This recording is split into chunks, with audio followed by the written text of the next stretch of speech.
In the virtual reality world of Destiny Unchained Online, where games and fate are intertwined, a young vampire girl enters the game with an innocent appearance but harbors terrifying power.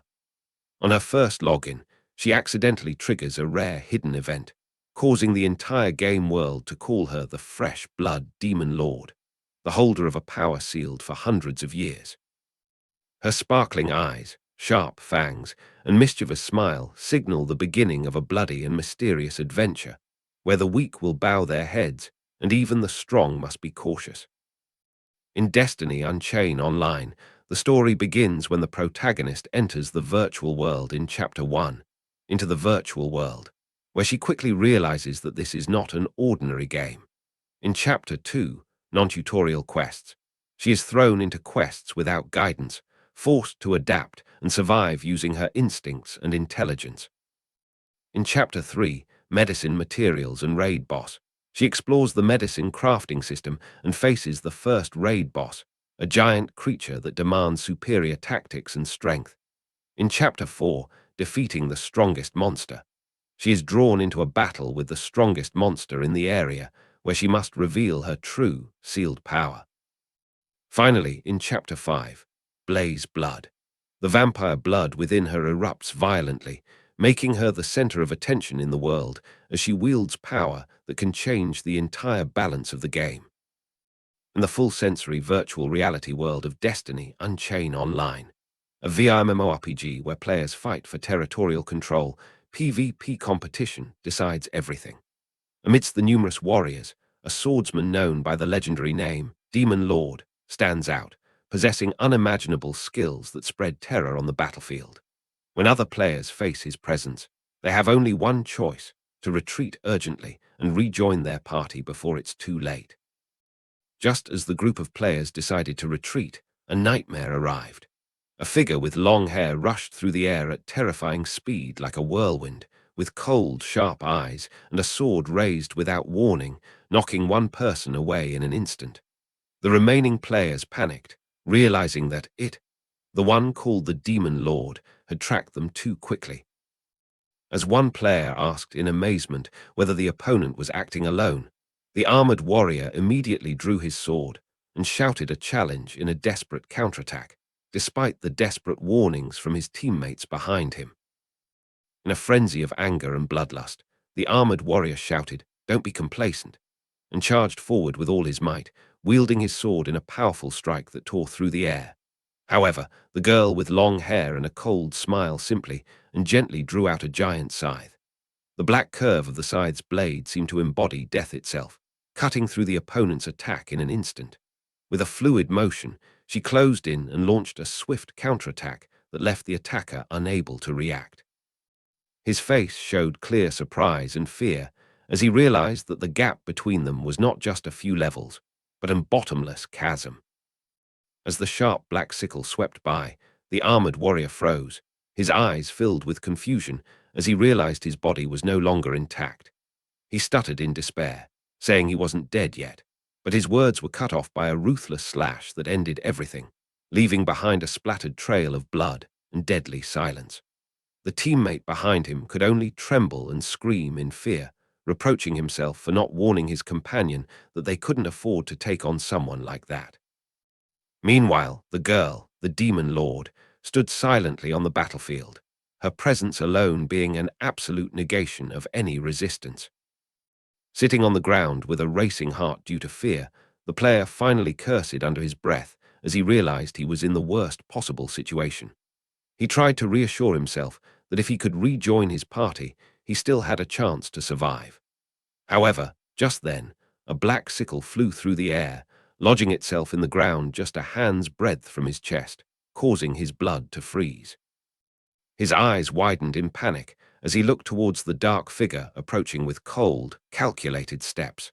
And then he finally understood that the person in front of him was the strongest in PvP, a name that everyone feared, but no one dared to mention in a normal tone: the legendary Demon Lord. In the world of Destiny Unchained Online, where the blood moon cast its glow over a sky saturated with the aura of slaughter, the vampire girl with white hair and eyes red as blood stood imposingly on the battlefield, a bloody small sickle in hand. She was known by the terrifying title of Crimson Demon King. Behind her were her teammates with diverse skills and appearances, from mages and swordsmen to beastmen, but they all served as a backdrop to her overwhelming presence. She was the one who could single-handedly determine the fate of the entire PvP world with her strength, confidence, and the frightening smile on her lips.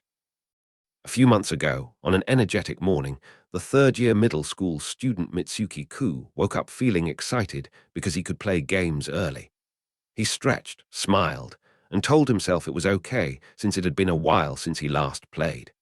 However, when the VR device emitted the familiar game over sound, the voice reminder chimed in, telling him that he had played for too long again. Muttered, I know, without any regret, signaling that his life was about to be swept into a gaming world he hadn't anticipated. Mitsuki sat up, grumbling at the AI housekeeper in his device that it was always noisy, even though it was just an artificial intelligence. He nonchalantly responded to the reminders with the reason that he had been accepted into a good high school and just wanted to play games until the semester started.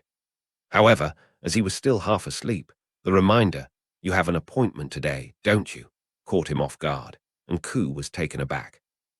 He looked at the clock 11:02 a.m. and realized his appointment was at 11:00 a.m. He immediately panicked and shouted, What? Upon realizing he had completely forgotten. As he rushed out of the house in a panic, shouted at the AI for not reminding him earlier, but was immediately retorted that he had turned off all notifications because he was too engrossed in playing games. He smiled wryly, blaming the game's captivating nature, and considered himself a victim of the virtual joy. Without stopping to think further, excitedly announced that today he would try out a new game and needed to hurry to the meeting point.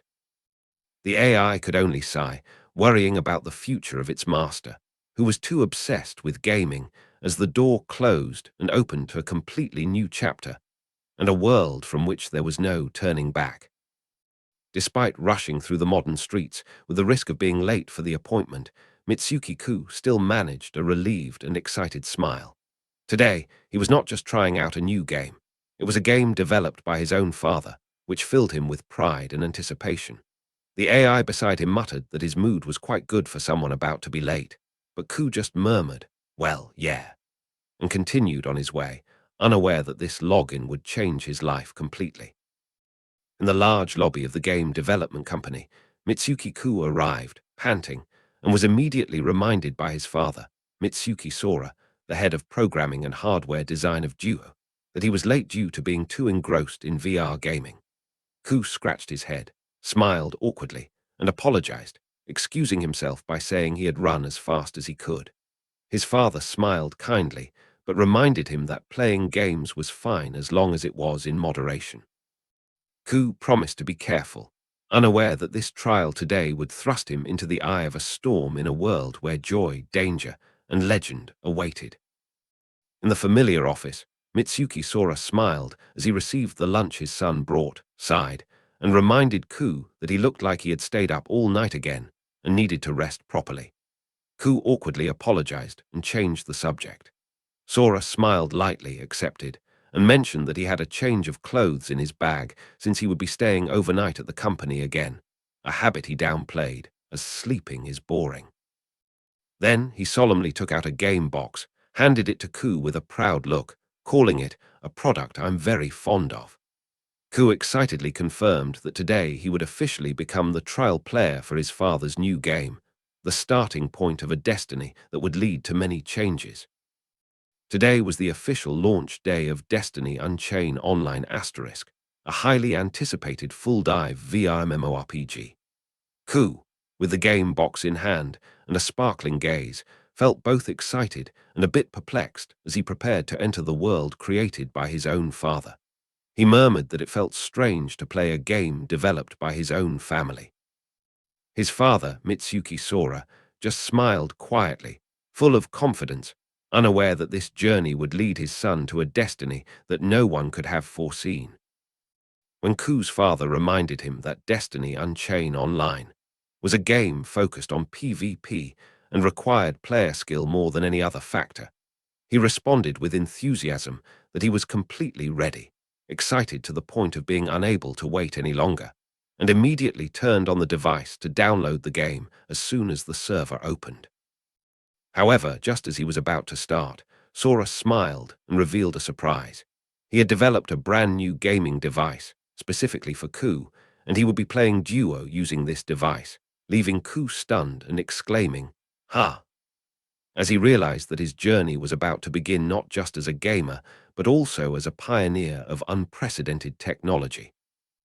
Standing before a massive machine filled with wires and designed like medical equipment, Ku was taken aback when his father introduced it as a new gaming device called the Cradle, developed based on gel therapy recovery technology, integrating an exclusive neural interface system capable of simulating all 5 senses, providing a realistic experience like real life.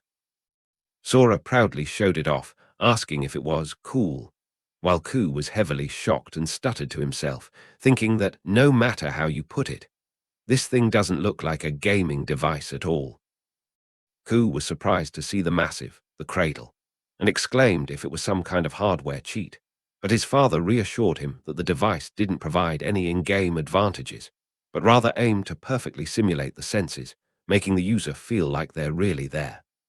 Although Ku still felt that the level of investment was excessive just for gaming, he stepped into the device with curiosity and asked what he would be doing in the game. His father smiled mysteriously and replied that it was simple, setting the stage for an unprecedented experience waiting for Ku. Ku's father smiled encouragingly, saying that how he played the game was entirely up to him, and all he had to do was enjoy it to the fullest with the Cradle device.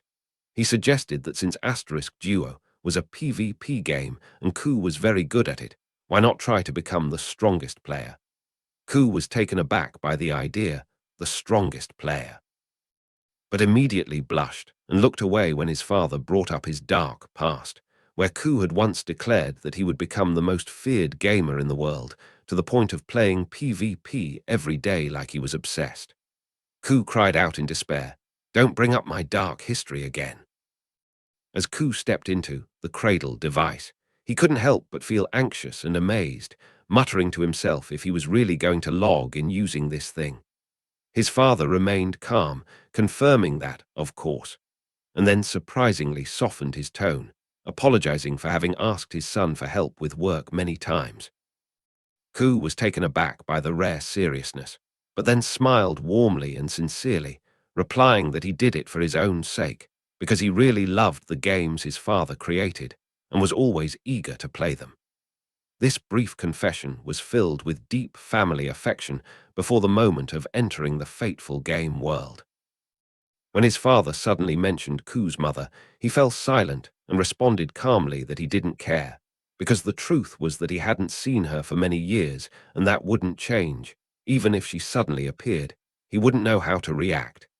His voice was calm, but his eyes revealed a suppressed loneliness. His father sat in front of the screen, paused in silence for a moment, then called out Ku's name, as if about to say something important about the game that was about to change his son's fate. With sincere eyes and an emotional tone, Mitsuki Sora revealed that Duo was a game that both he and Ku's mother had created together, specifically for Ku. Ku was taken aback when he heard his mother's name, someone he thought had disappeared from his life long ago. His father apologized for his mother's absence in Ku's life, then seriously stated that Duo was not just a game, but something important for Ku, a hidden connection between what was lost and what was still waiting ahead, making Ku's heart waver for the first time due to the unrevealed secrets. With gentle eyes, his father placed his hand on the device and told Ku that all he wanted was for him to enjoy the game, and if he ever felt lost, he should follow his heart. Ku was perplexed by these cryptic words, not fully understanding the deeper implications, but still nodded in agreement, then lay down in the cradle login chamber. His father smiled, stepped to the control panel, and said in a gentle but firm tone, "Then, let's begin. marking the start of a journey that couldn't be predicted in the virtual world called Destiny Unchain Online Asterisk. As the cradle device started to boot up, Ku lay silently, looking at the ceiling of the chamber, his mind filled with a series of thoughts. A game that simulated all five senses, the suggestion to become the strongest player, and the hidden implications from his parents that he couldn't fully understand. This made him wonder what the real message was behind letting him play duo, and what both of them wanted him to discover. Amidst the racing heartbeat and the system sounds, Ku whispered to himself that he wanted to find the answer, and just before his consciousness fell into the virtual world, his father's voice echoed one last time, gentle and full of hope. "Good luck, Ku." As soon as he logged into the world of Destiny Unchained Online Asterisk, Ku was overwhelmed by the grand opening scene, where a giant goddess shone brightly in the black sky filled with stars, her arms outstretched in a welcoming gesture, and divine radiance emanated from behind her like rays of light piercing through space. He looked up in surprise, whispering, "Wow, it's so cool," and wondered if this was a goddess, then became flustered and blushed when he realized she was also large in other aspects, marking the beginning of a journey that was both mysterious and full of surprises. As the system finished booting up, the giant goddess, it turned out to be a guidance AI, warmly welcomed Ku to the world of Destiny Unchained Online and asked him to enter his character name.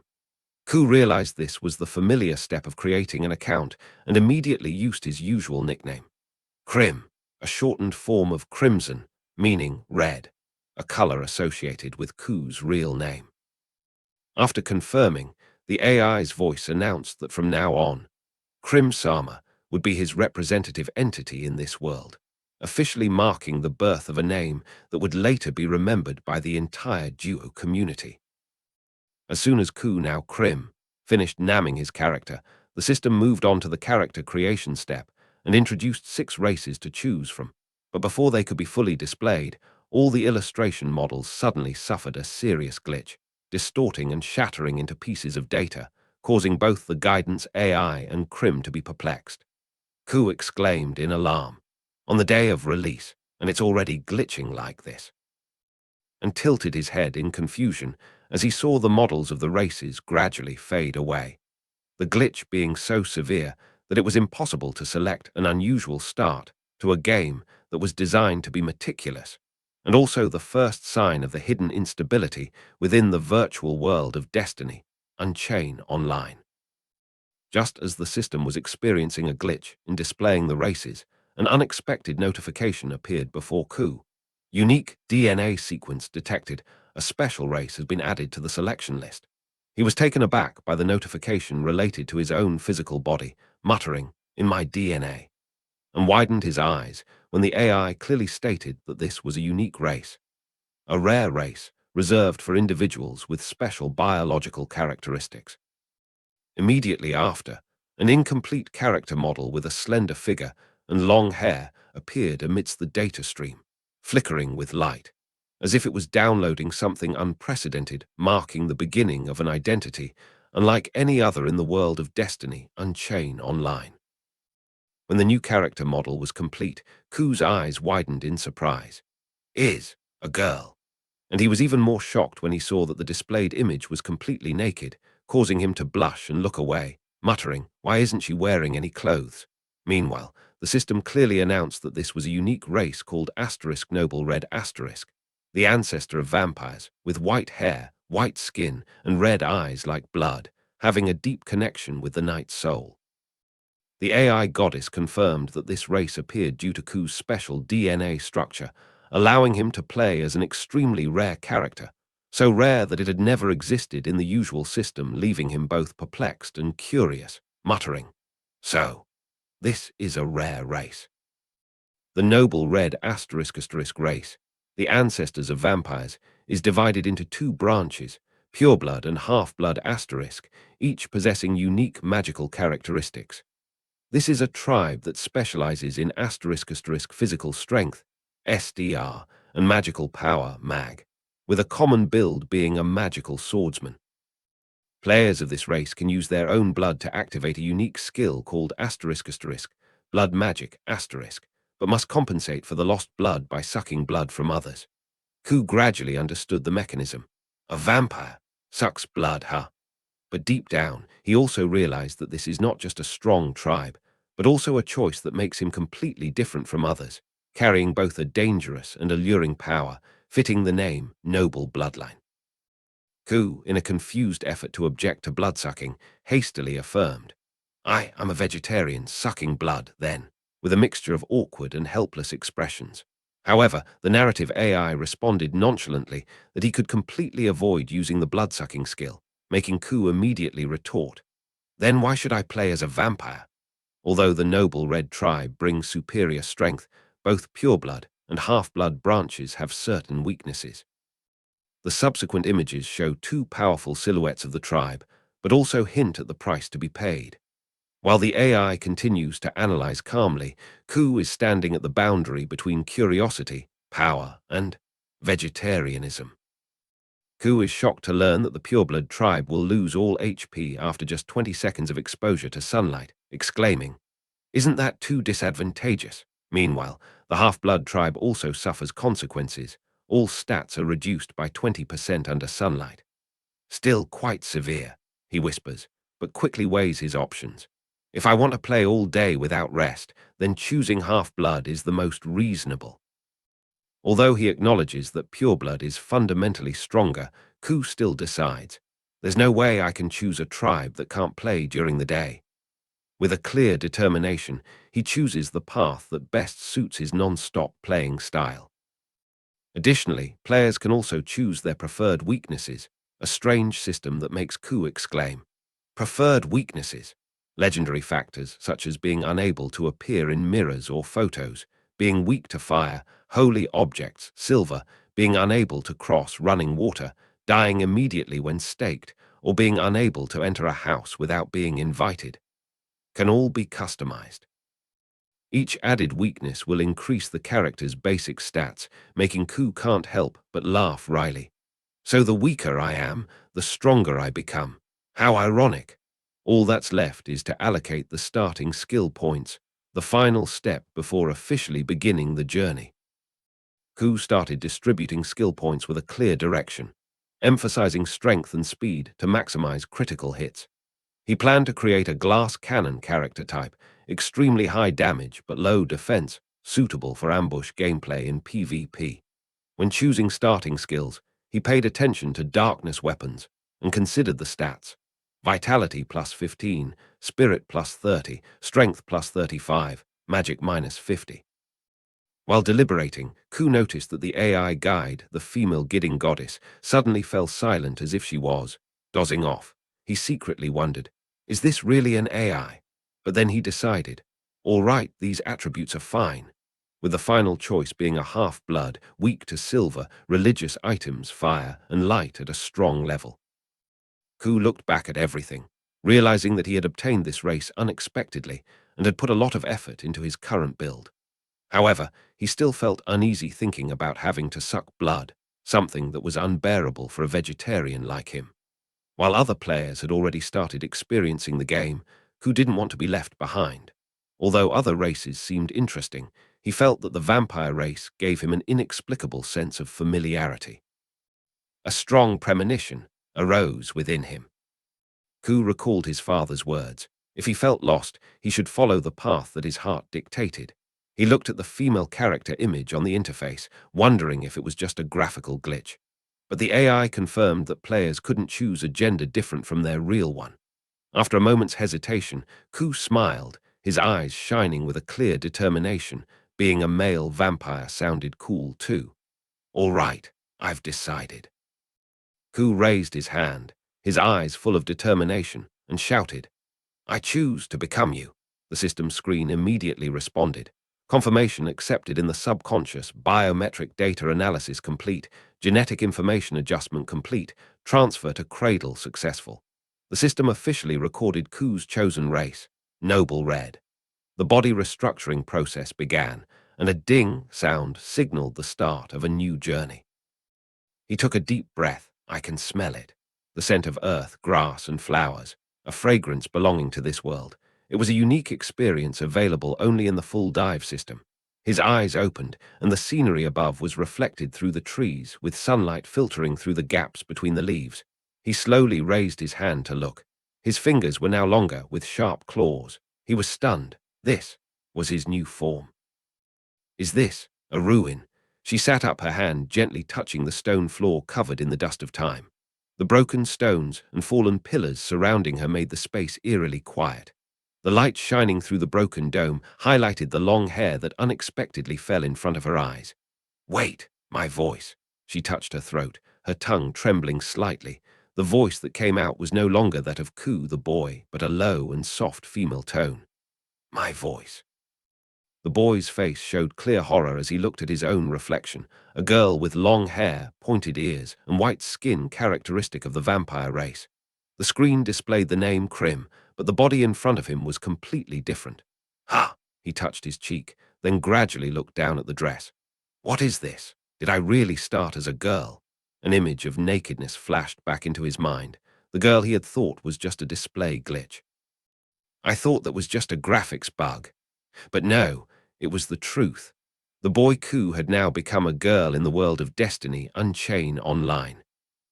The girl, or rather, Ku in his new form, stood frozen, looking down at his body, his hands frantically clutching his chest. Can't change the gender, right? He shouted, realizing his nails had grown long and sharp like claws. His skin was deathly pale, and the outfit was entirely feminine. This is clearly against the rules. His heart felt like it was about to explode, his mind was spinning, and his eyes were filled with chaos. I'm suffering from severe mental trauma. Dad, where are you, old man? Ku shouted, panicked, looking around after discovering he had been turned into a girl in the game. This game is bugged. My gender has been changed. From the GM icon, Mitsuki Sora, Ku's father laughed loudly. Haha, your girl voice is really cute. Ku's face turned red as he shouted. You're saying that as the first thing, Dad, after turning your son into a girl? Mitsuki replied, still nonchalant. Well, it's just a minor equipment glitch. But as a tester, you'll be fine. Ku gritted his teeth, clenching his fists. Dad really has a serious problem with being a parent. Ku exclaimed in horror. 3 months. Meanwhile, his father, through the GM icon, nonchalantly announced, For now, you need to stay logged in continuously for 3 months. Even when you're sleeping. Ku panicked. Wait, continuous login. You mean I'll always be in the game? He became even angrier. You know that the high school entrance ceremony is just a month away, right? This is too much. Mitsuki smiled lightly. Didn't I tell you to become the best? And with a confident but extremely irresponsible tone, he added, Don't worry, I've arranged for you to study online for the first 2 months. Ku clenched his fists, his face red with anger. Are you kidding me? Furious at his father's outrageous plan, Ku shouted, Fine, I'll log out. He quickly opened the menu and selected the logout button, but was immediately denied with a BZZT sound. Stunned, he stared at the inactive control panel and stuttered. What the? The GM icon emitted his father's voice. I knew you'd try that, so I've set it up so you can't log out. Ku yelled, his face full of indignation. You're a terrible father. Meanwhile, his father spoke softly but unhelpfully. I know, I feel guilty too, but I'm telling you the truth. Ku growled. What are you thinking? But his father continued. Trust me, okay? Don't look at me like that. Ku's father said seriously, But for you, Ku, this is really necessary. Despite being forced into a strange situation, Ku listened to his father's next words. So now, focus on playing duo and enjoy it as much as you can. I really hope you'll like it. Ku looked down, finally sighed, and accepted. Fine, the AI assistant confirmed. Trust me. Ku scowled. At least restore my original gender. The system's voice responded coldly. That's not possible. As Ku walked away, the AI's voice echoed. Now, follow the instructions and head to Wyndham, the starting city. His father added a farewell message. Good luck, Krim-chan. Krim murmured unhappily. Why are you calling me Chan? It's like you're talking about someone else's business. But then she pressed the button. Fine, let's watch the opening scene. The screen displayed an ancient map. A narrative voiceover began. In the past, there was an empire that conquered the entire world. Their power seemed to last forever. The empire's name appeared on the map. Prugnio. The narrative continued. However, even an empire with such immense power, their dominance began to crack. The people, one by one, began to rise up against the emperor's tyranny. Civil wars broke out across the continent, and the flames of war spread and couldn't be extinguished. Finally, after much bloodshed and sacrifice, the dictatorial emperor was overthrown. And then, 30 years passed. The old era had collapsed, making way for an uncertain future, full of opportunities and dangers. Continent entered a period of chaos, when numerous forces vied for supreme power. Under the leadership of new leaders, many nations were established. Among them, some had noble ideals and became guardians of the new order. Others sought only to assert their own strength. Some were those who had lost everything and had nothing to lose. There were those who sought to satisfy their greed, while others simply wanted to spread their faith to the world. All of them, for different reasons, entered this game of fate. War had become a common sight. In the interim period between the birth and demise of a nation, a temporary era of peace was born. During that time, players began to enter this world. At least that's how the story goes. Anyway, I've learned quite a few things from it. How should I put it? This story seems like an added postscript. At first glance, when the emperor was still in power, this world seemed more peaceful. A list of guilds that own land, a vast map divided into territories, a skill-based PvP system. In other words, this is a territorial strategy game based on national morphology, right? Duo emphasizes group combat. Guilds declare war on each other to gain control over territories, and the winning guild becomes the ruler of that area. Group combat, huh? Although I have a lot of PvP experience, team combat is completely new to me. Being the lord of a castle sounds pretty interesting. Through this game, both mom and dad, they want to convey something to me. It's just, all right, I've decided. I'll gather a group of friends and create my own nation. The starting point is this forest, but what should I do now? A shout. At least it's better than having no clue at all. This forest is quite vast. Everything looks incredibly realistic. But running through here is difficult. My feet keep slipping and getting caught on things. I'm afraid I'll fall. Ding, sprint, skill. Sprint, skill increased by 100. Oh, my body feels so light. Ding, sprint, skill increased by 100. In duo, there's no leveling system. Instead, it's all skill-based. You can increase your proficiency in a skill by performing related actions. Once you get into the groove, they progress pretty quickly. It feels like I'm getting lighter and lighter. The person who shouted just now is him. That's an NPC rescue event. In a place like this, there is Eek. A giant monster is threatening the boy, and he's trembling while hugging something that looks like a box of books. The girl jumps down from above, unleashing a powerful kick to the head of the monster, threatening the boy. As she attacks, she shouts loudly, "Hold on, don't give up just ye." The boy below looks up at her in awe, eyes wide with wonder, as if she's a hero who's just appeared. The monster roars, pushed back by the unexpected attack. The girl breathed a sigh of relief as she confirmed the boy wasn't hurt, and bending down, asked, "You okay there?" The boy looked up, his eyes still welling up with tears, and said, "Ni-chan, who are you?" Hearing him call her Ni-chan, older sister, she hesitated for a moment before quickly adapting. "Now then, Wan-chan here will help you, so be sure to hide yourself." While she maintained a confident smile, inside she was thinking, say. Because she had been referred to as Wan-chan, older sister, despite being a male character. The girl quickly realized that the enemy before her was large but moved extremely fast. This guy is fast despite his size. When she saw it charge towards her aggressively, she was even caught off guard and fell to the ground due to the impact of its jump. Whoa! Seeing this, she forced a smile and joked, "Ha, are you really the tutorial enemy?" Although she was joking, her eyes began to show signs of tension as she realized this battle wasn't as easy as she thought.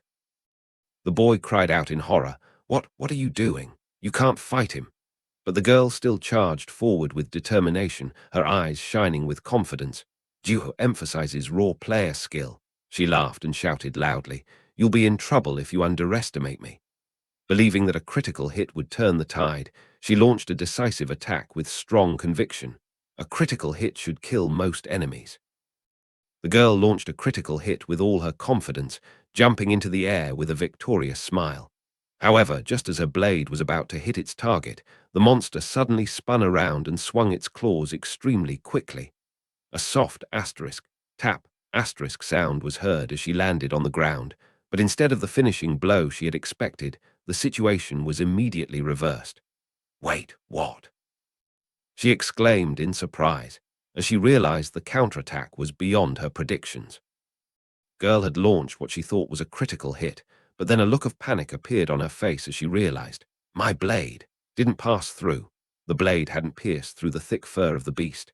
An alarm sounded in her head. No way, this is too hard. This thing is too tough, the boy cried out in panic.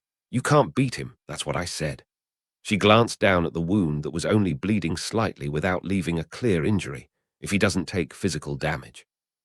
Then, her expression turned serious for a moment, and she gripped a dark, glowing object. Another skill, another hope. The girl didn't hesitate anymore, her hand grasping the swirling dark energy and quickly transforming it into a sharp, slender blade. Using a magical weapon rather than a physical one, she whispered, her eyes shining with confidence. The dark light swirled around the newly formed magical sword. It'll have great synergy with my high magic capacity as a noble red, she affirmed firmly, a spirited smile on her face as she raised her new weapon, ready to fight. Shadow Light Weapon, a spell that creates a weapon from compressed darkness. Its attack power entirely dependent on the user's magical abilities. The girl swooped down from above, grasping the dark sword firmly in her hand, her eyes locked onto the giant monster roaring below. If this blade passes through, she muttered, a confident smile appearing as she aimed for the weak point between the monster's chest. Then I'm sorry, but it's my win. In that moment, the dark light tore through the air, descending like an arrow that would decide the battle's outcome. As the dark blade swung up, the space around it seemed to freeze in the face of the absolute power of the slash.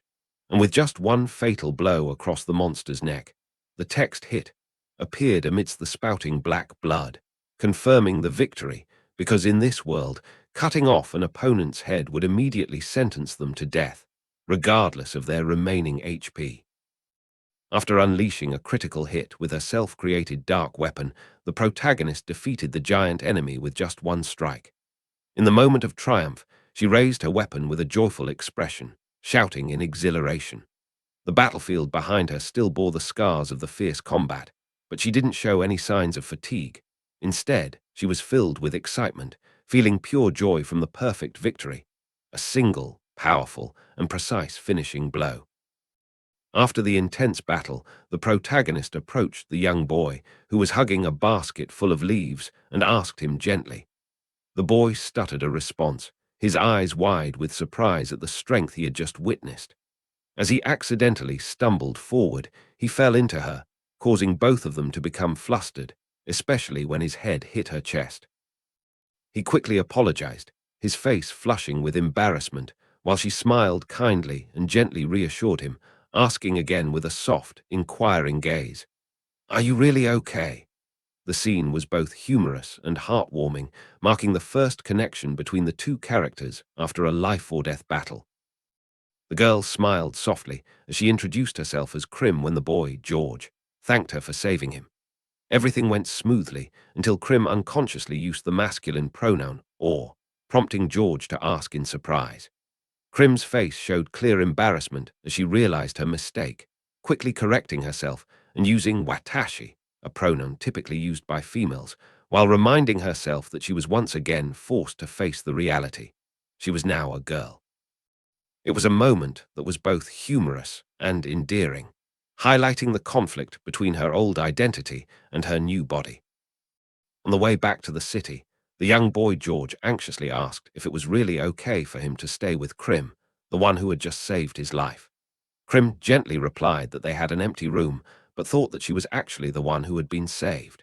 As they joked and argued over who was indebted to whom, the city gate came into view, a peaceful scene that hinted at a new chapter. Krim began to recall her knowledge of the game, remembering that Wyndham was the starting city. She thought that the tutorial had been passable and unconsciously repeated the city's name, as if she was naturally becoming one with the virtual world. Standing on the high cliff, Krim and George gazed down at the town hidden in the mist below. George explained that the place they were heading to was the misty spring town navel, not Wyndham, the starting city that Krim had mistakenly thought. Wyndham was actually very far away, leaving Krim stunned that she had been mistaken from the start. The peaceful scenery, the river winding through the valley, the houses scattered among the grasslands and mountains, all unfolded a new and promising chapter in Krim's journey in this enchanting virtual world. Krim was shocked to realize that she was not in the starting city Wyndham as planned, but in a completely different place, the misty spring town navel. As she tried to understand what was happening, she began to suspect that the monster from before was not a tutorial boss, but just a small monster, making the shock even worse. Her confusion turned to anger as she shouted at the person who had brought her into the game, wondering why both her gender and starting point had been buggy. With a final heaven-shaking roar, the first chapter closed with Krim's indignant scream, marking the beginning of her bittersweet journey in this virtual world full of surprises. After 2 hours of playing duo, Krim began to understand the game world better. She charged into battle with confidence against a rabbit-like creature wearing a cloak and wielding a sword. Despite the opponent's unusual appearance, Krim showed proficiency, demonstrating that her skills were being constantly honed and her ability to adapt to the game's fast pace and combat rules was improving significantly. This was a sign that she had overcome the initial awkwardness and was truly entering the game. Krim had now become more skilled, moving nimbly and striking with extreme accuracy, targeting critical weak points such as the brain, spine, and heart of her enemies. In a confrontation with a wolf monster, she activated a new skill, Divine Might, a lightning-fast charge that shortened the distance and delivered a finishing blow. Krim's eyes became sharp, showing high concentration and determination, and with such optimized skills, she was proving that she was no longer the novice player she once was. With a single critical hit straight through the chest of the grizzly bear, Krim instantly defeated the target, despite its remaining HP. The HP destroy notification appeared, confirming an absolute victory thanks to the Divine Might's skill and a precise hit on a weak point.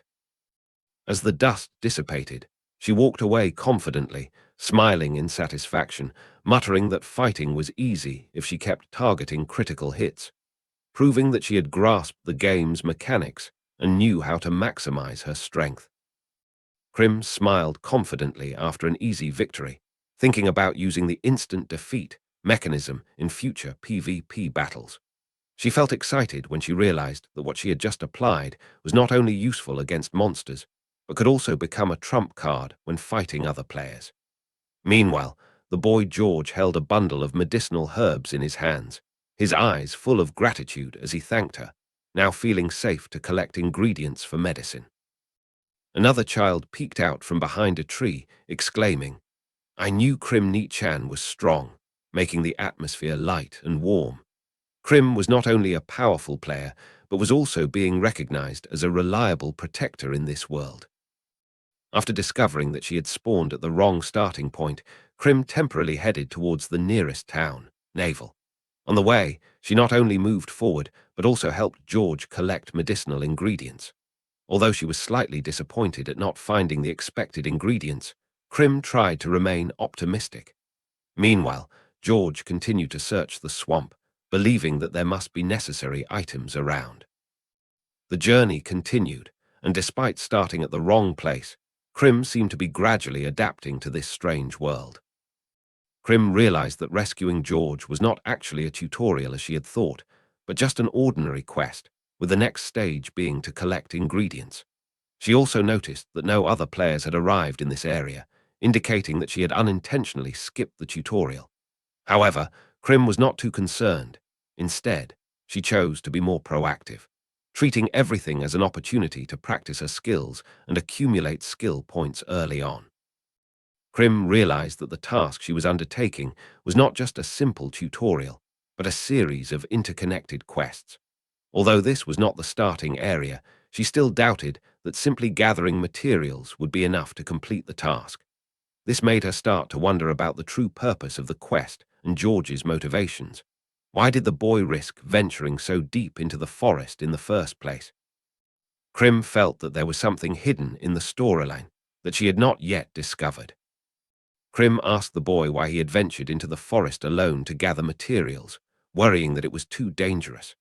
Jaw replied that his family ran a pharmacy, and although they couldn't concoct medicine yet, he could at least help by gathering materials. The simple answer made Krim smile, but she still harbored some doubts. Was there something deeper hidden behind the boy's enthusiasm? Krim teased George about his nonchalant attitude despite having just narrowly escaped death, calling him Little Gorilla in a joking manner that made the boy react awkwardly, trying to explain that he wasn't like his big gorilla sister. But when Krim seriously advised him not to enter the dangerous forest without an adult, George quietly replied, "I couldn't rely on adults." A simple sentence that contained a story and unspoken hurt. Krim was taken aback by this, her expression changing from teasing to contemplative. George lowered his head and said that no adults went to gather medicinal herbs, not even his father. His words were innocent, but hid a sense of loss and loneliness. Krim listened quietly. However, George quickly smiled brightly, thanking Krim for helping him gather a lot of materials that day. The boy exclaimed, "Thank you," with eyes full of gratitude, and Krim replied softly, "You're welcome," feeling a warmth in her heart. The two decided they had gathered enough for the day and headed towards Naval Town, where their real journey would continue. On the way back to Naval Town, Krim quietly thought about George. She wondered if this was really just a simple gathering task, or if there was something hidden behind it. George seemed to be hiding something, or perhaps his life was more complicated than Krim had imagined. Anyway, George had offered her a place to stay at his family's empty room, and that made Krim feel like she could take a break, stabilize before continuing her journey to Wyndham. She smiled slightly, accepting this short rest, while George exclaimed happily as the town gate came into view. "We're finally here," Krim just replied softly. "We'll be in Naval soon." Under the scorching sunlight, Krim collapsed to the ground, her face red, breathing heavily. She felt dizzy from the sunlight after being sheltered in the shaded forest for so long. "Oh my," she panted, sweat pouring out non-stop. George ran over worriedly to ask if she was okay, and Krim could only reply that she felt a bit dizzy, trying to remain calm. In her heart, she knew this was the feeling of being weak in the sunlight, a symptom she had never experienced before. If a mild reaction was this bad, she shuddered at the thought of what would happen to a true pure blood. Krim felt her skin burning under the sunlight, an uncomfortable sensation, as if her skin was smoldering. Although the sunlight wasn't strong enough to reduce her stats, she still found it extremely bothersome. George quickly suggested they walk in the shade and hurriedly said he wanted to get home quickly, promising to ask his father if Krim could stay in the empty room. She nodded gratefully. As they approached the modest house, the sound of scolding erupted. A man was angrily reprimanding George for entering the forest alone, something that had been warned against many times. The peaceful atmosphere seemed to be disrupted by the worries and emotional bonds within the family. The father was furious with George for risking his life to gather herbs in the forest, emphasizing that if something had happened, he would have lost his life. Jaw tried to justify that he only wanted to gather materials for medicine, but his father wouldn't listen, saying that if it weren't for the girl's help, something would have happened. Krim the girl humbly responded to the thanks, saying that she was the one who was helped. The father softened, rubbed his tired forehead, and said they would talk later, realizing he had caused more trouble for the little girl. The atmosphere in the house temporarily subsided after the scolding, carrying a sense of gratitude and relief. Krim was surprised to find that the NPCs in the game were too realistic, to the point where they looked like real people. The man Ludger was grateful that Krim had saved his son, so he was willing to let her use the empty room for as long as she needed.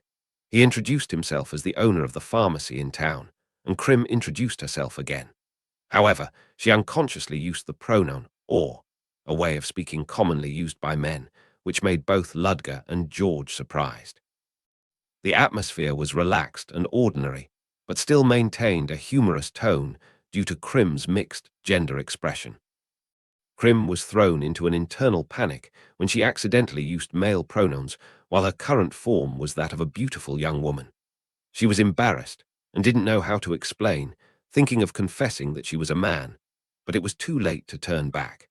However, George nonchalantly said he didn't care about Krim's way of addressing herself, and Ludger chuckled, saying that his son was lucky to be saved by a beautiful girl. George blushed and protested, muttering about gorilla woman, which made Krim glare at him, while his father continued to tease. The light-hearted and humorous atmosphere continued, highlighting the conflict between Krim's true identity and her new appearance. Krim was flustered when she was praised as a beautiful woman. She awkwardly denied it, but also began to wonder about herself. Although she had never seen her own face after the transformation, she wondered if she really looked cute. George blushed, stuttered, and couldn't say a word, while Ludger laughed loudly, teasing his son who was still panicking.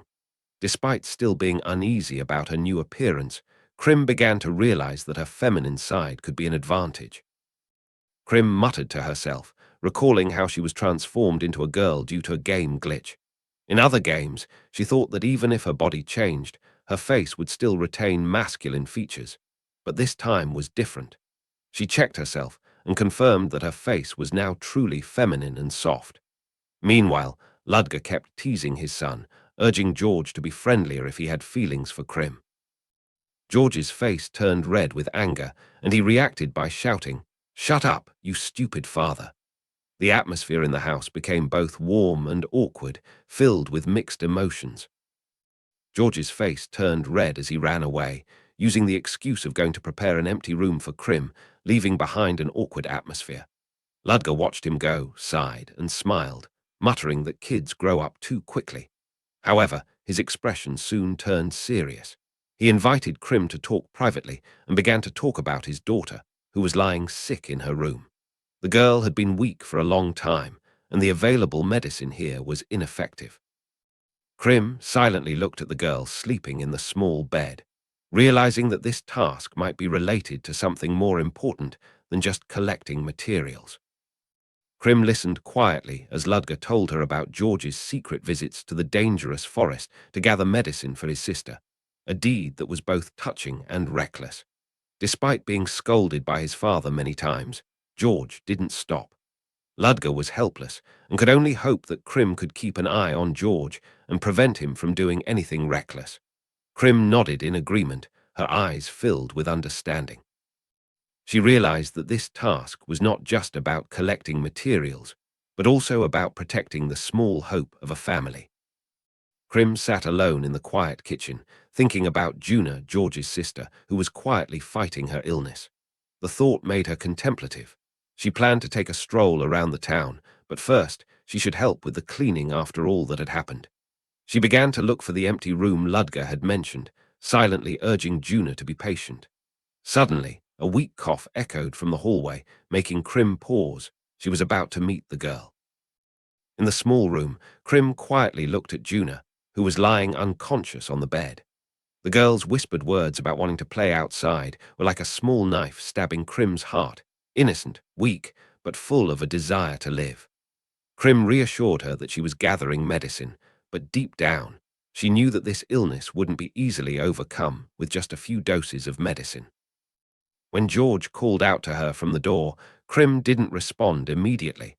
Her eyes were still fixed on George's little sister, filled with determination. If this was a game, she would definitely break the rules to save this life. In this page of the story, George, with a resolute gaze and a surprisingly calm voice, directly confronted Krim, stating that he was well aware of his sister Juna's condition, who was deteriorating day by day and didn't have much time left. Despite Krim's attempts to stop him due to concerns for his safety, George firmly declared that he wouldn't give up, as he couldn't just sit back and watch his sister suffer in vain, nor could he rely on adults for help, especially when he understood the situation better than anyone else. This made Krim, initially just a designated player participating in the game as a task, start to waver upon witnessing the strong will, sorrow, and determination of an NPC. Krim began to feel that this was no longer just a simple side quest, but a real-life story about fighting for the life of a loved one. Krim looked at George with a determined gaze and then softly said that she wouldn't stop him anymore, which surprised George and made him almost disbelieve his ears. However, when Krim continued to smile and held out her hand, suggesting that they would work together to gather all the necessary materials, George was immediately moved and grasped this opportunity with all his heart. He happily agreed and firmly promised that it was a promise between two companions, concluding Chapter 2 with the mutual understanding between a player and an NPC boy who were trying to save his sister from a desperate illness. On the bed, with her sleeping cap tilted to one side, Krim lazily woke up, yawning and drooling, stretching her limbs like a lazy cat. The morning sunlight streamed through the window into the small room. She muttered to herself as she got out of bed, yawned again, and opened the door, silently counting that it had been 4 days since she was imprisoned in this strange game world by her own father. Krim stepped out into the front yard, still stretching and arching her back, and greeted, "Good morning, George." She received a response from the opposite window. "Good morning, Krim Nichan." She began to bounce around, performing some quirky morning exercises, which made George exclaim, "Stop doing those weird dances and let's go gather ingredients for medicine." "Weird dance?" Krim looked puzzled, and George replied with suspicion, "I don't know if you're a vampire or not." Krim continued to stretch leisurely and commented, "You're up early today, aren't you?" George smiled brightly, held out a cloak and said, "By the way, I prepared a cloak for you. You don't like sunlight, do you?" Krim was surprised and smiled in response. "That'll seriously help." George then shouted enthusiastically, I'm going." While gathering ingredients with George, Krim suddenly faced a water-dwelling reptilian monster that emerged from the river. She immediately shouted, "George, hide now," and gazed warily at the growling enemy. "This guy is obstructing our gathering." Krim's eyes narrowed as she assessed the situation. A reptilian monster of the hydro type, huh? We need to be careful not to get dragged into the water. Knowing that fighting in the river with slippery terrain was disadvantageous, she gripped her dagger tightly, ready to respond. Just as Krim was about to charge, the monster suddenly leapt out of the water, its speed astonishing, forcing Krim to jump back in avoidance. "It's so fast," she exclaimed while retreating. However, Krim immediately switched to an offensive stance, thinking to herself, if that's the case then, and charged forward. With a swift somersault, she landed on the monster's back, shouted, "Shut up," and stabbed her dagger straight down into its back. With this move, the precise strike caused water to splash everywhere, and the counterattack began. Krim quickly dodged the monster's tail swipe, an overly obvious attack, and snarled, "That move won't hit me," before sidestepping. At that moment, she sprang up, landed lightly on the water's surface like a shadow, and then suddenly jumped up again. In that instant, her blade flashed down like lightning, targeting the monster's head as it roared beneath the water, delivering a fatal blow that caused blood to spatter everywhere. Krim smiled with satisfaction as she finished her battle with the aquatic monster, her hair flying in the air as the water splashed and sparkled. "That was fun," she muttered to herself as a notification appeared. "Acquired, ASP Vessel X2. She froze, realizing, wait a minute, isn't this an ingredient for medicine? The items she obtained in the water area turned out to be drops from the monster. At the same time, George shouted excitedly from a distance, "I found another ingredient." Krim turned around, her eyes shining brightly. "Really?" "Wait a minute, let me check again," George said, immediately opening his item check menu. Krim opened her skill menu with a beep sound and looked at the new skills she could learn. "My skills have increased significantly," she muttered. "I can learn new skills now, but I wonder if I'll remember to use them at the right time." She examined each icon that appeared, evaluating. "These ones are simple, they seem quite useful." Two notable skills were Asterisk Snare, causing opponents to lose balance, and Dark Bullet, a ranged attack with low power. She smiled slightly when she saw the names of the skills. If I remember correctly, this type of magic. Finally, after considering, Krim decided, I've got enough firepower now. I'll choose these two. Krim was considering a new type of magic, Noble Red Magic, a spell that could greatly increase her stats for a short time. However, after the effect ended, the user would be almost completely unable to fight. She thought to herself, It sounds interesting, but it's too risky to use. Standing next to George in the forest, Krim continued to analyze. It's been 4 days, and this task is still not completed. Maybe this is a task that requires a team to finish. But then she reassured herself. I haven't encountered any strong enemies yet, so I don't need to use that spell. Krim chuckled to herself and joked, Someone please come here, I want to form a party with you, or something like that. But then she suddenly froze, surprised by the realization. Ha! It's been 4 days since the game Duo was released, but she still hadn't met any other players. She thought, 3 days after release, top hardcore gamers usually have already explored most of the available areas.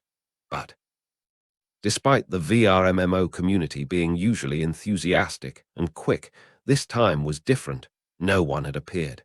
A strange feeling crept into Krim's heart as she realized, I'm still completely alone in this game. Krim looked up at the vast sky, a strange feeling creeping into her heart. Maybe the world in Duo is larger than I thought, she thought to herself. George noticed her unusual silence and asked, What's wrong? Why are you looking at the sky? Krim was startled, then smiled and avoided the question. It's nothing. In fact, they had almost gathered all the ingredients. We're just one more item away from being done, she thought. But the clouds were gathering and the sky was becoming dark. George said softly, It looks like it's going to rain. Let's go back. Krim nodded. Okay. In her heart, she felt that even though this was just a game, everything felt real and strangely vast. George said worriedly that Juna's condition had worsened. She had become much weaker. Krim was taken aback upon hearing this, and Ludger exclaimed in shock. What? George immediately continued, saying they were just missing one final ingredient to complete the cure. Krim reacted instantly, her eyes determined. George, I'll go find it right now, the boy responded with equal determination. Yes, Ludger was still in shock, asking, You two are going out to gather again. But Krim didn't have time to explain. Juna's life was hanging by a thread. Krim panicked and shouted, No way, while George argued back at his father. What are you talking about, Dad? The boy had already figured out what the final ingredient was. Ludger, George's father, said sternly, You're planning to go to the Black Forest, aren't you? But that place? Krim was surprised. Ha, Ludger continued. That's the residence of the Lord of the Forest. Krim fell silent, then exclaimed, Is he that strong? George, though also frightened, still wanted to go there. The decision was becoming increasingly perilous. The monster hiding in the Black Forest was a giant bear at the top of the food chain, a ruthless and unpredictable ruler. George said many people had died because of it. Krim frowned in agreement, realizing the true danger. Ludger, George's father, warned gravely, That bear is like a disaster. Getting close to it is no different from suicide. He knew what was happening, understood the recklessness his son was about to undertake, but there was something that made him stop at the word, but. A raid boss, something that required a whole team to defeat, was not an opponent that one person could face alone. Krim was contemplative when she heard Lord of the Black Forest. George, with hopeful eyes, asked confusedly, Krim Nichan, what do you think? He trusted strongly in her strength, saying loudly, You're really strong. You can win, right? Those words surprised Krim, but also stirred something within her. George was taken aback when Krim shook her head and said, I don't think I can win. That answer was like a cold shower on the boy's young faith. George lowered his head, clenched his fist, trying to hide his disappointment, and said, It's okay. You said it's impossible. Sorry. A silent emotion crept between the two, one side feeling helpless, the other side having a determination that was yet to be transformed into something. Krim lay on the bed, her worried eyes fixed on the ceiling. If I can't form a party, and I'm the only player in this town, she sighed, muttering, will no one else ever come? What should I do? The conflicting thoughts made her restless. Suddenly, a heated argument erupted outside. Krim sat up abruptly when she heard someone shout, No, he must have gone into the forest. Another person tried to calm the situation. Nothing being confirmed, Ludger. But the crowd outside was getting agitated. He went into the forest. Someone saw him. Krim looked out the window, her eyes filled with concern. Why are people getting so angry? What's going on? Krim stepped into the midst of the chaotic crowd, where people surrounded Ludger with worried faces. A villager asked, Ludger-san, what's all the commotion about? Another person chimed in. Young lady, it's like this. Krim's eyes darted around, sensing something was off. Someone pointed to the storage area. The harvesting tools are gone. Krim's eyes immediately fixed on the empty space, and she whispered, George must have gone to gather the medicine ingredients. She shuddered as the conclusion became clear in her mind. He's gone deep into the Black Forest. Krim was about to rush off when a hand grasped her cloak and pulled her back. Wait, the man said. I have to hurry and save him, Krim exclaimed, filled with worry. The man's face turned stern. It's too dangerous. You're planning to go in alone. Do you know how many people that monster has killed? The surrounding crowd echoed his concerns. But I have to go or else, George. Krim tried to protest, but her voice trembled. You said it yourself. That's not an enemy that can be defeated alone. The man's voice was firm. Krim clenched her fists, and determination gradually appeared in her eyes. I understand what you're saying, she shouted, desperation and resolve mingling together. I understand what you're saying. Ludger grasped Krim's hand tightly, his voice low and still laced with worry. A moment of silence passed, and then he released her hand. I won't stop you, Krim, not when it's for George.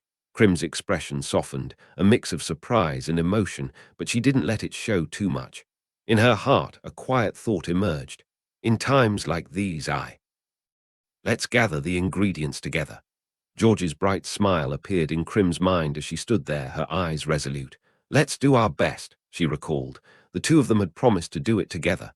But all of this started with her continuing the quest. If that's the case, Krim's eyes sharpened, I have to see it through. Ludger called out to her, worried. Hey, young lady. But Krim had already stepped forward, determined and unshakable.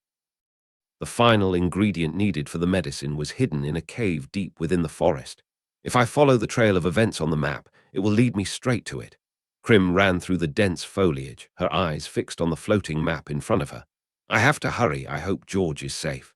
Suddenly she stopped, her gaze directed towards a steep cliff where a waterfall cascaded down like a silver curtain. I found it, she whispered, her heart pounding. That's the cave. The NPCs in this world were controlled by advanced AI. Thanks to new technology that simulated the human brain structure, they could react naturally to players and other NPCs based on the surrounding environment. When a player unexpectedly encountered a generated task, the system would spawn additional NPCs and questlines, continuously expanding the virtual world as if it were alive and breathing. Although they were just NPCs, they could feel pain, sadness when someone died, and their behavior would change when players intervened. If they died, they would disappear and not return. The task system could adjust to continue, and players could still progress to the raid boss with a new objective. However, Krim couldn't easily accept that. Even if George was just an NPC, she was determined. If that's the case, then yes, but I still can't abandon him. Krim ran through the cave, the image of George's promise echoing in her mind. Yeah, it's a promise. She gritted her teeth, her eyes filled with determination, and shouted out the name of the boy in danger. George. She wasn't just completing a task in the game. She was also keeping a promise to someone who wasn't just an NPC. Krim entered the cave, and the fading light revealed a vast space.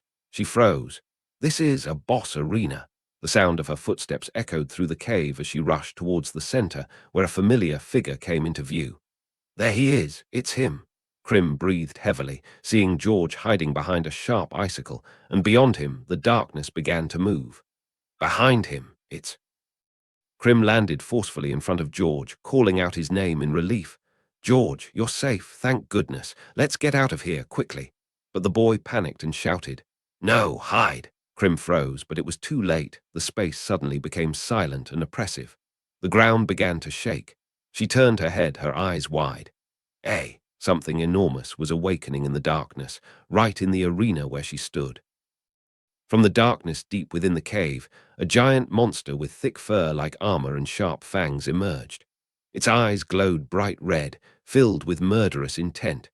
Krim was frozen, her eyes wide, her mouth agape. She faced the creature known as the Lord of the Black Forest. Its massive foot crushed the ground, each breath creating pressure like a stormy wind.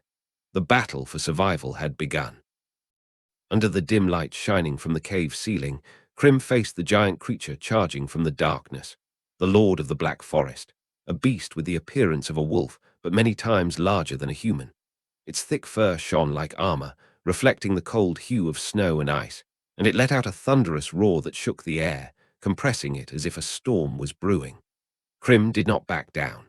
Her hand gripped her weapon tightly, her eyes fixed directly on the monster before her. There was no turning back. The final battle to save George and fulfill her promise was about to begin.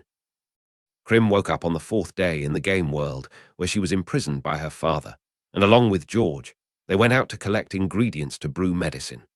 After obtaining a few items from the aquatic monster, they drew closer to completing their task.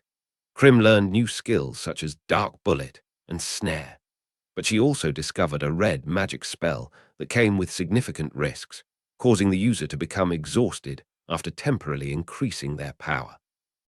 As they were just one ingredient short of completing the task, George grew worried because his sister Juna was weaker than before, and Krim decided to finish the task.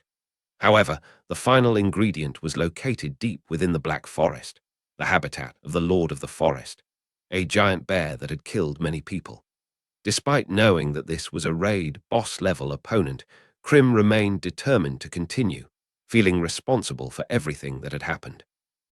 She rushed into the forest and found that George had gone ahead alone. Following the trail, Krim tracked down the cave where the final item was located, which was also the site of the boss battle. Inside, she found George safe, but before they could escape, the giant monster appeared, a creature with fur like crystal shards and a ferocious roar. Krim was taken aback, realizing this was the boss arena, and as the cave entrance closed, the text, "Battle Start, Strongest Monster Subjugation," appeared, signaling an unavoidable battle. She clenched her fist and said, "I have no choice but to fight," as she faced the creature that the system itself deemed not her opponent that can be defeated in Chapter 3. The story ends with the promise, to be continued next time.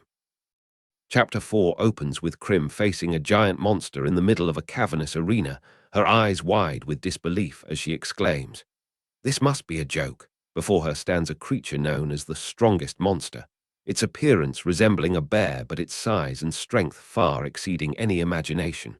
As it begins to move, Krim stands frozen, whispering in panic, "That's not a bear." She is aware that this is no ordinary battle, but a fight for her life that surpasses her individual abilities. The giant monster swings its claws with tremendous force, causing the ground to shatter in a shockwave. Krim recoils in horror, narrowly avoiding the blow as the impact creates a violent shockwave that sends everything around her flying. She grits her teeth and dodges in the nick of time, realizing that this is not a battle she can take lightly, not even for a second. Krim dashes across the shattered ground as the giant monster chases after her with astonishing speed, but she soon realizes that its danger lies not in its speed, but in the enormous reach of its every step. Each leap is far beyond her predictions, making it impossible for her to accurately gauge the distance, and in the blink of an eye, another swipe of its claws is hurtling towards her. She grits her teeth, cursing under her breath. Damn it! Krim leaps into the air to avoid the crushing blow of the giant monster, the ground behind her exploding into fragments as the massive claws strike down, but she refuses to panic. "I have to counterattack no matter what."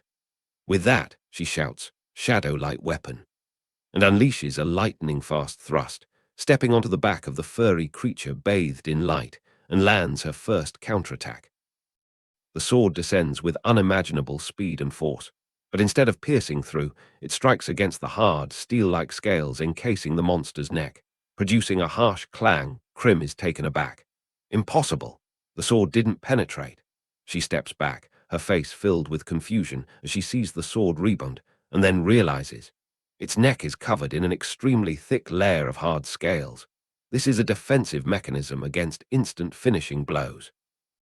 She curses inwardly, understanding that she is facing a design that cannot be easily defeated with a single move. If the opponent has high defense, then she'll try this skill. The girl raises her hand, her eyes resolute, and incants, "Dark Bullet." The dark bullets shoot out in rapid succession, striking their target with precision, but the monster's health bar barely fluctuates, emitting a faint beep. Damn it. It didn't deal any significant damage. She grits her teeth, realizing that she is facing something that far exceeds her ordinary destructive capabilities. The monster's health bar now displayed 4 additional segments, making a total of 5 HP bars. The girl exclaimed in horror, 5 health bars. No matter how you look at it, this is excessive. Yet her eyes remained resolute. I knew it. That scaly armor is too hard. We need to find a way to pierce through it. In her hand, a magic circle began to glow as magical energy converged powerfully. It'll be a bit tricky, but... She charged straight towards the giant monster, determined to shatter its seemingly impenetrable defense. The girl shouted snare, and a magic circle instantly exploded beneath the monster's feet, creating a small crater that made it stumble. Now, she cried, seizing the opportunity and leaping forward with determination in her eyes. Earlier, its scaly armor was too hard, and I couldn't even scratch it, but... A smile spread across her face as she spotted the opening that had just appeared. Now there's a weak spot. The girl gripped her sword hilt tightly and plunged down from above like an arrow aimed directly at her enemy. If I put my entire body weight and falling speed into this strike, I can increase the attack power at the moment of impact, and maybe deal some damage, she thought in an instant, her eyes shining with determination. The wind howled past her ears as the distance between her and her target narrowed by the second. Pierce through for me. Her scream tore through the tense atmosphere, carrying all her strength, conviction, and desperation in a single strike. She descended with all her weight and speed, the blade aimed straight at the monster's neck. A loud thud sounded as the weapon struck its target, but it didn't penetrate deeply enough. Damn it, I knew it. The blade couldn't withstand the impact. The sword snapped in two, shards flying everywhere as the monster roared in anger. She retreated, her face dotted with sweat, her eyes darting quickly as she assessed the situation. Should I attack other parts of its neck? But even my dark magic sword can't be used infinitely. Time was running out, and her options were dwindling. She jumped back, gasping for breath, the crack in her sword still hot. No, even if I continue attacking other spots, I won't be able to defeat it at this rate. The monster's health bar had barely decreased. I won't be able to win with a straightforward fight. She gritted her teeth, her eyes turning cold. I need to find a way to pierce through its scales and land a critical hit. With no other options left, she muttered to herself, the only way is to ignore its HP. And aim for an instant kill. She clenched the hilt of her sword, her lips curling into a challenging smile. Now it gets interesting. The young girl gripped her sword tightly, her eyes blazing with determination. That neck, she said, a confident smile spreading across her face. I'll definitely cut it off. At the same time, the giant monster opposite her roared in anger, the sound echoing through the cavern like a warning that the real battle was about to begin. The girl hadn't finished speaking when the monster charged at her, letting out a fierce roar that shook the ground. She quickly dodged to the side, narrowly avoiding the attack. Whoa, she exclaimed as she was forced to react to the unexpected situation. The monster continued to charge, creating a deafening gust of wind. Her eyes widened for a moment as she realized the danger, but her feet moved swiftly to propel her forward. The ground beneath her feet cracked due to the force of the impact, and she knew she had to keep fighting to survive. The girl struggled to withstand the monster's frenzied onslaught, her body thrown back by the debris and rocks scattered by its blows. Ugh, she groaned in pain, her arm raised to shield her head. It's too frenzied, I can't counterattack. She gritted her teeth. The giant monster roared again and swiped its claws, causing the ground to shatter, and she stumbled, her feet slipping from under her. Damn, she cried out in alarm as she felt herself losing balance. I'm falling. The girl was flung back by the lightning-fast attack, and before she could recover, she felt a grazing blow on her right cheek, leaving a thin but deep cut. Just a graze, and it still did this. She gritted her teeth. The system immediately warned, right arm not available. She widened her eyes, gasping, Ha! I can't use my right arm. A flash of panic crossed her eyes as she realized the extent of the damage, rendering her unable to summon skills with that arm. The boy cried out in alarm, Krim Nichan, his eyes wide open as he watched the intense battle unfold. Nichan is starting to get pushed around. He trembled, clenching his fists, unable to do anything but witness the scene. On the battlefield, Krim was trying to maintain a distance, but the giant monster closed in. At this rate, Krim Nichan will. She backed away, her heart racing as she felt the overwhelming power of her opponent. She gritted her teeth, her forehead beaded with sweat, her right arm still numb. "She'll be killed," the boy shouted, as if trying to tear apart the desperate atmosphere that surrounded them. Krim strained to dodge the attack, rocks and debris scattering behind her as the monster swung its claws down. "Don't panic, calm down," she reminded herself amidst the chaos. "So far he's made no special attacks," she analyzed, trying to keep a clear head. "The vampire's unique skill, self-regeneration, is active." A thought flashed through her mind as she glanced at her right arm, which was gradually regenerating. "Once I'm healed, I'll be able to use my right arm again." A glimmer of hope arose within her. "Until then, I'd like to run around and buy some time." She gritted her teeth, turning to run, but the monster's roar behind her sent a chill down her spine. "Damn!" she hissed, as the monster's sharp fangs appeared before her. "Oh no." "What's that?" Krim was startled when she saw something fly and hit the giant monster's head. The strange boink sound echoed through the cavern, contrasting with the beast's angry roars that shook the ground.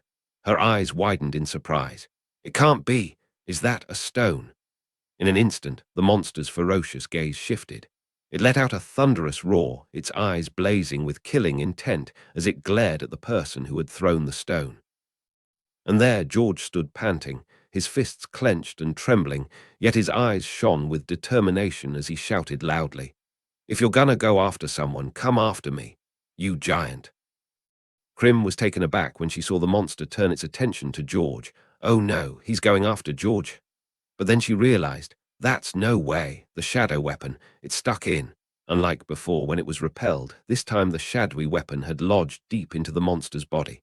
"It wasn't repelled that time," she gasped, astonished. Meanwhile, George yelled, his face unafraid, "Take it to my dad, the material for the medicine." He ran off, dashing through the violent tremors, leaving behind the growling monster, and stammered, "See Krim Nichan, run away." Krim saw the massive boulder about to crush George, her eyes wide with panic. "I idiot!" Without hesitation, she rushed forward, shouting, "UHWAAH," and pushed the boy aside. "Push away." She turned around, her face set with determination, ready to face the danger in his place. George cried out in horror, "Krim Nichan!" As he watched her get hit by the boulder and fall. He trembled, asking, "Why do this for me?" Meanwhile, Krim lay motionless, catching her breath, thinking to herself, "As I thought, I guess it was reckless after all. I can't believe I thought that I could beat the boss alone." Her status screen appeared, her HP and MP were almost depleted, and all 4 of her limbs were marked unavailable. Right now, She was on the verge of complete exhaustion. Krim lay still, her eyes dimming, thinking to herself, "I'm useless, that's why." Meanwhile, George knelt down, tears streaming down his face, filled with self-reproach. "It's all my fault. I'm sorry, Krim Nichan." A sense of guilt overwhelmed him, and his words of apology echoed. A flashback appeared. George stood holding his little sister's hand, his eyes resolute but choked with emotion.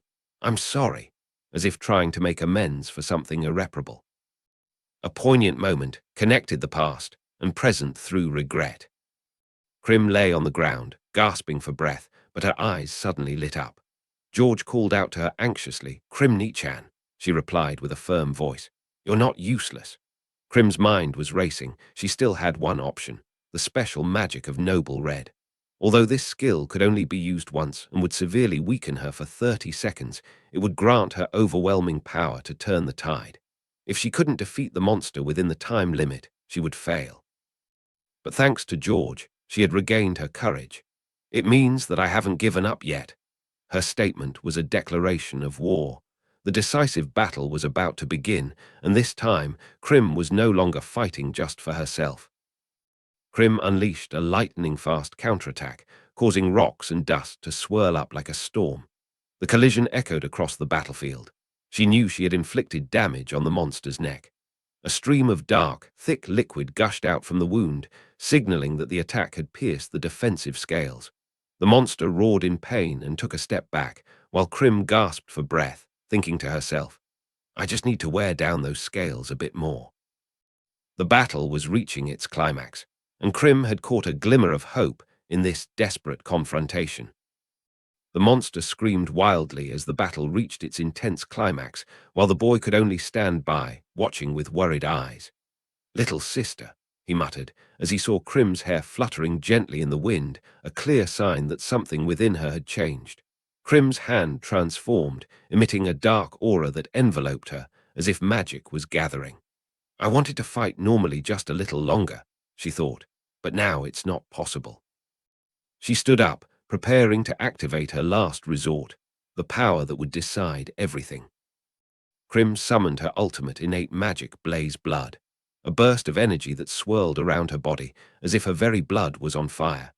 Her eyes shone with fierce determination, her battered body unwavering in spirit. Get ready, she declared, facing the roaring giant monster. This was no longer a battle for survival, but a moment that would decide her fate, all or nothing. The ultimate skill had been activated, and the outcome would be determined in 30 seconds, a matter of life and death. In the world of Destiny Unchained Online, where numerous player races with unique skills exist, Blaze Blood is known as the most special skill. When activated, the player's entire blood begins to burn, bringing a sudden surge to all stats and greatly enhancing the self-recovery ability. However, this power only lasts for 30 seconds, and when the effect ends, the player is almost completely exhausted and immobilized. Krim, now running low on both HP and time, clenches her determination. Only 30 seconds left. I have to.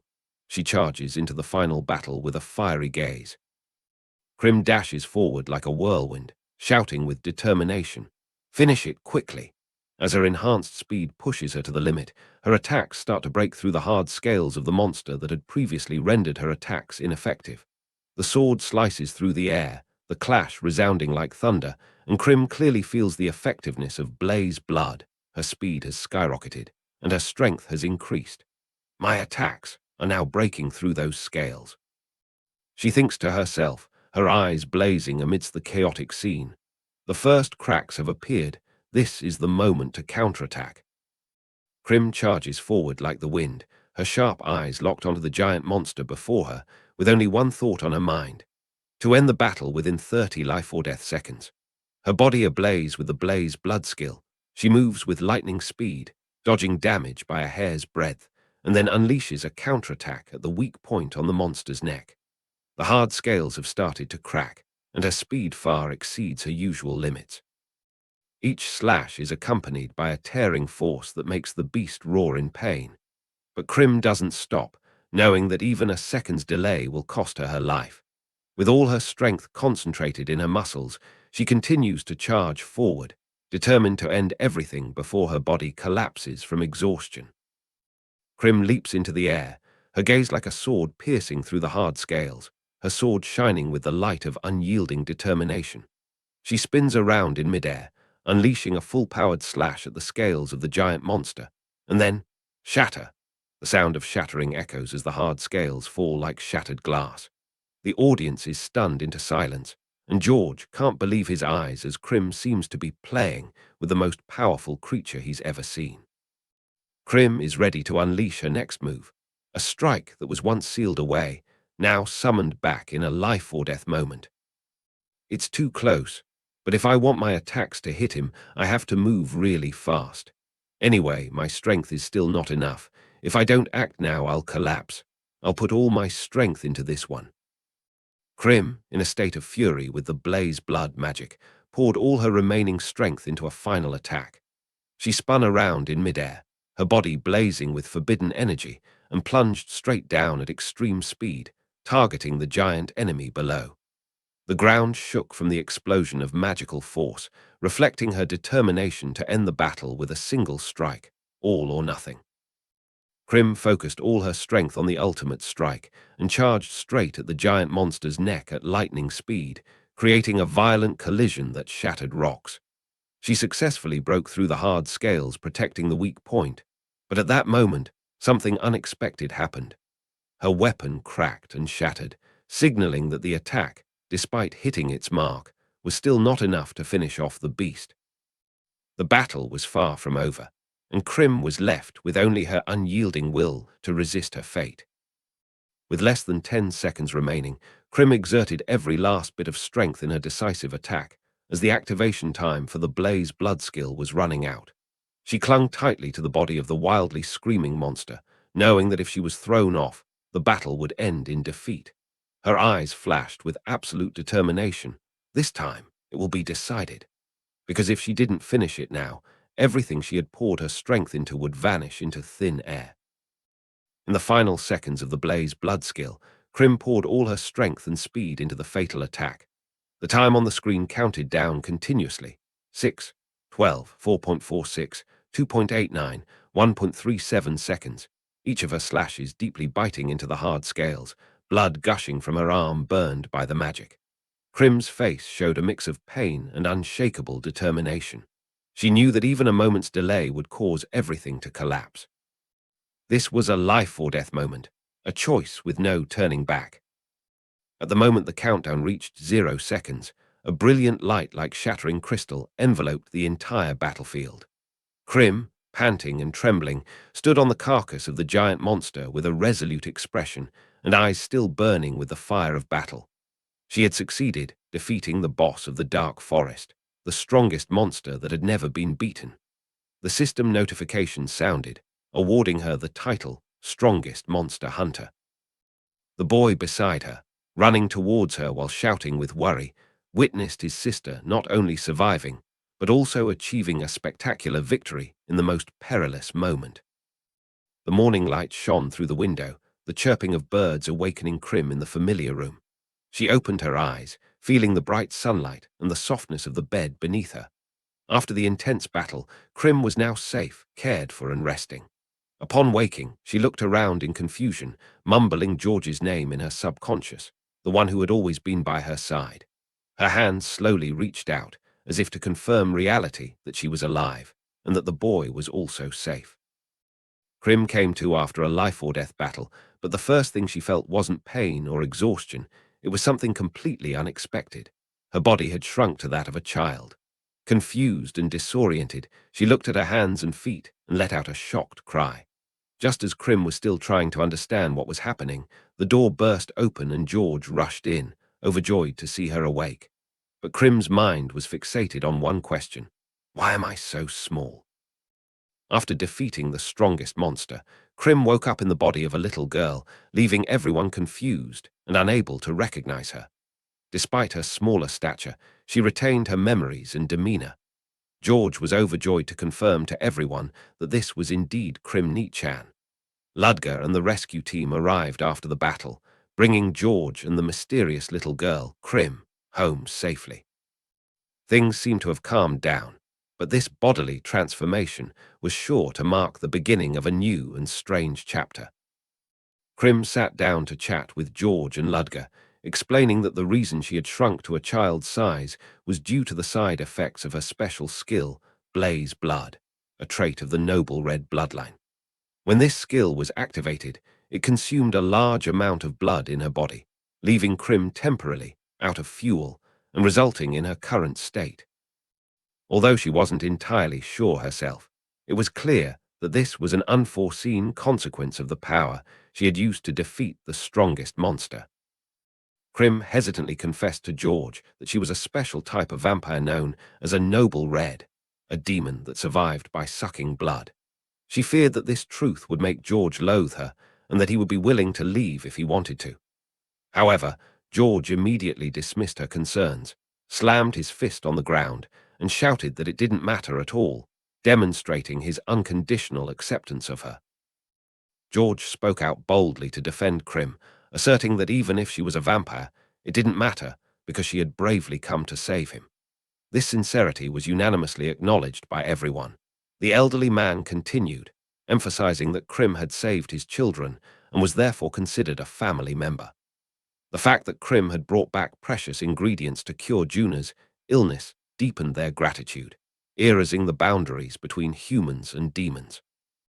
In the peaceful moment following the turmoil, Krim smiled sincerely, responding to Ludger and George's thanks. Initially still a bit disoriented, the little girl grasped her sleeve tightly and then gently said, "Thank you, both of you." The warmth spread through the space like sunlight after a storm. Immediately after, a bowl of blood was placed in front of her, a special medicine to restore the vampire's body. Although she was still hesitant, the little girl was encouraged. "Don't hesitate, drink it. The blood will help your body return to normal." Her heart wavered, not just because of her instincts, but also due to the memories and mixed emotions that were rising to the surface. This was a turning point for both Krim's body and her heart. Krim was offered blood to drink, but looked hesitant and reluctant. She stared at the cup, her eyes glazing over as if controlled by her vampire instincts, and a fierce inner struggle was evident. Although she seemed drawn to the smell, she suddenly blurted out a shocking confession. She was actually a vegetarian and extremely afraid of anything related to blood. This statement left the listeners stunned, unable to understand how a vampire like her had survived this long. Krim tried to overcome her fear of blood as George encouraged her, saying that if she didn't drink, she would remain in her current small form. After some hesitation, she covered her eyes and nose, determined to drink the blood to recover. But as soon as the liquid touched her lips, a vague and painful memory flooded back into her mind, a powerful recollection that made her heart beat rapidly. She was taken aback, as if an old, long-locked memory was rising up violently. In Krim's hazy memory, a painful event emerged.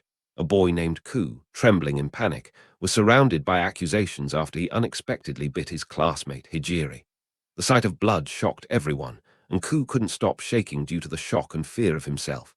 Despite the chaos, Hijiri tried to calm everyone down, saying that it was okay, it was just a little blood. This chaotic and heartbreaking scene was a piece of memory that Krim had buried, and now it was awakening. Krim woke up in a panic, a dark memory flooding back as she recalled Hijiri's gentle but wounded eyes, the girl she, as Ku, had accidentally bitten in the past. Fear arose, and she tormented herself with the question, "Why did I do that?" like a self-accusation. But the memory was interrupted by a knock on the door and George's concerned voice. She tried to remain calm, but the feeling of guilt was still etched in her watery eyes and the faintly visible fangs, evidence of the person she had once denied. Krim regained consciousness after the turmoil, trying to hide her embarrassment about the panic when drinking blood with a forced smile. Although she said she was fine and recovered, the feeling of guilt still lingered. When apologized for forcing her to drink blood, she quickly denied it, saying that it was just bad in terms of taste, as if to brush off the past. An awkward moment ensued, but it was broken when a mysterious box was handed to her with the invitation. "Will you take it, little one?" Meanwhile, a light teasing comment, "You like her, don't you?" filled the air, blending seriousness and humor, hinting at something about to happen. In a scene bathed in light and joy, Krim burst into happiness when she opened the gift box and discovered a rare treasure, a deep red cloak called the Cloak of the Young Red Lion Emperor. As a unique piece of equipment that enhances strength and fire resistance, the cloak once belonged to the first emperor when he was young, and now it became a new symbol for Krim's journey. Krim's face lit up, her eyes sparkling like a child receiving a Christmas gift, revealing that whether she's a vampire or a warrior, she's still a girl who appreciates kindness and simplicity. In the peaceful surroundings of a mountain village, Krim discussed her next plan with a kind-hearted man.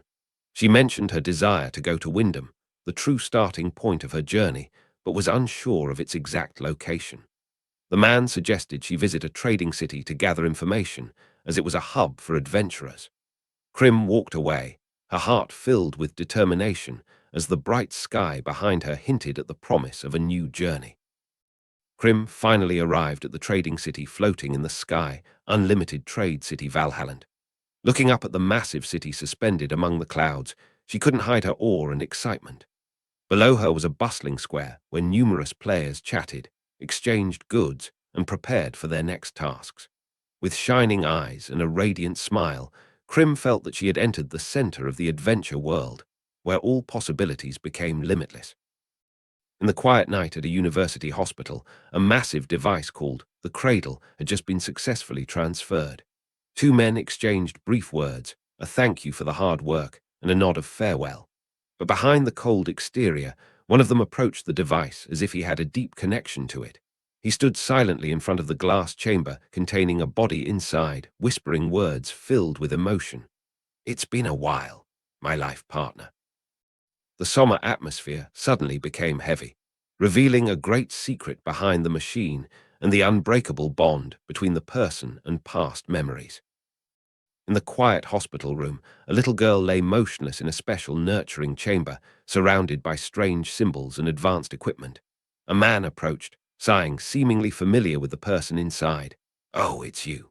On the other side of the room, a woman with a sharp gaze appeared. She acknowledged, "It seems my child has chosen this side." Although she claimed that the child hadn't made a conscious choice, both of them understood what had happened, and this game was clearly not simple. Gazing intently at the little girl, the woman whispered softly, "There are many things I want to say to you." A half-smile appeared, accompanied by a term of endearment with underlying implications. "My daughter, wake up soon." A grand story was gradually unfolding, and the child was at the center of it all. Krim gazed in awe at the floating city in the sky, unlimited trade city Valhalland, a bustling hub filled with players, vibrant sounds, and breathtaking scenery that seemed like a dream. She exclaimed excitedly, regretting not discovering this place sooner. With sparkling eyes, Krim wondered what this place really was, as Trade City didn't seem to do it justice. Valhalland was not just a marketplace, but a central gathering point for players, where anyone could access various amenities, a world designed entirely for them. Krim looked up at the central dome of Valhalland, where two players were intensely engaged in a heated PvP battle. Enthralled by the scene, she realized that this city was not just a trading hub, but also an arena for those eager to test their skills. Amidst the cheers and lively atmosphere, Krim's eyes sparkled with excitement as she chuckled. "Ha ha, so this is what trading is like." With an unexpected decision, she postponed her plan to visit Wyndham and headed towards the PvP battlefield as her next destination. Krim strolled through the bustling crowds in Valhalland and noticed that most players were from Wyndham. She quietly observed the lively conversations about gear, scrolls, and upcoming raid plans, while others debated about weapon performance or complained about accidentally buying 99.99 antidotes. Krim was lost in her own thoughts about changing her path or choosing more attractive gear. Eventually, she smiled lightly and whispered, "It's okay. Taking a detour is the most interesting part of this game." As Krim entered the central area of Valhalland, she immediately became the center of attention. Surrounding players buzzed with excitement. "That white-haired girl is so cute. Is she an idol? Can she join our guild?" Amidst the gazes fixed on her, Krim began to feel uneasy, wondering if she was really that cute. Having never seen her own in-game face, she exclaimed, "I need a mirror. I need a mirror." Still feeling perplexed and embarrassed, she didn't realize that her unique and endearing presence had brightened up the entire area. Krim finally caught a glimpse of her face in the mirror and couldn't believe her eyes. "Is this really me?" she stuttered, her face flushing with embarrassment. Her sparkling eyes, fair skin, and shiny platinum hair made her look like a living doll. Onlookers couldn't help but admire her. "She's smiling so cute. That girl is just like a real doll." Meanwhile, Krim was still in a daze, hardly believing. "Am I really that cute?" Krim sat alone in the bustling diner, his gaze quietly following the plate of fried potatoes in front of him while the surrounding chatter continued unabated. He sighed inwardly, thinking, "I'm a guy. Being looked at like this is really embarrassing." In his mind, a question arose. This avatar's face, who was it based on? If I were born a girl, maybe this would be my real face. Although he briefly thought that wasn't entirely impossible, Krim quickly dispelled the thought, shaking his head and telling himself, "No way." Krim devoured each piece of fast food with a bright, shining gaze like a child who had finally gotten to enjoy their favorite treat after a long period of being forbidden. "This is amazing. It's been a long time since I've had junk food," she murmured with a smile, savoring the happiness. Meanwhile, the shop owner standing nearby looked on in bewilderment as she ate, still holding a tray of bread as if to say, Does meat make her queasy? In that case, I can only offer this. Prior to this, Krim had been surviving solely on bread and water. The people around her couldn't help but gossip. She's eating a lot of fries, but she still looks so cute. You can tell she's enjoying every bite. In this world, you could eat as much as you wanted without worrying about gaining weight. No wonder girls loved this game so much. Krim sat sipping on her fries, starting to talk about her own race, noble elf, a rare species believed to be an advanced evolution of the ordinary elf. She explained that although it sounded cool, one of the racial characteristics was being sensitive to pain, which meant she took an additional 10% physical damage. How annoying, Krim complained. Another elf girl nearby tried to console her. It's not that bad. But Krim just shrugged and sighed. At the edge of the table, a burly orc chimed into the conversation. Look at me, my race has the knight's code skill, but it's only effective against female knights. So what can I do? A goblin with a despairing look on his face hung his head, muttering, I'm a goblin. I wish I were dead. Krim looked at them, unsure whether to laugh or cry, thinking to herself, they're really struggling because of their chosen characters. When Krim was still digesting the truth about her fellow players, a gloomy goblin and an orc with a limited knight's code, the two suddenly exclaimed in unison, but it's rare. Of course we'd choose it. Krim was taken aback, recoiling and raising her hands in a gesture of surrender. I get it, I get it. You two don't look like players at all. Looking around again, Krim sighed inwardly, thinking, there really are a lot of strange races in this game. While basic races like humans, elves, and beastmen had clear balances and easily accessible basic skills, the rare races didn't have any fixed playstyle.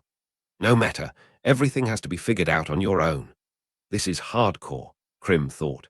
She began to realize that she had entered a world where every choice of race significantly affected the player's experience, and not always did rare mean strong.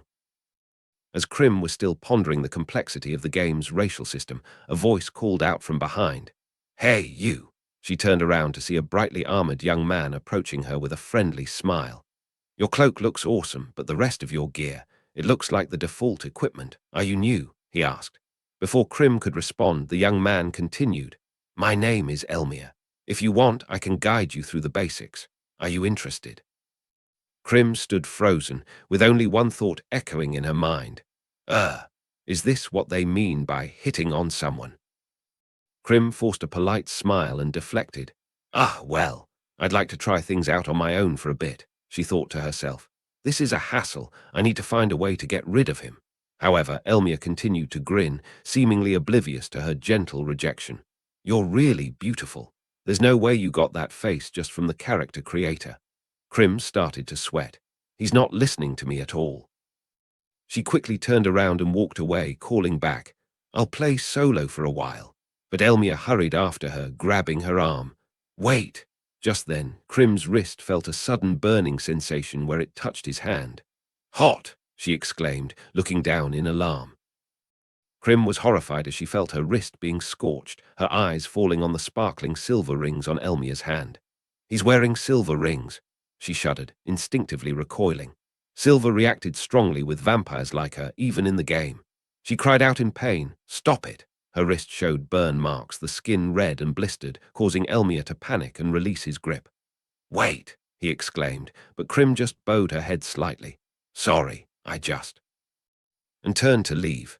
Elmir reached out, calling but Krim had made up her mind.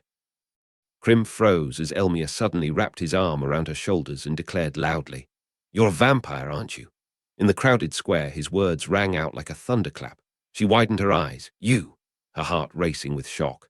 Whispers erupted around them. A vampire? Is that a rare race? Krim bit her lip, thinking in panic. He just revealed my character information to everyone. Elmir, still beaming with a smile, pointed at her. Look at those fangs and the pointed ears. The sharp pupils, too. Clearly a rare breed. Krim could only swallow her anger and maintain her composure under the scrutiny of the crowd. Krim let out a tired sigh as Elmir continued to follow her, talking incessantly. I'm recruiting members for my guild. Would you like to join? She walked on, responding curtly, not interested. In her mind, she thought, he's probably targeting rare races. Elmir still didn't give up. What's your character's name? Or tell me where you're from. Are you a high school student? Krim stopped, glanced at him wearily, and muttered, "Potato." The surrounding crowd erupted. He's really doing it. What a nuisance, as Elmia excitedly exclaimed. Potato-chan, so cute, Krim decided to herself. I need to shake him off quickly and see if there's anything more interesting. Krim entered a vast arena, still looking around in wonder. This is a combat zone. Elmia quickly followed, showing enthusiasm. Potato-chan, are you interested in PvP? Krim nodded absent-mindedly. Oh, this is where you fight one-on-one, right? Elmia beamed with excitement, stepping closer. Do you want to try? I'll go easy on. Krim narrowed her eyes, a mysterious smile appearing on her lips. Elmia, right. You said you were recruiting for your guild earlier. Before Elmia could react, Krim's smile gradually turned into a sly smirk. Krim smiled confidently, her eyes flashing with a challenging glint. If you can beat me in PvP, I'm not opposed to joining your guild. Elmia raised an eyebrow, surprised but also thrilled. You mean, if I lose, I'm not allowed to recruit you anymore? Krim shrugged, half jokingly. On the other hand, if I lose, I'll join willingly. Elmia laughed, extending his hand in agreement. All right, deal. Krim turned and stepped into the arena, her presence drawing the attention of the surrounding crowd. The first PvP match was about to begin. Potato-chan and Elmia stepped into the arena, the light shining down from above highlighted the tense atmosphere. Elmia turned around to confirm one last time. Potato-chan, I just want to test again. If I win, you'll join my guild, right? Potato-chan closed her eyes, took a deep breath, and thought about the past 5 days spent dealing with weak monsters. Anyway, the important thing is that I finally get to PvP, she thought. Although her first opponent was this murderous guy, it didn't shake her determination. The first PvP match of Destiny Unchained Online had begun. The match began, Elmia choosing to play as a human and embodying the style of a royal knight with a long sword and shield, clearly had a balanced build. There was a 90% chance of that being the case. Potato-chan observed carefully, thinking to herself, perfect for practice. She gripped her sword tightly, her eyes burning with determination. Let's go, I won't let you win. Elmia laughed loudly in response. Great, Potato-chan. I like that spirit of yours too. This was her first time PvPing in duo. Everything felt new, but she knew this was the first step to mastering this world. Elmia shouted loudly, I'll end this match right now, and leaped into the air with his sword and shield at the ready, prepared to unleash a decisive blow. But Potato-chan just smiled slightly. That's my line. She counterattacked with a speed beyond expectation, her sword breaking through Elmia's defense before he could react. In an instant, Elmia's eyes widened, and he broke out in sweat. W-weight. Ha! Too late to retreat. The match that he thought he would easily win was taking an unexpected turn. Elmia took a critical hit, his face contorting in pain. This is bad. Meanwhile, Potato-chan stepped back calmly, her demeanor strangely composed. There are 3 ways to win in PvP, she thought. One is to drain the opponent's HP. She glanced at Elmia's health bar, which was decreasing rapidly to a worrying level. 2 is to make the opponent give up voluntarily. Elmia swallowed hard, his eyes full of panic. This kid, he gritted his teeth. Potato-chan just stood there, not needing to show off her skills or strength, but clearly she had taken the initiative. Potato-chan smiled innocently as she swung her dagger straight at her opponent's neck, but her eyes were cold and full of killing intent. She's making a cute face like that, while aiming straight for my neck, Elmia shuddered, muttering to himself. If it weren't for my good equipment, I'd be done for. He clicked his tongue in frustration, then quickly retreated, starting to defend more cautiously. Potato-chan remained calm. He'll be more cautious of critical hits, but this match is far from over. Elmia breathed heavily but smiled slightly. Potato-chan, you're good. The battle had just begun in earnest. Elmia continuously wielded his sword in defense and praised, You're really fast, and with just a dagger, too. But at the same time, he wondered, but isn't relying on just that a disadvantage? Potato-chan smiled, her eyes sharp. Not necessarily. As long as it hits, it's instant death. Elmia was taken aback, thinking to himself, Damn it, I knew it. She's going for a finishing blow right away. While he was still thinking about how to react, Potato-chan leaped into the air, shouting, "Hore!"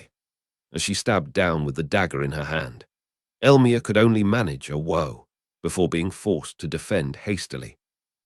Elmia counterattacked with a technique he learned from a top player's tactical video, thinking to himself, "This is the most effective combo I know. I learned it from a top ranker's strategy video." He smiled confidently as he knocked his opponent into the air. "Now you're flying, you're done for." He immediately activated his shield defense skill. Meanwhile, Potato-chan quickly rotated the dagger in her hand, preparing for the next attack. Elmia remained complacent, thinking, "Ha ha. A dagger like that won't do much." But the girl's expression didn't waver. She was ready for another surprise. Potato-chan suddenly flipped her body in midair, unleashing a bold, reversing attack from above, leaving Elmia stunned. "SH!"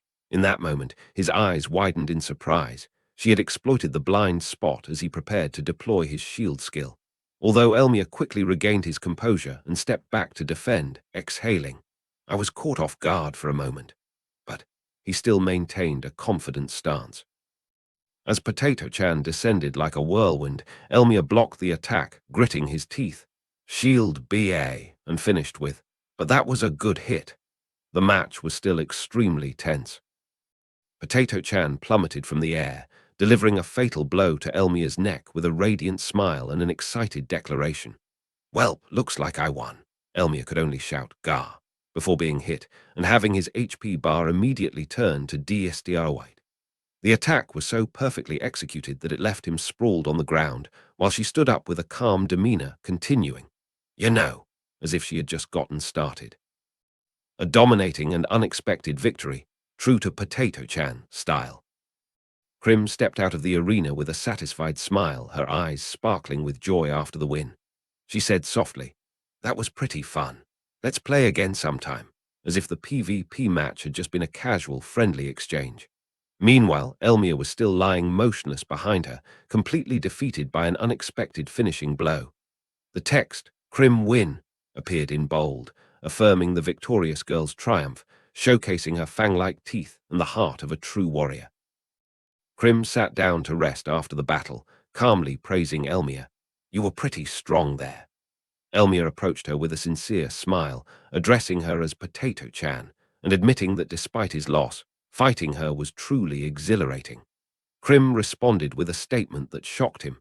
She had initially thought he was just a player who wasn't serious about the game and was only flirting with others. Elmia immediately became flustered and apologized, while Krim smiled gently, acknowledging that she too was surprised by his strength. A sincere moment blossomed between the two after their fiery competition. Krim smiled and congratulated Elmia when he said that being defeated by her made him realize what he was doing. He thanked her with a cute but incorrect name, Potato-chan. She gently corrected him, "My name's not Potato, it's Krim." As Elmia left and bid her farewell, promising to meet again next time, Krim stood there with a confident expression, leaving a clear impression, not just as a strong player, but also as someone with her own unique identity, not to be underestimated because of her cute appearance. After the thrilling PvP match, Elmia quietly repeated the name, Krim-chan, and suddenly wondered about a strange detail. Wait, was she wearing men's underwear? But quickly dismissed the thought. Meanwhile, Krim walked lightly through the merchant district, still excited after the battle. She thought to herself that while hunting monsters was fun, nothing compared to PvP. Until now, she had only interacted with George and a few villagers, so she was somewhat worried that she would lose the feeling of fighting, but clearly, Krim still maintained her skill. When someone called out, Krimchar /N, she turned around to respond with a confident smile, knowing that there was still much ahead of her. Just as Krim had ended her first PvP match with a crushing victory, she was suddenly and excitedly grabbed and hugged tightly by a girl, who praised her non-stop for being both cute and cool, leaving Krim red-faced and unsure how to react. Meanwhile, the girl's companion was awkwardly unsure whether to call Krim cool or cute, while Krim was being squeezed so tightly that she started to suffocate. Someone else immediately noticed something was wrong and shouted a warning, as Krim began to lose consciousness in the girl's enthusiastic hug, ending the comedic scene after a dramatic battle. Krim was surprised to discover that both Subaru and his companion had started playing duo, but she was even more shocked to find out that she had received a bunch of messages from Subaru that she hadn't seen, having skipped the tutorial on how to open the mailbox. Subaru was exasperated, but not surprised, simply scolding Krim for skipping even the most basic tutorial.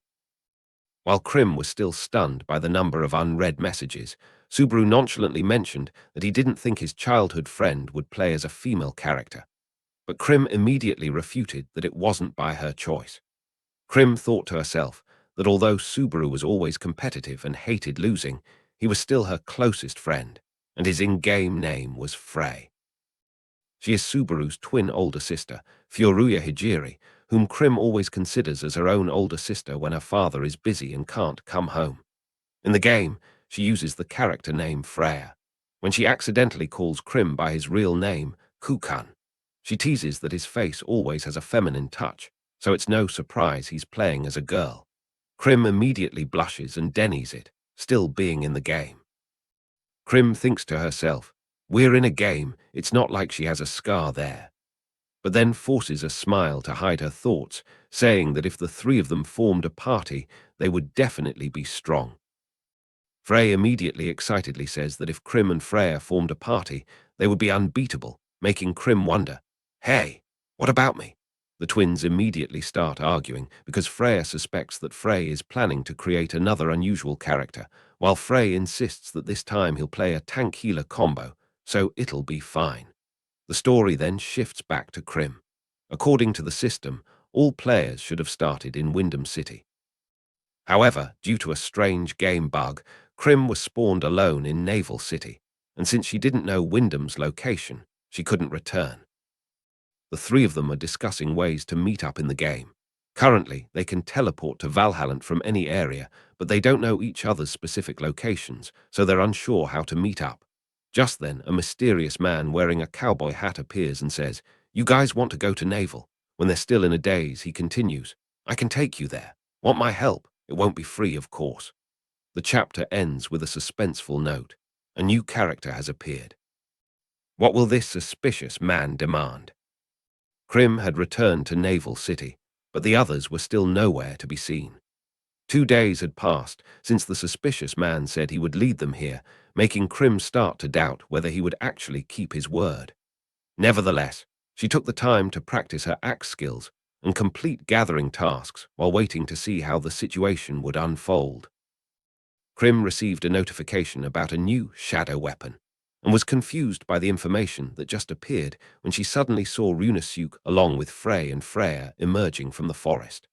The group of friends finally arrived after a long and arduous journey, all of them gasping for breath, with Runasuk collapsing to the ground and exclaiming, "I'm dying," which made Krim both surprised and delighted to be reunited.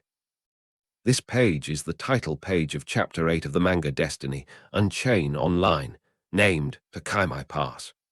Krim is prominently featured in the center of the frame wearing simple and sweat-soaked clothing, looking seductive and confident, indicating that she is in the middle of a journey or right after a battle. The text, "Your gaze playing games hotter than sunlight," creates a light-hearted and alluring atmosphere, and below it is an advertisement for Volume 1 of the manga, confirming its release date on September 8. This is a transitional moment between action events and the upcoming exploration story of the group of characters. Runasuk agreed to help bring the group to Naval, initially relieving the three friends, but then he revealed that he had never been to Naval before, so he couldn't use direct teleportation. This made Krim worry that they were getting stuck. Nevertheless, Runasuk remained calm and hinted that there was still another way to resolve the situation. The tense yet humorous atmosphere showed that the group was still navigating their way through this game world. Runasuk explained that he hadn't made it to Naval last time, so it wasn't registered as a teleportation point, but now he was stronger and had more skill points, so he was sure he wouldn't make the same mistake again. However, he set a condition to help Krim's group. He said it was just a small matter and needed a little help from them. Krim asked directly what the condition was, but Ryunosuke dodged the question, making the situation even more mysterious and suspicious. Ryunosuke complained that he wasn't good at fighting, and Freya sighed because they had died countless times on the way. Ryunosuke thought things were easier when he traveled alone, and was surprised that Freya weren't as strong as he thought. After all, they were just a mage and a healer without a tank. Meanwhile, Freya was annoyed at being called that elf girl and quietly corrected him. It's Freya. The group recalled their recent journey. Freya was constantly being attacked and panicking, begging Krim for help, which made everyone laugh and cry at the same time. Meanwhile, Krim was silently using her stealth skill to avoid danger, which made Freya complain. Despite the hardships, Ryunosuke admitted that it was a pretty fun trip. Krim was quietly holding her axe from the start, making Subaru feel a bit scared. Freya then asked, "Hey Krim, by the way," as if about to open up a new conversation. The group chatted together as they looked at the old wooden house that Krim received after completing many quests. Initially, Krim didn't think that the housing feature was part of the game, but after completing many quests, she was given a wooden house, although it looked quite dilapidated. Still, Krim showed enthusiasm, admitting that playing the game was becoming addictive. Everyone laughed and sympathized as Krim talked about gathering firewood to repair the house, and then they all stepped forward as if preparing to do something. Just as Krim returned home, a cute little girl rushed out and hugged her tightly, calling out Wan-chan. It was Juna, a girl familiar to Krim, who was overjoyed to see her return safely. Krim worriedly advised Juna to be careful because she was still recovering, but Juna happily showed off that she could run and play normally again. Krim's friends, including Frey and Freya, were surprised and delighted by Juna's cuteness. When asked, "Who is she?" Krim was a bit flustered and tried to explain. The atmosphere became warm and relaxed, like a small family reuniting. Juna happily greeted everyone, calling Freya Wan-chan and Frey Onii-chan, which surprised both of them. She also reminded them that Ryunosuke was there too. When asked if there was anything special about being so close to an NPC, Ryunosuke commented that it was rare to see a player be so close to a non-player character. As Juna busily pulled Krim's hand towards the barbecue party that her father was preparing, Krim suddenly thought of bringing a gift to join in and surprisingly pulled out a defeated wild chicken. She nonchalantly said, "If I bring a gift, I can join in too." The scene left everyone stunned, especially since no one knew when Krim had hunted this chicken. Krim and her friends were invited to attend an outdoor barbecue party hosted by Ludger. Ryunosuke and Ludger praised the food, saying, "Too delicious. The wild chicken you brought is fantastic." The two older men quickly became close, like old friends, leaving Krim to sigh inwardly. These old men. Meanwhile, Ludger enthusiastically said that drinking beer in the daytime was the best, while Ryunosuke felt relieved that drinking in the game wouldn't make him drunk. Krim thought to herself that if she could feel the effects of alcohol in the game, it would be a disaster, and could only look at them with a tired gaze. Goodbye to the hangover feeling after drinking. I understand now. In the lively atmosphere of the barbecue party, Juna happily handed Krim a plate of grilled vegetables and said, "Sister Krim, here's some grilled vegetables for you," making Krim smile and thank her. "Thanks," someone else expressed regret. "It's really unbelievable that you can't eat meat. What a pity." Krim just smiled slightly and silently agreed. Meanwhile, Krim calmly enjoyed her food but didn't forget to turn to Ryunosuke, who was eating enthusiastically, and said directly, "By the way, it's time you told me the conditions to bring my friends to Naval, right?" Ryunosuke was still eating, but it seemed like he couldn't avoid the question anymore. Ryunosuke smiled and began to reveal the condition. "My condition is to attack Kaimai Pass," Krim repeated in surprise. "Kaimai Pass." Ryunosuke continued to explain that it was a hidden area known only to him, where the reward was often rare items. "The first person to conquer that area will receive an additional reward," he said, pointing to the map, "and I'll take half of that. That's my condition." Krim immediately asked, "Are you saying it's impossible to do it alone?" Ryunosuke nodded in agreement. "Exactly." Ryunosuke continued to explain the danger of Kaimai Pass. "There's an ogre tribe there, As soon as they see you, they'll kill you. You can't reason with them. He said that he had been to Valhalland before, but had to turn back. That's why he needed the help of strong people. I watched your match, Krim, Runasuk said. You're really a formidable gamer. When Krim hesitated and asked about forming a guild, Freya wondered, does that cost money?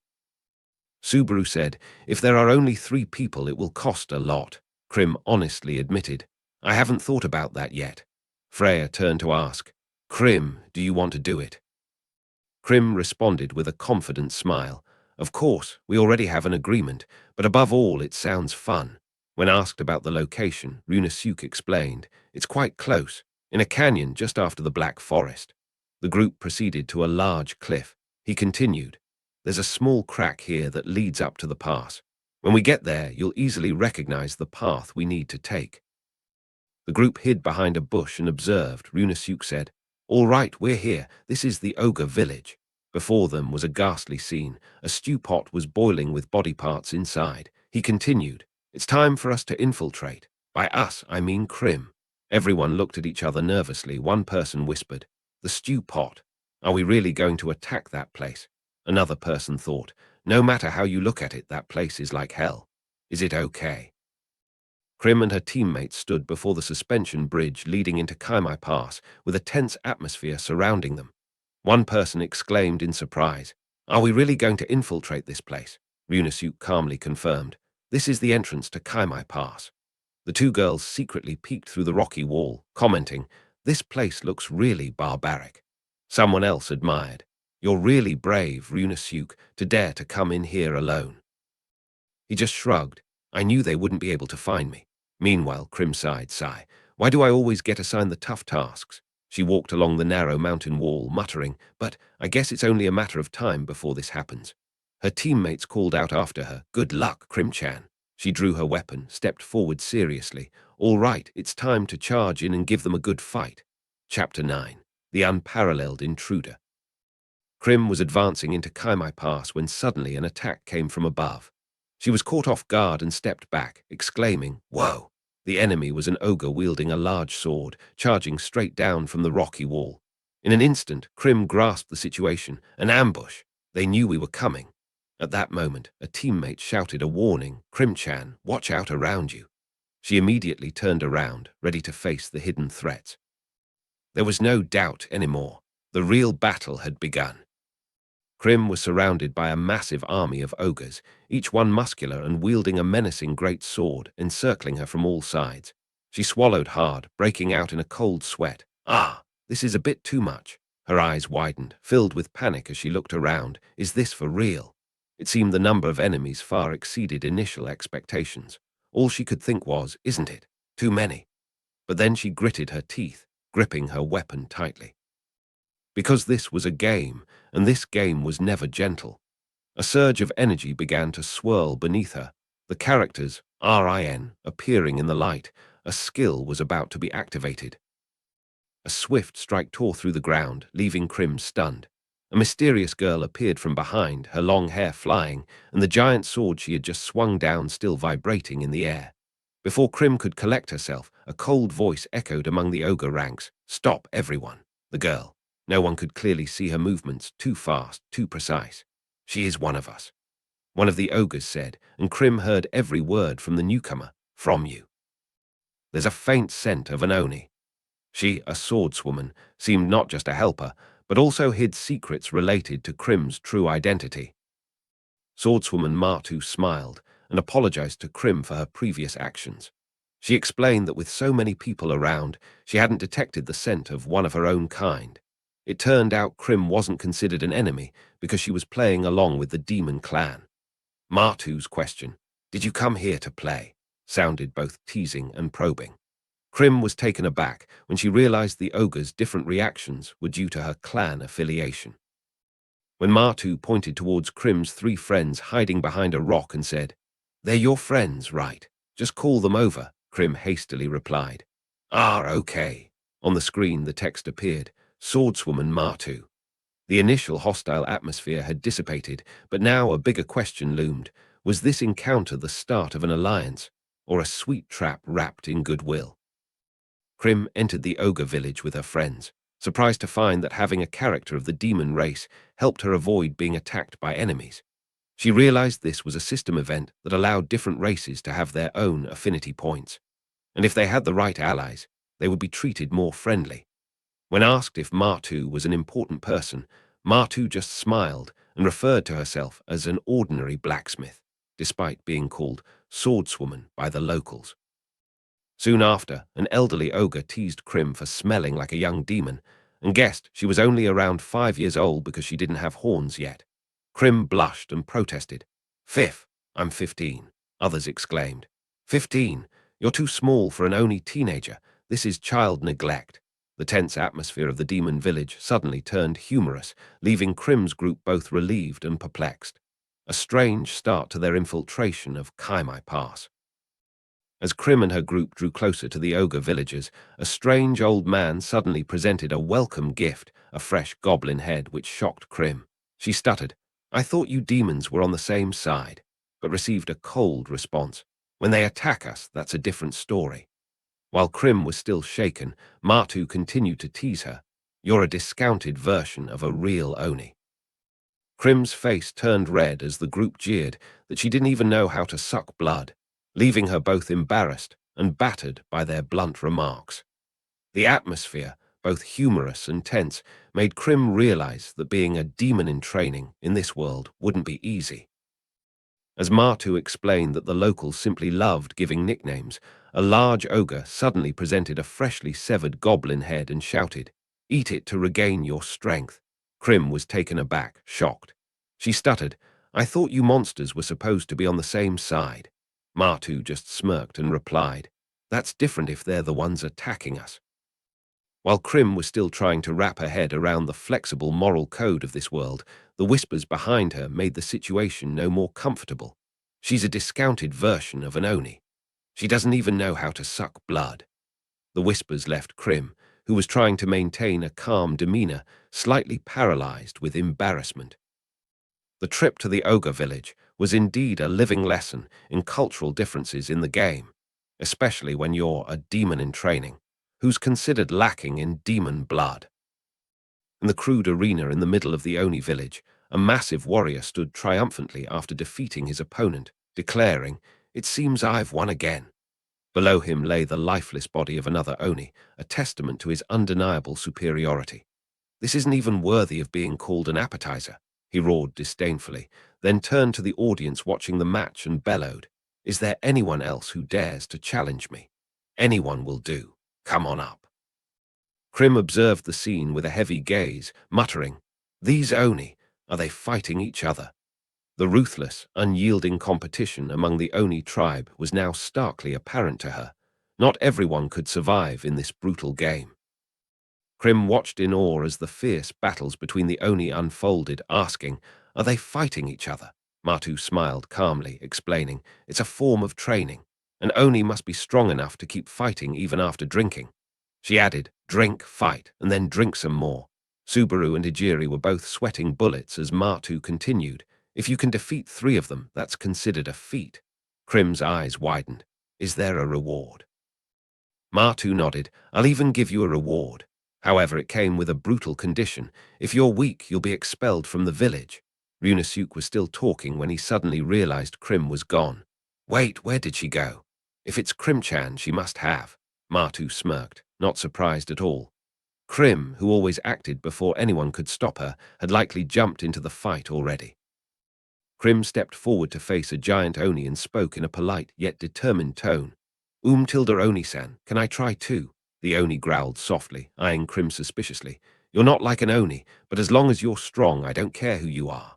Meanwhile, her friends watched from outside, with Ryunosuke smiling in surprise. "That girl's got guts, and she knows how to save time." Another person added, "That tiny little bloodsucker has a strong fighting spirit." Krim, however, still didn't understand the situation fully. "I don't know what you're talking about regarding the reward." But Freya quickly explained, "You'll be rewarded if you defeat 3 of them." And just as Krim stepped onto the battlefield, the quest start notification appeared, marking the beginning of the challenge, a battle not only to prove strength, but also a path for the group to progress further into this harsh world. The Oni roared fiercely, swinging his weapon down at the ground with such force that rocks and dust flew everywhere, but Krim had vanished from his sight in an instant, leaving him stunned. Ha! Where did she go? As he was still bewildered, Krim suddenly appeared in the air behind him, her eyes cold and sharp. Good, I wanted to try this out too. In her hand, a heavy weapon combined with darkness was summoned. Shadow. Heavy weapon, dark light burst around the blade, signaling an all-out attack about to be unleashed from above. The air became suffocating. Everything was just a moment of waiting for the first impact. Krim landed like a lightning bolt, her giant battle axe wielding dark power sweeping strongly at her opponent. The attack, named Battle Axe, struck the giant Oni's body, making him immediately collapse, blood and data bursting like fireworks. He could only exclaim, "Yuo, ah, ga," before his entire image disappeared in a flash of light. The people around were stunned. Martu smiled in surprise. She took him down quickly. That's impressive. Freya clapped enthusiastically. Krim-chan, you're so cool. The atmosphere was filled with admiration, but Krim just gripped her axe handle tightly, her eyes cold and ready for the next opponent.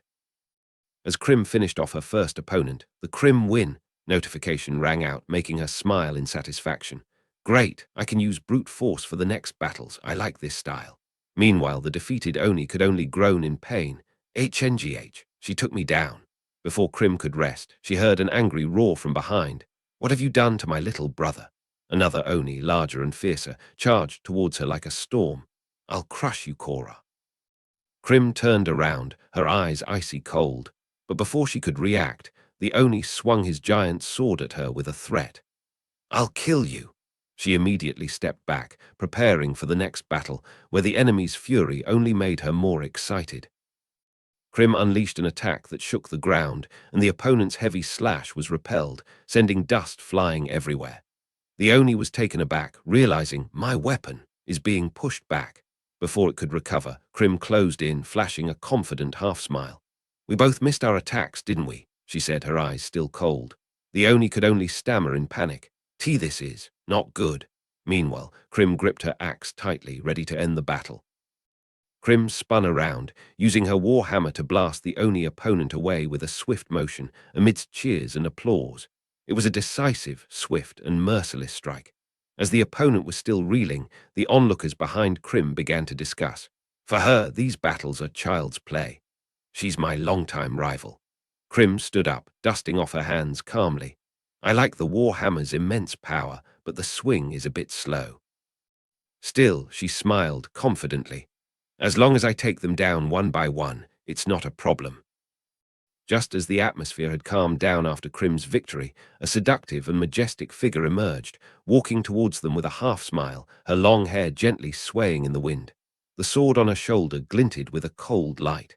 I want to have some fun too, she said, her eyes locking onto Krim with an unspoken challenge. So let's have a match together. Krim looked up, momentarily taken aback, but her gaze didn't waver. Swordswoman Martu. And with that, Chapter 9 ended, on the brink of an explosive confrontation. Inside the silent yet tense arena, Krim and Martu stood facing each other like two stars about to collide. The match was named Secret Sword, Kokano, evoking a mysterious aura and overwhelming power waiting to be unleashed. Martu smiled seductively, but her eyes were as sharp as knives, while Krim gripped her weapon tightly, her gaze unwavering. Meanwhile, Krim's friends outside cheered non-stop. Go, go, Krim-chan, Martu is nothing compared to you. Yunosuke reminded, just one more match, and we'll get the reward. I'm counting on you. But the only one who noticed the difference was the bright-haired girl. She's completely different from the previous two.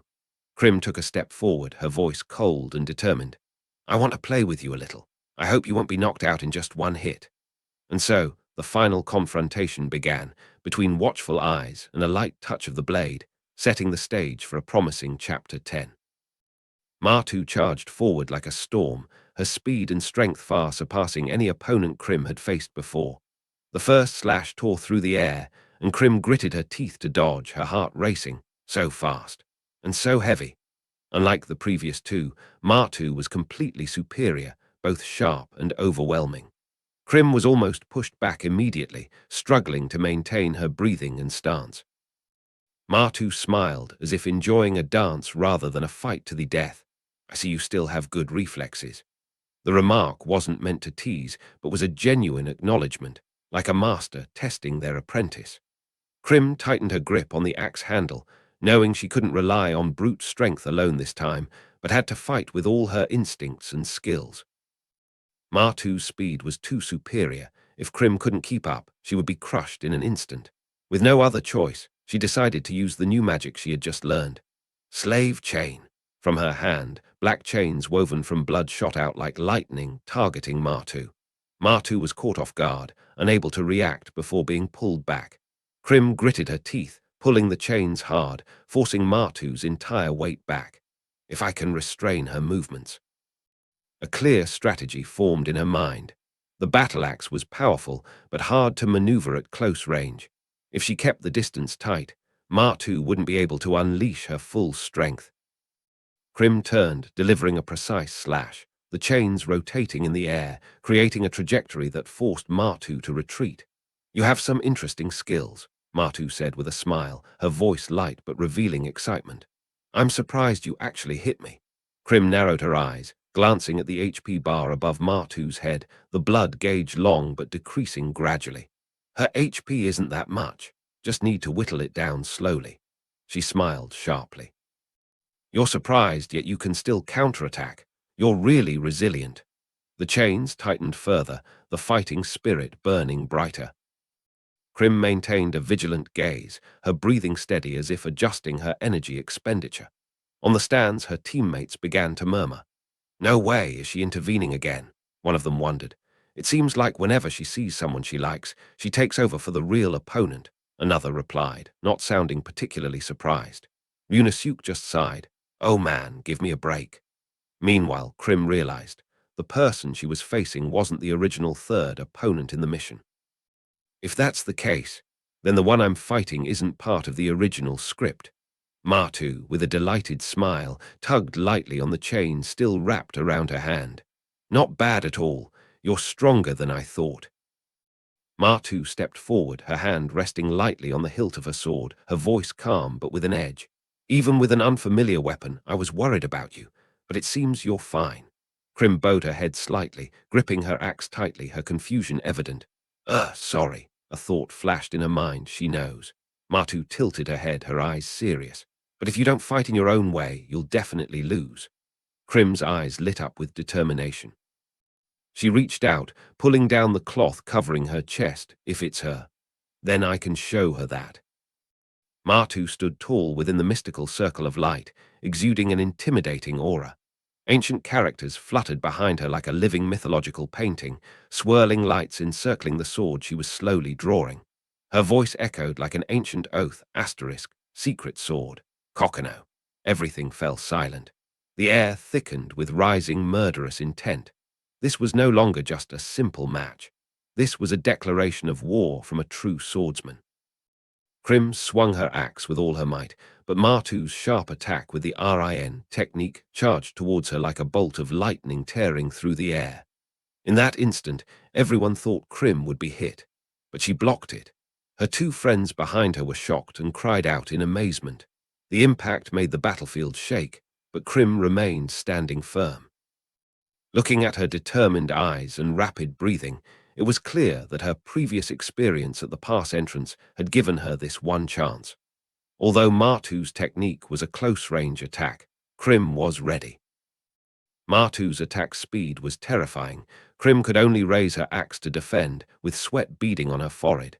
The successive sword strikes seemed like illusions, as if multiple Martus were attacking at once with the technique called Ryu.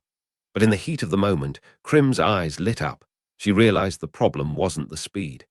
If I guess correctly, she thought, gripping the axe handle tightly, the real issue is. In the pitch-black silence, a suffocating feeling filled the space. There was no sound, no light, just absolute emptiness. But deep within that silence, something seemed to be building up, waiting to explode. This wasn't the end, it was the starting point for the decisive blow. Krim realized too late that Martu had lured her into retreating at the right moment. In an instant, Martu had switched to the EI sword withdrawal technique. a move that could decide victory or defeat with a single strike. Krim understood that she had been put in the perfect position for a fatal attack, and now everything depended on her reaction speed in the next moment. Krim cast Snare at the critical moment, a desperate but accurate decision. Just before Martu's sword could reach her, dark magical circles appeared, immobilizing her opponent. The sword strike stopped mere inches away. The match should have ended there, but Krim had broken the rules with her extraordinary reaction. Martu almost finished off Krim with a fatal sword strike, but thanks to a magical obstruction underfoot, Krim managed to escape.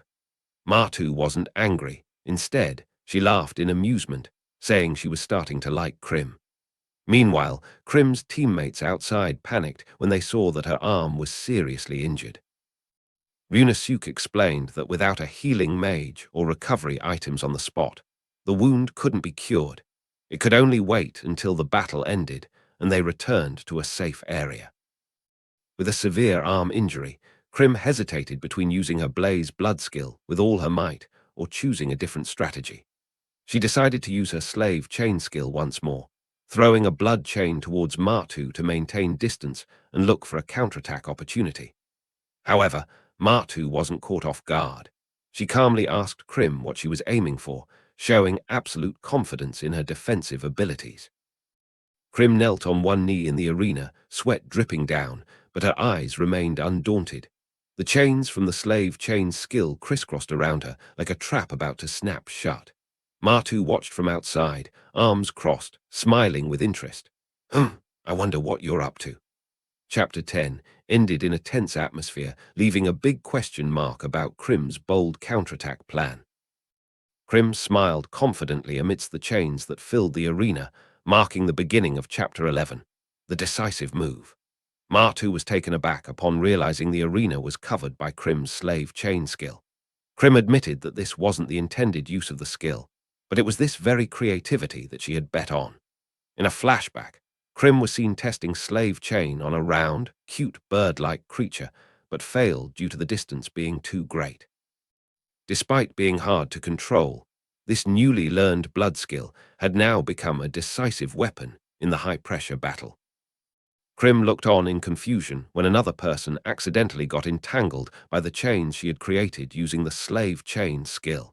She awkwardly admitted, "Oh, I caused this," because the chains wouldn't disappear immediately when they missed their target, but instead lingered for a while, causing a chaotic scene. The arena was wrapped in chains like a temporary iron maze. Krim observed the chains in her hand, thinking that even if the terrain changed during the fight, the skill remained effective, a valuable trait, but also risky if not controlled properly. Krim stood still in the arena, her hands gripping the blood chains that were becoming heavier. She muttered, right, even without using Blaze Blood, if I run out of blood, I'll end up like this." Her body grew tired, her skin pale and her steps unsteady. She told herself to be careful and not overuse the skill. Her eyes glanced around the arena where the chains were densely intertwined. "Can I make use of them?" she thought, then smiled weakly. On the opposite side, Martu gently placed her hand on the hilt of her sword, her eyes calm. "You set up this mess of chains to hinder my movement, didn't you? Admittedly, it's a bit inconvenient, but..." Both opponents were calculating their next move in the tense silence. Martu charged forward with overwhelming momentum, her sword drawing a bright line through the air. "This isn't enough to stop me," she said firmly, the magical light emanating from the circular symbols on her back making her look like a warrior goddess. In that moment, Ryunosuke and his teammates watched anxiously. "Oh no, she's going to get hit," their faces filled with worry. However, just as the attack was about to land, Martu's expression changed, and she looked surprised. Ha! Something unexpected had happened, changing the course of the battle. Krim flipped through the air, the magical chains forming a crisscross pattern like a spider's web. She turned her head and smiled teasingly. "This way, Oni-san." Martu narrowed her eyes, her lips curling into a smile full of excitement. "You're like a bat, so you want to play tag with an Oni, all right." Her sword flashed as she raised it.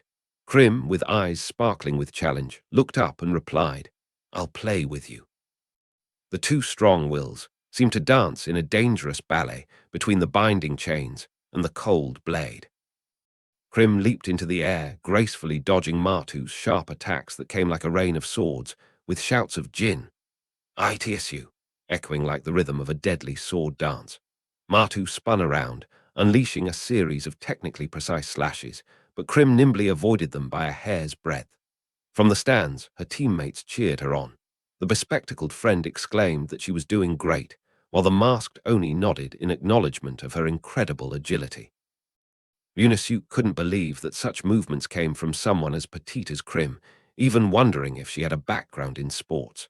However, the bespectacled friend remained cautious, reminding that Krim still had to dodge 2 more attacks before she could counter, and only then would she truly have a chance to win. The entire audience held its breath, waiting to see if she could turn the tide against the overwhelmingly dominant Martu. Krim sprinted through the labyrinth of iron chains she had set up, continuously analyzing Martu's every move in her head.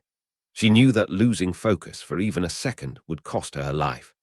The question wasn't how strong the attack was, but whether she could avoid it.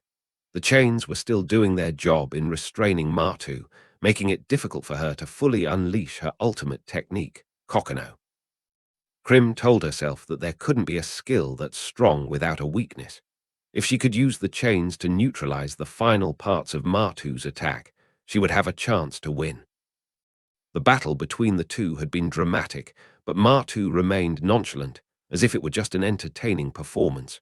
She raised her sword, her sharp eyes scanning through the chains that filled the arena, and smiled slightly, acknowledging that they had been a minor nuisance. But now it was time to end the show. She declared firmly, "The performance ends here." When Krim launched herself forward with the intention of ending everything with a decisive blow, she was surprised to witness a scene that made her heart skip a beat. All the chains that had been carefully spread across the battlefield were cut in an instant by Martu's sword, named Zai. Martu stood in midair like a female warrior goddess, with a cold smile on her lips. "I have no other choice. I must end this here." Krim thought to herself, her eyes full of determination despite facing an opponent who had just foiled all her plans with a single move. Krim poured all her strength into her final attack, Slave Chain, and blood flowed from her hand, creating black blood chains that launched towards her opponent. However, Martu just smiled coldly and said, "It's futile, you're too slow." Without hesitation, Krim immediately transformed her magical power into her final weapon, Shadow Heavy Weapon, and darkness coalesced into a giant axe in her hand. In that moment of extreme tension, Martu looked at Krim with an admiring gaze and whispered, "A wonderful match, worthy of my challenge." Martu gently sheathed her sword amidst the light and the dissipating fragments of darkness, and the character, Zen, appeared as the final mark of her just-used ultimate technique, a perfect move that ended the match in silence. She turned around, smiled gently but with authority, and said to Krim, "Let's play again next time, okay?" There was no arrogance in her words, just a sincere invitation between two equals, like two warriors respecting each other in a dance of life and death. Martu hadn't even had time to retract her victorious smile when a feeling of unease crossed her eyes. "Aren't you being too hasty, declaring victory this early?" The fragments of black armor swirled in the air, but what she needed to see wasn't there. "She's not here." The truth made Martu's eyes widen in shock. Krim, the little girl, had disappeared from sight, as if she had melted into space. Where the hell? A chill ran down her spine. The match that she thought had ended was actually just beginning from a point that no one had anticipated. If there was another way, she wouldn't have chosen this form. But Krim's body had a strange characteristic. Every time she used too much blood, her body would shrink and lose its ability to fight. This was her special condition, and now she had reached her limit. To maintain this form, she just needed a little more energy to transform completely, even if it meant drinking blood after the battle.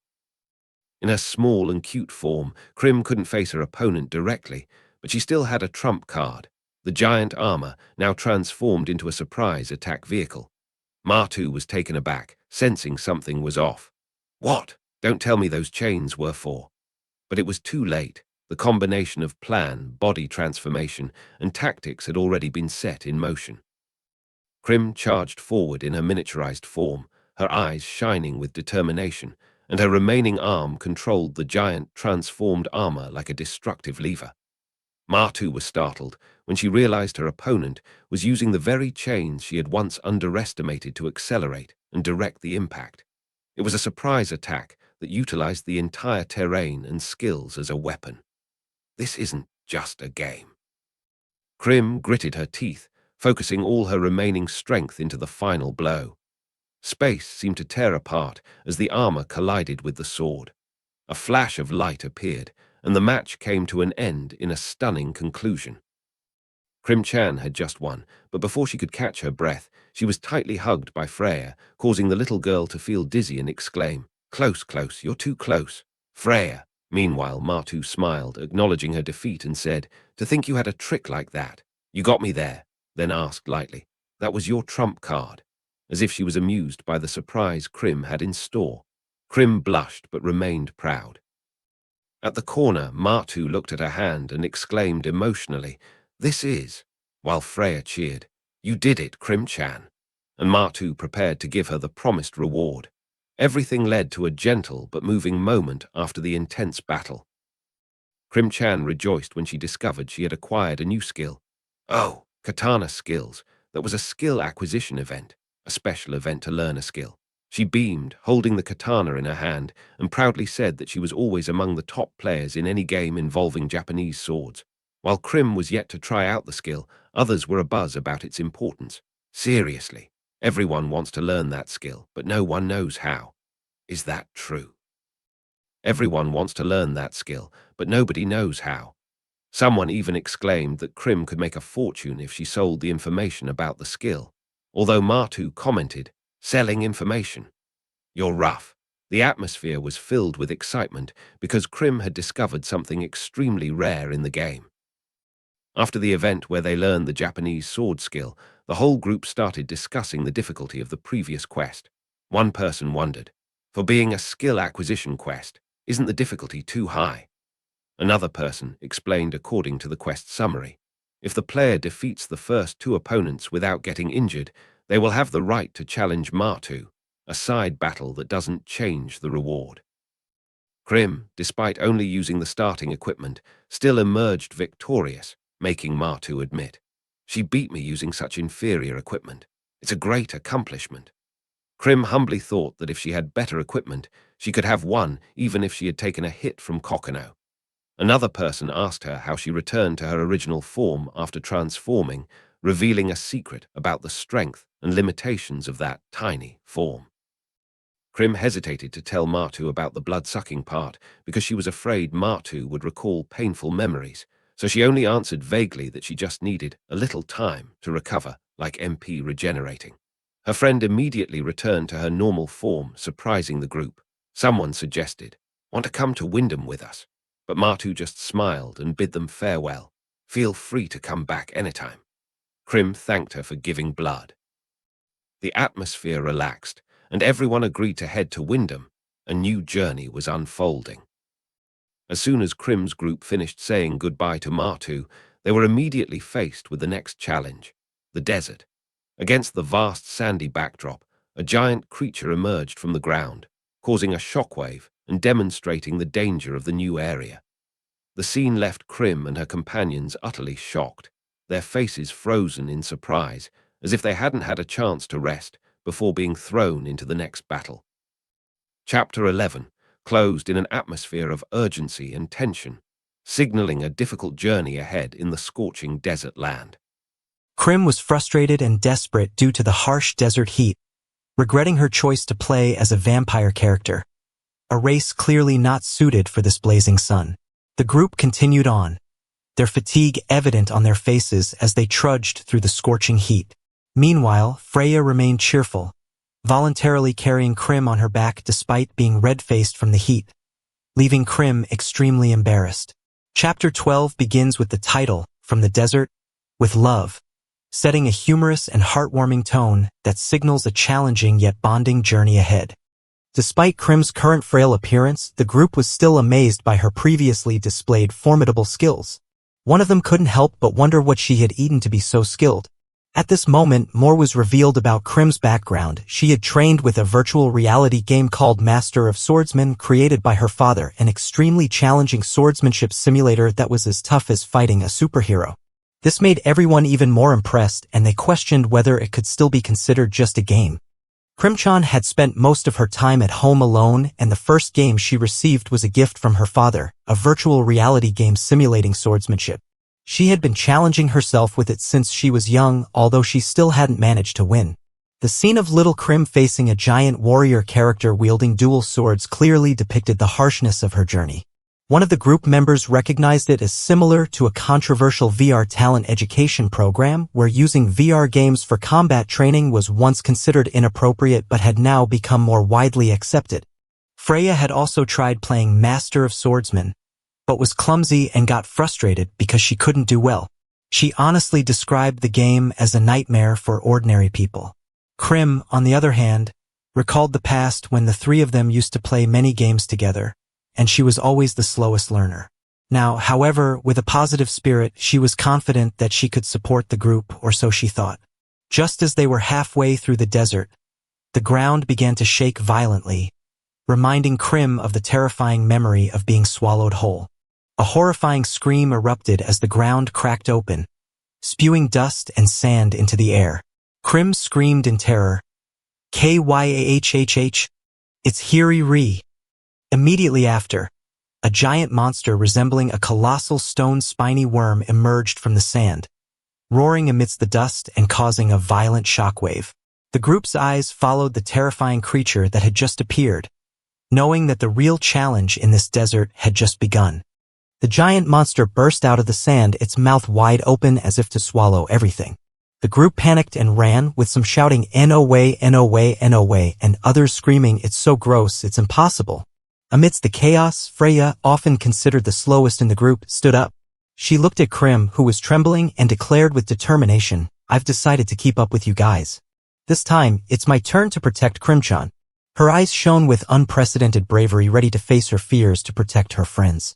Freya and Krim dashed through the scorching desert, with the giant monster chasing after them as if it would swallow the entire sky. A distant rocky crevice appeared to be their only escape route. "Freya, let's hide in that crevice," Krim cried out, but it was too far away. "No way. It's too far." Freya panicked, trying to step forward but seemingly exhausted. She shouted, "I know, but I have my limits too." In that moment, close to death, tears and despair welled up and she cried out, "Krim-chan, forgive me." But Krim turned back, her eyes stern, and uttered a resolute command, "Don't give up," a phrase that reignited her dwindling fighting spirit. Freya snapped back to reality after a near-death experience, thinking she had died as she saw a blurry scene before her. She murmured in confusion, "Did I die?" But then a familiar voice spoke up, gentle and radiant, "Are you okay, Freya?" It was Krim, who had just carried her to safety in the nick of time. Freya opened her eyes wide, looking at Krim's smiling face and feeling the warmth from her hands. "Haha, that was close," Krim reassured her. Freya's face turned red, her emotions mixed, and she whispered, "Why yes. I'm fine." In her friend's arms, she realized that this time she wasn't alone. While Krim was still reeling from the battle, she was unexpectedly praised for finally being able to function normally in the sunlight thanks to standing in the shadow of the giant sandworm. But while the group was still chatting, Krim suddenly collapsed, exhausted. "Krim?" Her friends panicked. Someone asked softly, "Can you make it?" And Krim could only whisper, "I don't think so." Immediately after, the sandworm suddenly rushed towards them, causing everyone to be horrified. "Krim-chan?" they cried out, and saw her being dragged away again in a surprising turn of events. Someone calmly said, "I guess we'll just have to pick them up at the respawn point, Ryanosuk?" As if this was no longer a strange occurrence for the group. After a challenging journey through the desert, the group finally arrived at a rest town, an oasis shining brightly under the stars. "We're here," someone said with joy. It really is easier to cross the desert at night. But amidst the relieved atmosphere, Freya looked quiet. When asked, she replied softly, "It's nothing. I'll be right there." But inwardly, she sighed, in the end. I didn't do anything. Self-doubt crept into her eyes, despite her forced smile on the outside. After making it through the desert and arriving at the rest town, the group finally got to rest in a simple inn. Krim collapsed onto the bed, sighing in relief. Ah, I am alive again.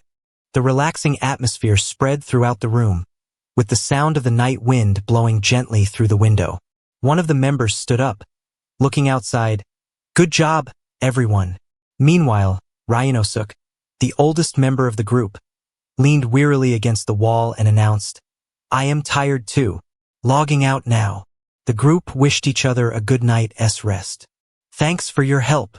Sleep well, see you tomorrow. Each person drifted off to rest after a long day full of tension and adventure. The group gathered around a round table in the inn, starting to discuss their next training plan. Someone opened the conversation. Now that it's just the three of us, let's talk about our training plan. Another person asked, Are you both elves?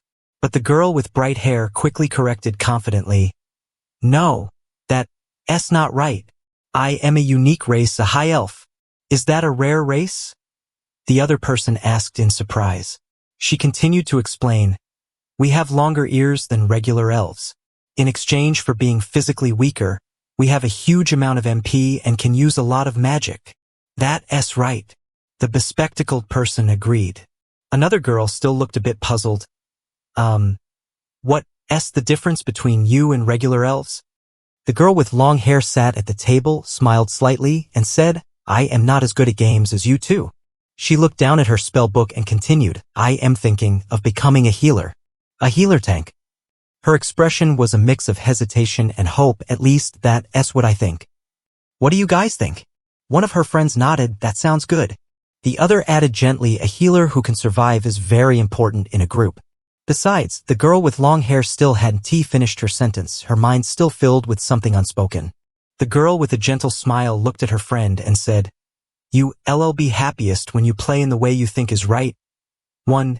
The girl with long red hair blushed slightly, smiled, and replied, Yeah, that's right. She continued confidently, All right, I'll start learning skills right away. Someone else laughed. So Ree's still going to be a tank healer? I'll support everyone with healing and shields. Do you know what skills you need to learn? Let me think. I also want to save some magic skills for PvE. The atmosphere was filled with determination and warmth among them. The group finally arrived at Wyndham City, the starting point for all players. Inside the city gate, they saw familiar buildings and a bustling atmosphere. This is where it begins, someone said. The starting city, Wyndham. The main character excitedly raised her fist. All right. It's time to form a guild. But before that, yeah. Someone else muttered softly, I guess she'll finally understand the hardships. The group stepped into the city, ready for a new chapter. Krimchan excitedly pushed open the city gate and stepped into Wyndham City, the starting point for all players. But as soon as she entered, she heard a ding notifying her that the tutorial had automatically started. She exclaimed, Whoa! Is the tutorial starting? While Elf and Ryanosuk closed their eyes and yawned. This tutorial is ridiculously long. I bet it'll take more than an hour and a half. Freya hurriedly said, No, wait, I'll skip it, and glared at the tutorial on the notification board. Help! Monsters with critical weak points like head, neck, heart are attacking one by one. Are there any adventurers around? While Krimchan whimpered, could you maybe be an adventurer? The rest of the group stood outside, watching her. As they concluded Chapter 12, Krimchan finished the long tutorial and breathed a sigh of relief, saying, Finally done. Ryanosuk patted him on the back and said, Good job, Krimchan. How was the tutorial? Krim replied, Actually, there were a few features I didn't understand, but by the time it explained combat, I was already dozing off. Meanwhile, their friends weren't idle. Freya said, I'm going to buy a few things that might be useful, and the bespectacled elf said, I'm compiling a guide on how to learn katana skills. Now we just need to figure out how to make money from it. Ryanosuk chuckled and said, I'm sure we'll get Krim to demonstrate his katana skills again. We don't want people to think we're just bragging. This marked a lively start to Chapter 13, 3 versus 3, Battle Start. Ryanosuk suddenly said his goodbyes. Well, I've got to go. I've got a lot of work waiting for me. Krim was surprised. You're leaving already? Ryanosuk smiled and replied, Sorry, kids. It was a short time, but I really enjoyed playing with you. The group chimed in eagerly. I had fun too. It was really fun. Let me send you a friend request. Ryanosuk smiled and said, I'll accept them all. Krim watched as Ryanosuk's figure gradually disappeared, thinking to himself, I knew he was only staying to guide us, but it still feels sad. It was a simple yet emotional farewell moment. Immediately after saying goodbye to Ryanosuk, the group quickly regained their spirits.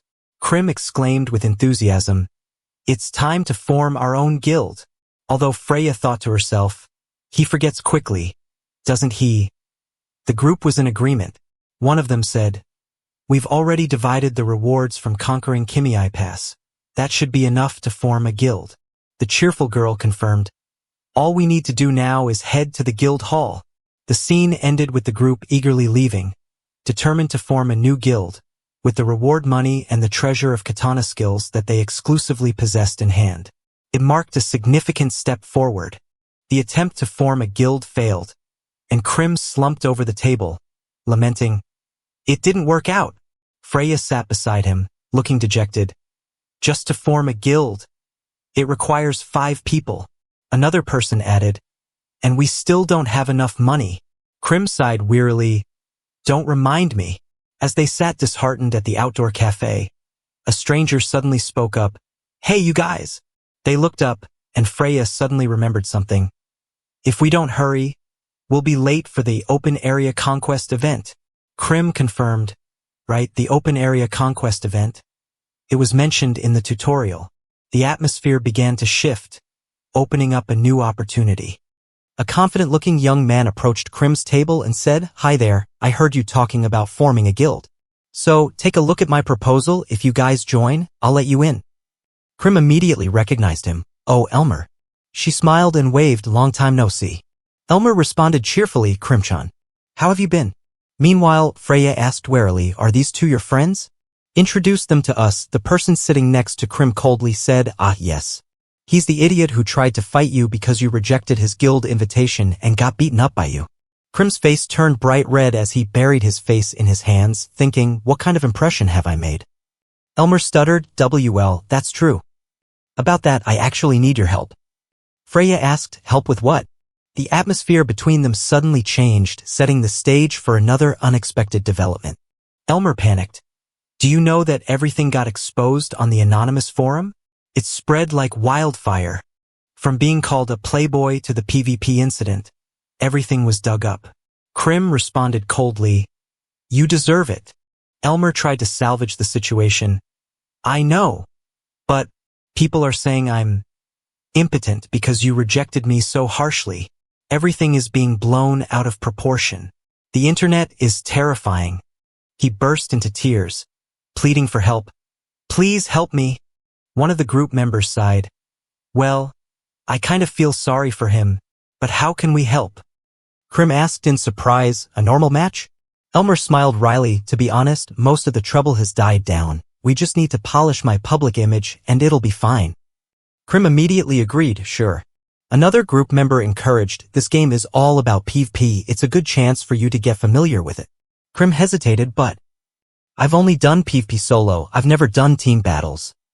The other girl enthusiastically suggested, Perfect. Since we're all here, we can participate in our first team battle right now. She smiled with determination. One person sighed, There goes our battle-hungry friend. Note to self, put the knife away, see where I am. In the Valhalland arena waiting room, the group discussed their strategy together. The bespectacled person said to Freya, In 3v3 matches, teamwork is the key to victory. You know that, right? And continued to explain, Many skills and spells in this game can interfere with each other, so we need to coordinate. Another person chimed in, We've bought a lot of new skills in the resting town.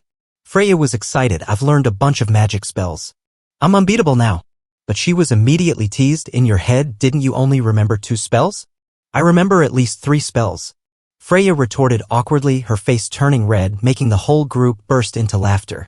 While the group prepared for a friendly match, the bespectacled guy suggested, Whether we win or lose, let's let them help us raise funds to establish a guild. Freya was enthusiastic, If we're going to do it, we have to win. She thought to herself that after all the twists and turns and failures, she could finally fight alongside her friends. She raised her fist with determination, Let's show them what the 3 of us can do. Let's crush them. The team's spirit ignited and they all cheered loudly before the decisive battle. As soon as the group entered the fourth arena, a small friendly match was about to begin. Because the number of spectators had exceeded the limit, the automated AI commentator, AI-chan, grandly appeared in the middle of the arena. She enthusiastically announced, AI-chan will take charge of the commentary. Meanwhile, Elmer was shaking with panic due to the large crowd, while Freya wondered, why are there so many people watching? Someone admitted, we did promote it a bit, but this is beyond our expectations. Elmer shouted, it's your fault. The group entered the arena with forced smiles and posed friendly for the audience. Elmer enthusiastically raised his thumb. Okay, this is a friendly greeting, right? But the two girls just sighed. No one is fooled by this. It looks too fake. One of the three people gently said, I'm not bothered anyway. This is something we all agreed on. Freya was embarrassed. I'm dragged into this. But the bespectacled friends smiled confidently. As long as you and I fight together, we rarely lose to anyone. The other girl shouted, Hey, don't leave me out. The three opponents stood before them, a vanguard and two mages behind, exactly the same formation as Krim's group. One of them sarcastically remarked, they look like newbies. They must have copied our team composition. Krim's team discussed their strategy, our main strength is CRIM. And they know that too. So it's likely they'll use control magic to target him. Krim nodded confidently, I'll fight to my best as always. Freya, please block the attacks. And when my health drops, heal me. If I get a negative effect, I'll dispel it. Got it. This is our first team battle. If we do something stupid, we'll definitely lose, so let's just stick to the simple plan. Everyone gathered at the fourth arena where a 3v3 match was about to begin. The AI commentator, AI-chan, appeared, announcing the history of previous matches records a confrontation between player Krim and Elmer, and Krim was the winner. Now, both of them stood at the forefront of their respective teams, ready to rematch. The commentary continued, will Krim continue to lead his team to victory? Or will Elmer be able to avenge his loss? The atmosphere was tense and then... Start! The battle officially began. Krim suddenly charged forward, surprising the entire audience. This was Freya and Freya's first time participating in a team-based PvP match, so Freya was definitely nervous. Krim thought to herself that Freya would stall for a bit to get used to the atmosphere. But surprisingly, Krim directly targeted the opponent's head, forcing him to hastily raise his shield to defend. Krim's powerful slash missed its target. The opponent's tank moved quickly in a surprising manner. While Krim was taken aback by the speed, the opponent smiled smugly and said, I've invested a lot to boost my stats to this level. As soon as Krim launched an attack, the opponent countered. A bespectacled mage shouted Shock Strike and cast a lightning spell that paralyzed Krim, followed by a coordinated airbind from his teammate, creating a whirlwind that bound Krim in an instant. Krim realized, just as I thought, they're using control magic, but it was too late to avoid it. Freya stuttered and trembled but still tried to follow the plan. Lulu, leave it to me. She cast Heal to heal Krim while she was under a negative status effect. However, instead of dispelling the control effect, the heal spell only restored health, causing confusion among both teams and even the opponent and the AI commentator, all exclaiming, as if no one understood what had just happened. Freya panicked because she got the heal and cure skills mixed up, leaving Krim still bound tightly in a disadvantageous state. Krim shouted desperately, oh. Krim angrily yelled, you should use cure when I'm under a negative status effect. Meanwhile, Freya burst into tears and apologized, I was too nervous, I didn't mean to. Elmer took the opportunity to sneer, before you all can coordinate with each other. And coldly declared, I'll take you all down, ending the chapter with overwhelming momentum while thinking to himself, it's definitely different fighting as a team compared to solo, even I didn't anticipate this situation. Krim was completely bound by the restraint skill while Freya panicked and shouted, sorry. Krimchan. Her companion immediately ordered Freya. Use cure right now. Freya trembled and replied, why yes, then tried to calm herself down, gripped her staff tightly, and silently vowed, I'll do it right this time. She thought to herself, wait for me, Krimchan. Just as Freya was about to cast her spell, she was hit by a light bullet attack, causing her to cry out in pain. Ah. The enemy sneered. Sorry, but you can't cast spells that easily. Elmer, from a distance, praised, good job, Mash, and confidently thought, it seems PvP is still too much for Freya-chan. Meanwhile, he immediately charged towards Freya, determined, If I attack quickly enough, I can take her down. He also calculated his position, thinking, the mage Fry is standing right behind Crimchan, so from that position, he can't aim at me. Crim unexpectedly dodged the attack. Or rather, she was flung into the air. The commentator exclaimed, so high. Crim is flying straight up to the arena ceiling. Meanwhile, Elmer shouted Galestorm and unleashed his attack downwards. The enemy was taken aback, realizing that Mage Fry. He knew he couldn't aim properly from his current position, so he attacked Crimchan to lift her up. Fry, standing behind, sighed and confirmed that's right. He saved Crimchan by attacking her. Elmer was supported by his teammates, who shouted, Elmer, you have 13 seconds before the binding effect wears off. We'll handle any interference, just go. Elmer replied, got it. I'll leave it to you guys. Then immediately rushed to where Crim would land. Meanwhile, Freya was still struggling, unable to cast her spell at the right moment because the opponent was closely monitoring her every move. Fry asked impatiently, Freya, are you still having trouble using the cure spell? She stuttered. It's just that, these people are watching my every move, so I couldn't choose the right moment to cast. The two opponents laughed. We won't let you do it. The opponent's plan was to keep Freya distracted. Fry knew this and thought, even I would struggle to hold off both of them. But, there's no other way, I have to fight. Thunderbolt. He cast his attack spell, forcing the opponents to respond. One of them shouted, he's coming. Mash. Keep the healer in check. Got it. Meanwhile, Crim was still floating in midair, thinking, they've started fighting. I have to do something on my end. She thought to herself, if I fall from this height, the damage won't be fatal immediately, but if Elmer attacks before I can react, it'll be over. Crim was falling at a faster rate than the time remaining on the binding effect. Only 8 seconds left. If the binding effect wasn't removed before she hit the ground, the team would lose. This was a crucial moment, and any delay or mistake would lead to defeat. There was no other way. Someone had to dispel the effect immediately, or the match would be over. Crim was about to hit the ground, but Elmer was ready and waiting to deliver the finishing blow. The situation was extremely critical. Meanwhile, Crim's teammates realized the situation and prepared to intervene. But with even a slight distraction, Fry was immediately threatened by Flame Arrow. He knew that if they failed at this moment, the entire team would collapse. Now was the time to unleash the decisive spell. The outcome hung in the balance, dependent on a precise counterattack. Fry quickly cast Aqua Shot, deflecting the incoming Flame Arrow from the opponent. Although this skill wasn't as strong as others, its extremely fast casting time allowed him to intervene just in time before Crim fell. In that tense moment, the clash between the two spells, water and fire, left the entire arena holding its breath, waiting for the outcome.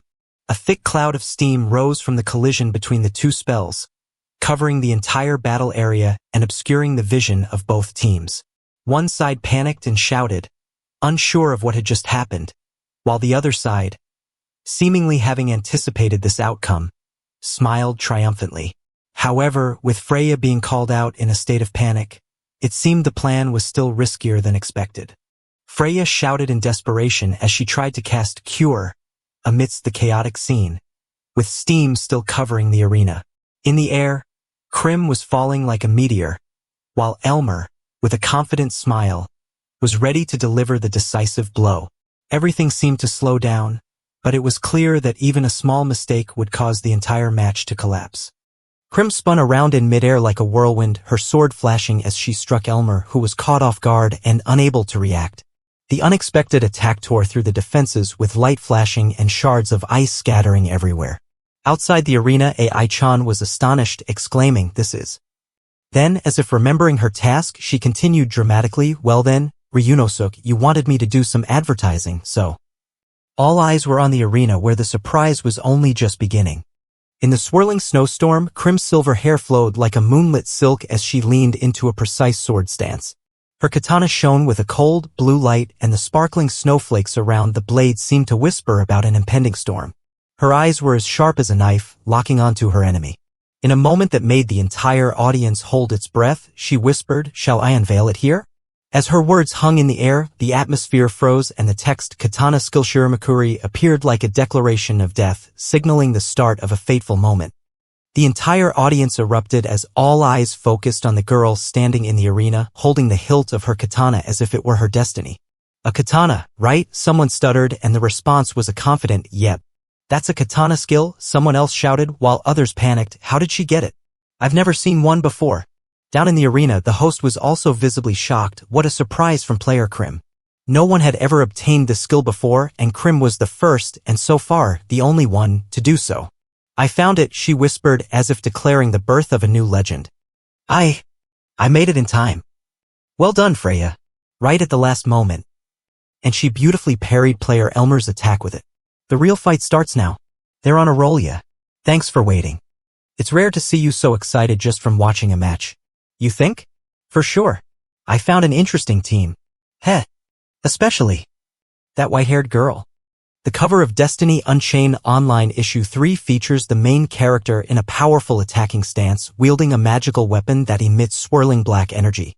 With a confident smile and sharp fangs, she exudes a dangerous yet captivating aura, embodying the character once known as the Red Demon Lord. The contrasting black and white color scheme, highlighted by glowing details, accentuates the character's strength and mystery, creating a strong impression of an impending battle. Destiny Unchained Online Issue 3 Table of Contents includes the following chapters. Chapter 15 Rhythm of the Machine Gun. Chapter 16 Kill Them All. Chapter 17 Gathering the Fearless. Chapter 18 I Want You to Be My Master. Chapter 19 The Mystery of the Strange Disappearance. Chapter 20 Hunting Time. Chapter 21 Irrational Killing. Chapter 22 The Discordant Battle. Chapter 23 Run Away. Chapter 24 The Best Job You Can Do. The Krim player just performed one of the rare katana skills. What a spectacular debut! Hyufin Krim-chan is really cool. I'm truly dazzled. She completely stole the spotlight. Krim-chan. So cool. What a perfect moment to unveil a new skill, and it's a katana skill too. I'm in love. No wonder Elmer is so smitten with you. Air. Krim-chan, can you create cherry blossoms too? Don't just follow along, Freya. And the way the ice effects spread everywhere. It's like watching cherry blossoms fall. And the way she parries looks just like a lightsaber duel. Everyone's attention has shifted from the battle to the katana. The katana is cool, but that girl is even cuter. A beautiful girl wielding a katana is a dream come true. I want to duel her. I'm a bit hesitant. Even though she has a katana, the important thing is that her accompanying skills are still unknown. We don't know what that weapon is capable of. Wait, now isn't the time to think about that. Where did she even get that from?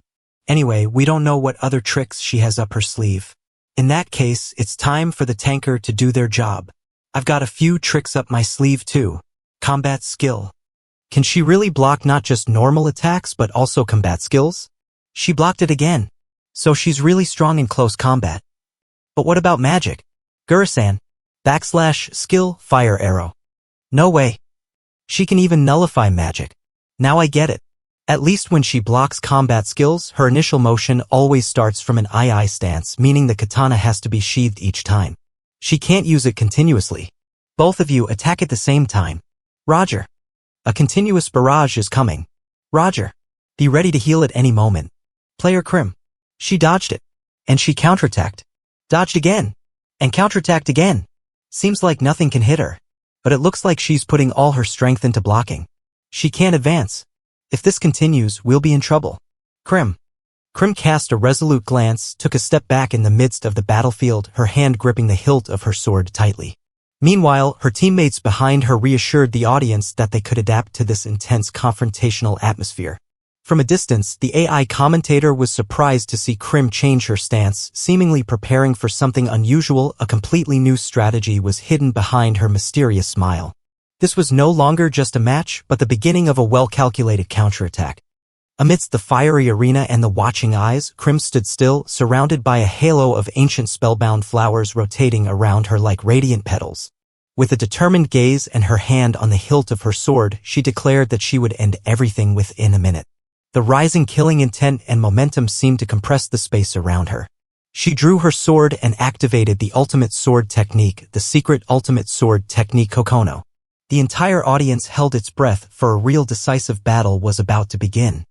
Krim declared victory for her team, leaving the entire arena stunned, while behind her, a mystical pattern began to glow, swirling with overwhelming momentum. The remaining opponents were bewildered as they saw her standing at a distance, yet poised to strike, her eyes cold and resolute. 1 minute, that was all the time she needed to end the battle. When the name Kokono echoed like a curse, everyone realized this was not just a skill but a declaration of a devastating battle plan. Just a moment after declaring the battle would end within a minute, Krim burst from her position, unleashing the first technique of the secret sword Kokono. Before her opponent could even react, she had instantly closed the distance, her speed leaving only a trail of wind and faint light. The slash was so cold it seemed to pierce through space, leaving Elmer unable to react, forced to grit his teeth and brace himself. Despite his preparations to defend, Krim's strength and speed far exceeded all expectations. The battle had officially turned into a one-sided fight. Elmer struggled to maintain his defense after Krim's lightning-fast strike, when suddenly he felt a loss of balance wash over him. His body swayed uncontrollably. A support magic spell called Balance Break had been precisely timed, disrupting his sense of equilibrium. While Elmer tried to understand what was happening, Krim shifted her target, launching herself at the new objective, the enemy healer. Noticing her intent, the opponent panicked and shouted, but it was too late. Krim was closing in, and nothing could stop her now. In a moment where speed surpassed visibility, Krim executed the second technique in the Kokono absolute skill, Payu. A clone appeared in sync with her, both of them like two blades tearing through space as they charged. Before the opponent could react, Krim's sword had pierced through the defense line, striking Mash with a powerful and sharp slash, sending him flying amidst a shower of debris. The battle was far from over after Mash was defeated. The lightning-fast coordination between Krim and Fry brought cheers from the audience, signaling a decisive victory. But Krim didn't stop. She quickly shifted her focus, launching another attack at the remaining enemy. A series of magical spikes were activated, known as the skill Acid Piercer, corroding equipment and significantly reducing the opponent's physical defense. The goal now was to destroy the enemy's rear, leaving them no time to counterattack. Krim unleashed the decisive blow with the next skill named Tu, her body merging with the ice sword as ancient language light streams glowed behind her. The slash tore through space, targeting the weak point in the opponent's armor, inflicting a fatal wound. The strike was so ruthless that it left the audience gasping at its precision and destructive power, as if this was no longer a virtual battle but a real execution. Members of Elmer's team were eliminated one by one like flies, leaving him shocked as he realized the situation was changing too quickly. Krim's insane accuracy and Frey's perfectly coordinated support had reversed the battle in an instant. Elmer understood that if things continued this way, not even a minute, just 30 seconds more and everything would be over. Amidst the cheering and urging from the audience, he gritted his teeth in bitter frustration, his emotions surging. Damn it, are you guys messing with me? In an instant, the quality of their coordination had reached a completely different level, leaving the audience stunned. Krim stood triumphantly on the battlefield, her defeated opponents scattered around her while the symbol of her secret skill continued to swirl behind her. Her eyes shone with determination and her hand gripped the sword hilt tightly as if ready to end the battle with one final, unavoidable strike. Krim took a deep breath, her hand firmly on the sword hilt as she prepared to draw and execute another II strike, causing Elmer to panic and exclaim, "It still isn't over?"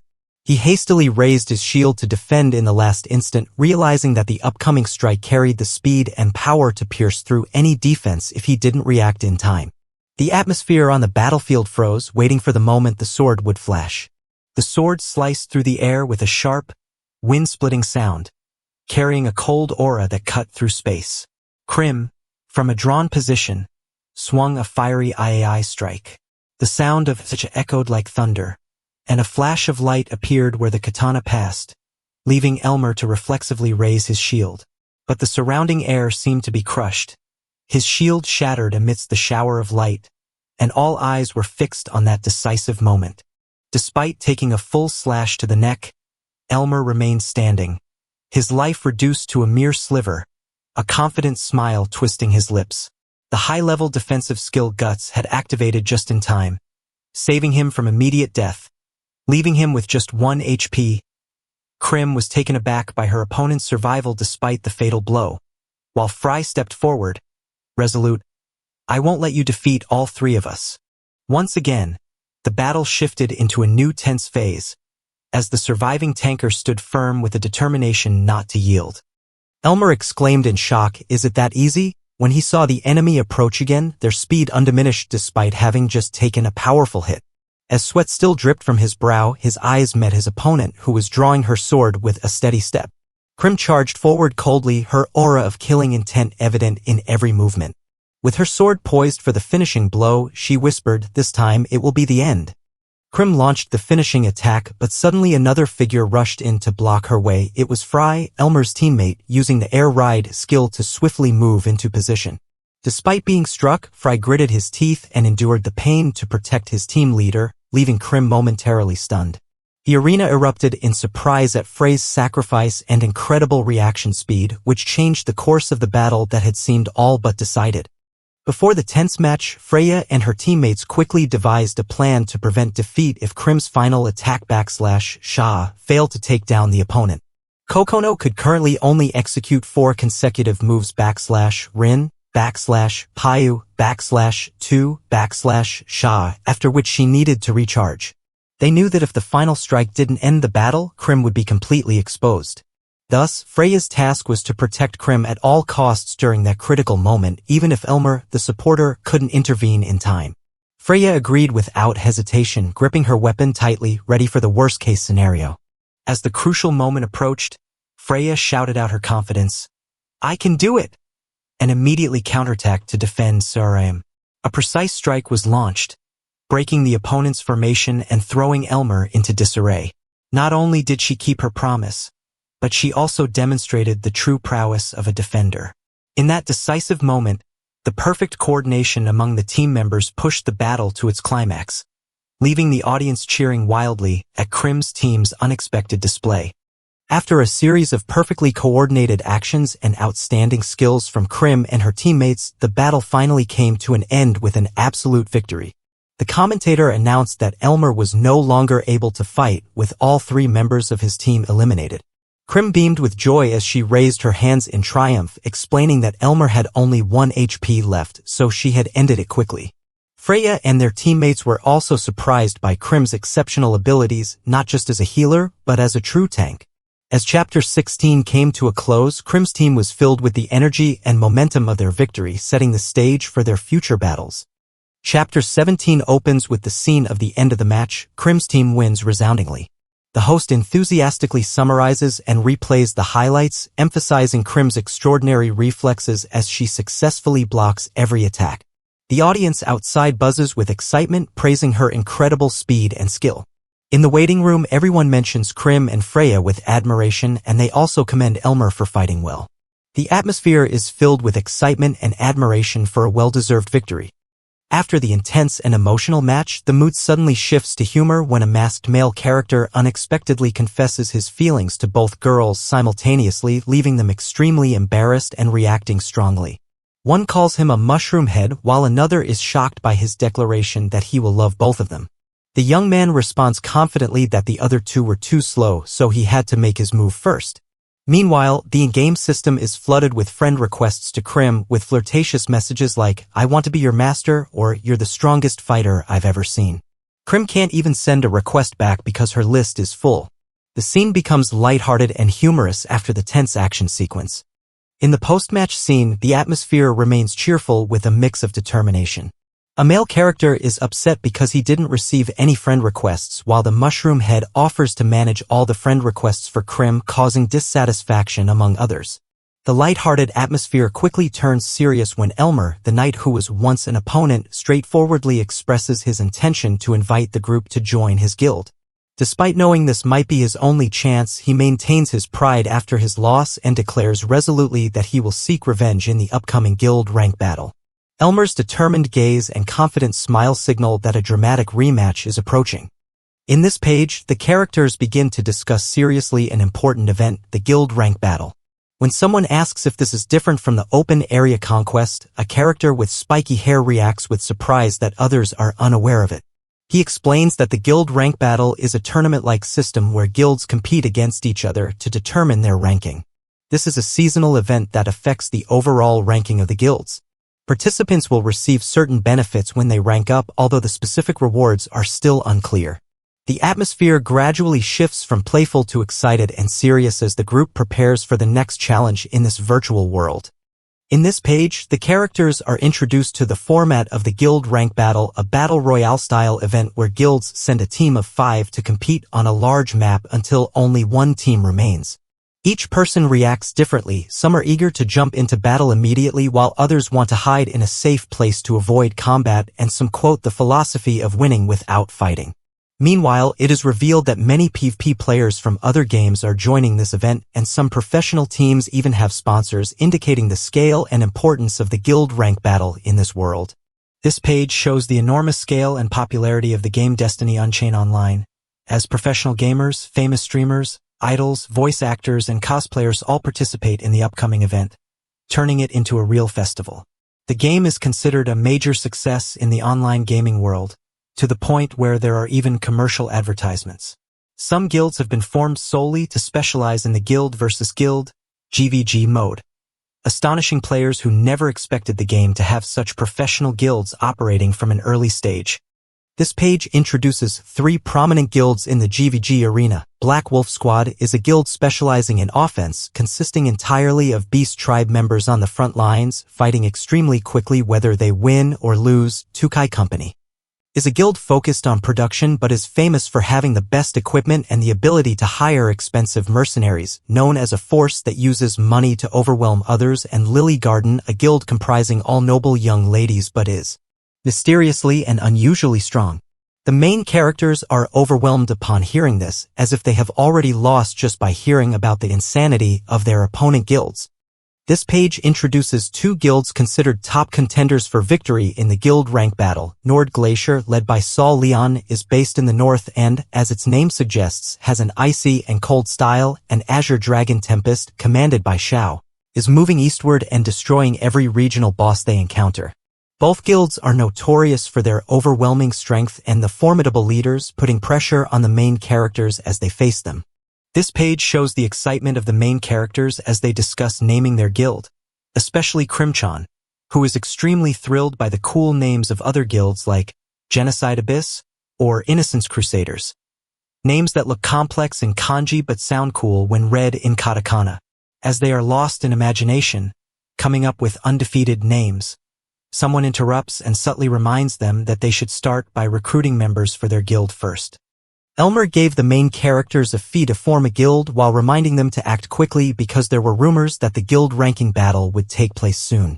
Krim thanked Elmer, confirming that the troubles that had caused her to be criticized online had subsided. She wished Elmer's group would soon find new teammates. When they parted ways, Elmer and her 2 companions confidently declared that next time their guild, Silverwing, would win. At Wyndham's Central Park, the 3 friends were discussing finding 2 more new members for their guild. They realized that time was running out and adding new members was crucial, especially to reduce Krim's defensive burden. When asked what kind of person they wanted to find, Krim suggested a vanguard with a large and intimidating appearance that could make others cry just by looking at him. The other members agreed, saying that it would be best to have someone 2 meters tall with high physical strength and an intimidating presence to strengthen their defense. Just as they described their ideal vanguard, huge, intimidating, and capable of making others cry with just one glance, a character matching that description suddenly appeared, a giant warrior with a fierce face, visible fangs, staring directly at them. Krim was taken aback, seemingly recognizing the person.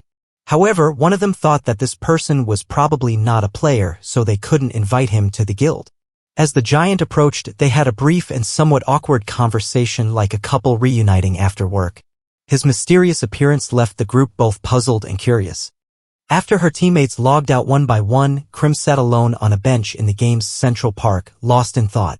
She felt anxious about still needing 2 more guild members before the upcoming ranking battle, but knew that rushing wouldn't help. Gazing at the cool virtual sky, she considered using the bulletin board to find new members. Although it was nighttime in the real world, the game's atmosphere was strangely peaceful and pleasant. She yawned, sighed softly, and immersed herself in the rare moment of tranquility and solitude. An energetic young fox girl suddenly appeared behind the bench where Krim was dozing off, calling out aloud hello with an excited expression. She cheered, having finally found the person she was looking for, but froze when she saw Krim had dozed off. Staring for a moment, then tilting her head in confusion, the girl couldn't hide her excitement, pulled out a wooden sword from her hip and shouted bingo as if she had just won the lottery. The story concludes with the energetic appearance of this new girl, a mysterious element about to disrupt Krim's peaceful atmosphere. End of chapter 17. Bingo. First, let me borrow your hand a bit. And then you can hold this katana. Wrap this around the middle. And then loop it around here, and there's this too. Dozing off. Ah shoot, I fell asleep again. Chapter 18. I want you to be my master. What the heck is this? Huh. What is this thing? And who is she? A player, no, is she an event NPC? And finally, setting the flag to receive the dual wield skill to false, beep, is the following character data correct? Player name, Hinajiku. If Hinajiku deletes her character data and creates a new one, she'll get the katana skill. Heek. No, wait a minute. Hinajiku will get the katana skill. Huh? No, I won't run away, and what's more, what are you planning to do with your character data? Hinajiku's been caught. But Hinajiku doesn't want you to run away. That's right. She's a white-haired fairy. And she's the type who will run away immediately. You read on the bulletin board that you can get the katana skill from an event NPC, right? That information is wrong. Asterisk, I'm a player. Really? You don't have to worry. Oh no, I made her sad. So you're not an NPC fairy. Hinajiku apologizes for causing trouble. Ah, that's right. Do you want to eat this? It's absolutely delicious. Of course it is. I'm CRIM. And what's your name? I'm Hinajiku. Nice to meet you, Krimwani-chan. This girl is really small. Is she a beast person? Is she an elementary school student? My dad always says that normal parents won't like this kind of thing. A girl this small is playing online games. That's rare. Maybe parents should give their kids more freedom.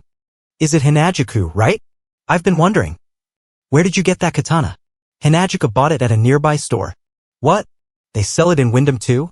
There are quite a few people here who own katanas, but if you try to use it without the katana skill, you won't even be able to draw it from the scabbard, just like this. They really sell such items in the starting town. This is definitely a trap for players. That's when Hinajiku saw Wani-chan. You were strong, beautiful, and cool. So Hinajiku wants you to be Hinajiku's master. Ah, and besides that, Hinajiku also wants you to teach Hinajiku how to learn the katana skill. It's just that you know it's convenient, hey, so that's what the little girl was aiming for. I understand the situation. So, how much can you pay me, little girl? He doesn't spare even kids, 120 fall. Don't cry, hey, she's just an elementary school student, you know? Come on, I'm just kidding. This guy is about to reveal information about the katana skill. But at the same time, he's planning to sell swords forged at Kaimai Pass. I've collected all the materials and given them to the Oni clan and then asked them to forge a katana for me. Everything was going smoothly at first, but then they suddenly refused to forge katanas anymore. And then an event started. The materials needed to forge katanas, such as ore, suddenly became unobtainable. This event seems to be a combat event, so it's quite difficult for me to handle alone. An NPC refuses to craft an item? Can that really happen? You really have a strong business spirit. If you can help me resolve this, I won't charge a fee. Hinajiku will help you right away. This is so cute. This is cute too. Do you think this suits me? Discounted 26,000 yen plus tax, that's way too expensive. Hijiri, we've decided what to get. Have you chosen what you want? Sorry. Not yet, as usual. You're taking too long. We'll help you choose something. Sorry, guys. I need to take this call. Hello. Koukun? What's wrong? I need your help with something. Are you shopping right now? Yeah, I'm with my friends. I'm choosing a bag that matches my high school uniform. Oh, high school. You already have a uniform? Want to see it? I'll send you a picture later. So, what do you need my help with? Yeah, I need your help with DUO. Can you come to Kaimai Pass at 8 p.m.? Kaimai Pass, right? I'll be there. In the peaceful scenery of the Oni village at Kaimai Pass, Hinajiku stepped in with a bright smile, her eyes shining with excitement as she saw a bustling village full of Oni. Unlike the chaotic moments before, the place now had an unexpected calmness, making the little girl feel at ease. While she was observing the scenery, Hinajuku was delighted to see Freya and Krim appear, waving at her, signaling a warm reunion and perhaps the beginning of a new quest among friends in this mysterious land. In a gentle scene among the characters, Krim introduces Hinajuku, a young girl with distinctive fox ears, to her two companions. One of them is surprised to learn that Hinajuku is just an elementary school student and appears cautious, thinking Krim might be taking advantage of Hinajuku's cute appearance to befriend her. Hinajuku hastily greets them, looking flustered and embarrassed, but still tries to be polite. Despite the initial misunderstanding, the atmosphere remains warm and friendly, hinting at a budding connection between them. Under the starry sky, the group discusses how to gather information for an upcoming event. When asked about Ryanosuk, Krim mentions that he told her to figure it out on her own, a surprising level of freedom. They decide to split up to gather clues. One person visits the blacksmith, another seeks information from the villagers, while Hinajuku, with innocent enthusiasm, eagerly volunteers to check the food stalls. A kind member offers to give her extra spending money, showcasing the warmth between them. The scene is filled with a lighthearted, humorous, and warm atmosphere. In a quiet scene under the shade of trees, Krim meets Matu-san, a mysterious woman with a calm demeanor relaxing on the veranda. Krim calls out to her, catching Matu's attention, who is surprised to see Krim return after just 3 days. Krim worries about bothering her, but Matu responds gently that she's glad Krim came, as nothing much changes here. When Krim mentions Ryanosuk and the issue of forging weapons for the Oni clan, Matu remains composed but shows interest. A conversation is about to begin, revealing secrets behind the inability to forge weapons. Under the cherry blossoms in a serene atmosphere, Matu reveals to Krim why the Oni clan can no longer forge swords. They lack a special steel called rancor steel. This steel is not only rare but also infused with hatred and anger, making it ideal for crafting demonic swords. Krim is astonished to learn that all the Oni clan's swords are made from the steel and that Ryanosuk is trying to sell it. When Krim asks why they no longer have the steel, Matu explains that men went to mine for it but never returned. Despite rumors of accidents or monsters, Matu seems unconcerned, casually suggesting Krim eat some steamed buns while the truth remains shrouded in mystery. In a peaceful scene under the trees, Krim continues talking to Matu when she suddenly hears a chilling detail: the men who went to the mine might have been cursed to death for forgetting to pray at the shrine.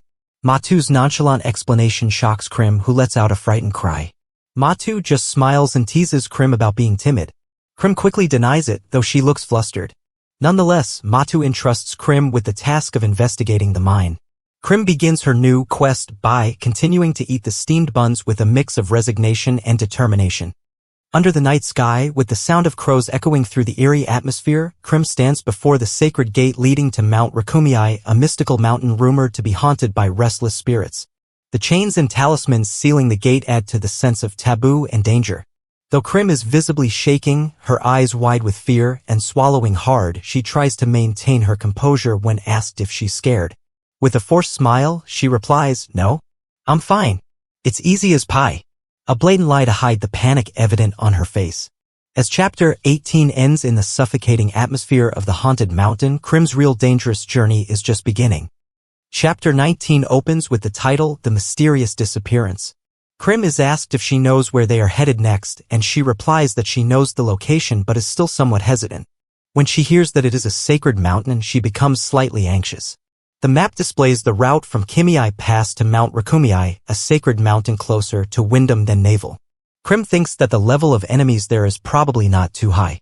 Finally, when they arrive, the long-haired woman says that if Krim wants, she can go mining and the woman will buy back anything she finds.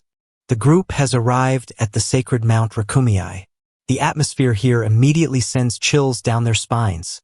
A cold, eerie feeling pervades the air. Krim comments that the place emits a terrifying atmosphere, fitting for a horror zone. At that moment, a masked Oni appears and offers to guide them. The goal of this mission is to uncover the reason behind the Oni's disappearance and resolve the underlying issue hidden here.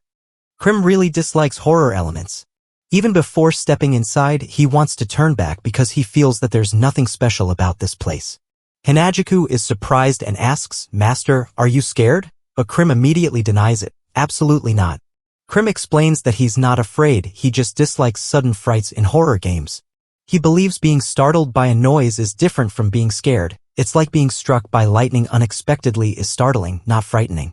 Despite his rigid reasoning, Hinagika still thinks Krim is cute. As Krim and his group step into the terrifying forest, they are startled by a hanging dummy. Even though it doesn't make a sound, Krim panics and shouts loudly. A companion comments, "You got scared even though it didn't make a noise." Hinagiku takes this opportunity to show her concern by saying, "Since you're so scared, Hinagiku will hold your hand." Krim thanks her but immediately clarifies that he hasn't decided to be Hinagiku's master yet. Hinagiku becomes slightly sulky, saying she won't hold his hand if that's the case, prompting Krim to hastily exclaim, "Wait," as if torn between pride and the desire for safety. In ancient times, a massive meteorite fell upon this land, causing the ground to be overturned and numerous villages to be incinerated in an instant, claiming countless lives. Since then, this place has been avoided by people due to its association with death. However, because it contains many rare ores, it has attracted various races to return and mine. The Oni guide recounts the event to Krim's group, emphasizing that this land of death is where invaluable resources are buried. The mountain came to be known as Mount Rakumei, meaning fallen into darkness. It is a place prone to accidents due to its weak geology, and many have lost their lives here, their spirits accumulating resentment over the years. The minerals obtained here are called hatred steel, filled with suppressed hatred. Those who do not wish to be consumed by the vengeful spirits must pray at the shrine before venturing deeper into the land. As the further they go, the more dangerous the malevolent energy becomes. As the group ventures deeper into Mount Rakumei, the atmosphere grows increasingly eerie. Krim is still anxious and is seriously praying alongside the Oni members before the sacred shrine. While the others discuss their strategy and wonder if the monsters will grow stronger with depth, the gate leading to the mining area where the mystery and hatred lie appears before them under the cold moonlight. This will be a test of their courage and true strength. When the group reaches the entrance of the mine, Krim announces that they will start mining, surprising everyone, who question if it's okay to mine here. The Oni guide reassures them that no one owns this land and is even willing to lend them tools. While waiting for something strange to happen, due to rumors of people being taken by the gods in this area, the group agrees to mine together with excitement. The initial heavy atmosphere gives way to a spirit of exploration. The group enthusiastically begins their mining adventure, as if caught up in a gold rush, determined to find rare ores to enhance their equipment. With high spirits, they cheer each other on and start digging. Krim puts all her strength into striking the rock, and after a powerful blow, she picks up something that catches her attention. What has emerged from the ground doesn't seem like ordinary, or it leaves her momentarily stunned. Krim and Hinagiku excitedly hold up their spoils, the pieces of hatred steel they've just mined, and cheer as if they've struck gold. Both are filled with enthusiasm after obtaining the precious ore, feeling a sense of satisfaction from their labor. Another companion realizes that the abundance of ore here also means that many spirits linger around the area, while Krim wipes away sweat, smiling in satisfaction. But when she glances towards the dark depths of the mine, her expression becomes cautious. Something strange is emerging before her eyes. When Krim found a mysterious loot bag lying between the mines, the whole group started discussing it. It was a loot bag, a bag containing items dropped when a player died. According to the explanation, when a player is eliminated, especially while mining valuable minerals, the collected resources will drop as a penalty. It was very likely that the unlucky player was attacked by monsters while mining ore. Krim was a bit confused about the unclaimed items, while Hinagika hurriedly ran over to report that something was amiss. The atmosphere became tense as the group began to realize that this was not just an ordinary mining operation. Hinagika happily announced that she had found many bags of ore and asked everyone to come and see. Krim followed curiously and was taken aback by what she saw. Dozens of ore bags scattered all over the ground, which couldn't have been left behind by just one group of players. Krim's expression gradually turned serious. This was clearly not a coincidence. She wondered, could it be that everyone gathered here and was completely eliminated? This thought immediately shifted the atmosphere from excitement to something more ominous. The mine was hiding a much darker secret. Krim and her group continued to survey the scene filled with ore bags, but there was no sign of any monsters or bosses nearby. This made them suspect that it wasn't caused by monsters. Krim realized that the system still considered this a player death, a kind of sudden disappearance. When she took a closer look, dozens of arrows or crossbow bolts stuck in the ground came into view. Were they shot from a distance? She wondered. However, what made her shiver was the way the arrows were lodged in the ground, at an angle, rather than from above as usual. Something was very off, as if these arrows didn't follow the game world's laws of physics. Krim looked up at the towering cliff above, wondering if the arrows could have been shot from there. When she opened a few bags to check, she discovered something suspicious. All the bags were unusually lacking in rare ore, leaving only common iron ore behind. Her companion confirmed that there were no signs of monsters around, making the ambush theory even more plausible. She quickly concluded that someone had deliberately targeted the mining group and stolen all the valuable minerals from the bags, leaving behind a scene that looked like a massacre. A sudden realization struck Krim. She had left Freya behind. Panicked, she exclaimed, "Oh no! I left Freya behind." While Freya was happily mining or completely unaware of the lurking danger, a mysterious figure wearing a hood quietly approached from the direction of the cliff. Just as he was about to pull the trigger on his crossbow, Krim spotted him in time and shouted a warning, "Freya!" Freya turned around, still carefree, asking, "Krim-chan? What's wrong? Did you find a big ore?" But in that instant, the sound of a crossbow bolt firing echoed, "Ewoosh," and a bolt shot straight at Freya, barely missing her. Krim rushed over, pushing Freya aside. Her cloak was pierced by the bolt and made a clang sound as it hit something inside. The ambush had begun. Under the cold moonlight shining on the peak of Mount Rakumei, a group of mysterious figures suddenly appeared from above, surrounding Krim and her companions. Leading them was a beautiful woman with a smug, arrogant smile who said nonchalantly, "The ore here is considered a valuable commodity, so killing and looting are inevitable." Her eyes gleamed with cold confidence as she ordered, "Sorry, but the rare ore you have, please hand it all over to us." The atmosphere immediately became tense as Krim and her companions realized they had become targets in a resource war. The worst-case scenario had occurred, player killers PKs. Krim and her friends quickly realized that the group that had appeared wasn't a random attacking party but an organized group of killers with a well-structured formation consisting of 2 frontliners and 2 backliners, a clear sign of a professional PK guild. Given the number of players slaughtered here, it was clear that this group had been operating systematically. "The ore bags we found earlier were theirs," Krim said, full of indignation. The group before her looked down on their primitive weapons, mocking that this battle would be over in no time. Still, Krim stood firm, condemning their actions of robbing others' resources as immoral and cowardly. The confrontation between justice and plunder was imminent. The female leader of the PK group calmly justified their actions, saying that player killing, piking, was a legitimate gameplay mechanic allowed by the system, so they couldn't be blamed. She warned Krim's group not to be rash, pointing out that they were the ones who had entered a PK-permitted area. Another member noticed the Oni companion in Krim's group, calling him a rare enemy, with a greedy look. She declared that the Oni was carrying a lot of valuable ore and demanded that Krim's group hand him over. At that moment, Krim realized that this was the true reason behind the disappearances. The players hadn't vanished due to monsters or game glitches, but because of this organized PK group, the situation was becoming extremely tense. Krim and her team have just discovered a horrifying truth. The group of player killers, PKers, they are facing is actually the target of the assassination mission they had accepted. One member of the PK group appears to be delighted, proudly stating that they are evil enough to be the true villains in the game, a game with a complex enough system that even the wicked can receive missions from NPCs. Krim is puzzled by how such a group can still receive missions, as typical game systems would make NPCs hostile if attacked. This realization makes her understand the level of openness and danger in this game, where even villains can use the system to legitimize their evil actions. The situation is now extremely tense and a confrontation seems unavoidable. By accepting the assassination mission, the group of player killers not only legitimizes their actions but also turns the area into a harvesting trap. Each group of players is led here by the mission system only to be eliminated and have their resources stolen. The female PK leader gloatingly mentions the rare enemies they get rewarded for, showing her ruthless and calculating nature.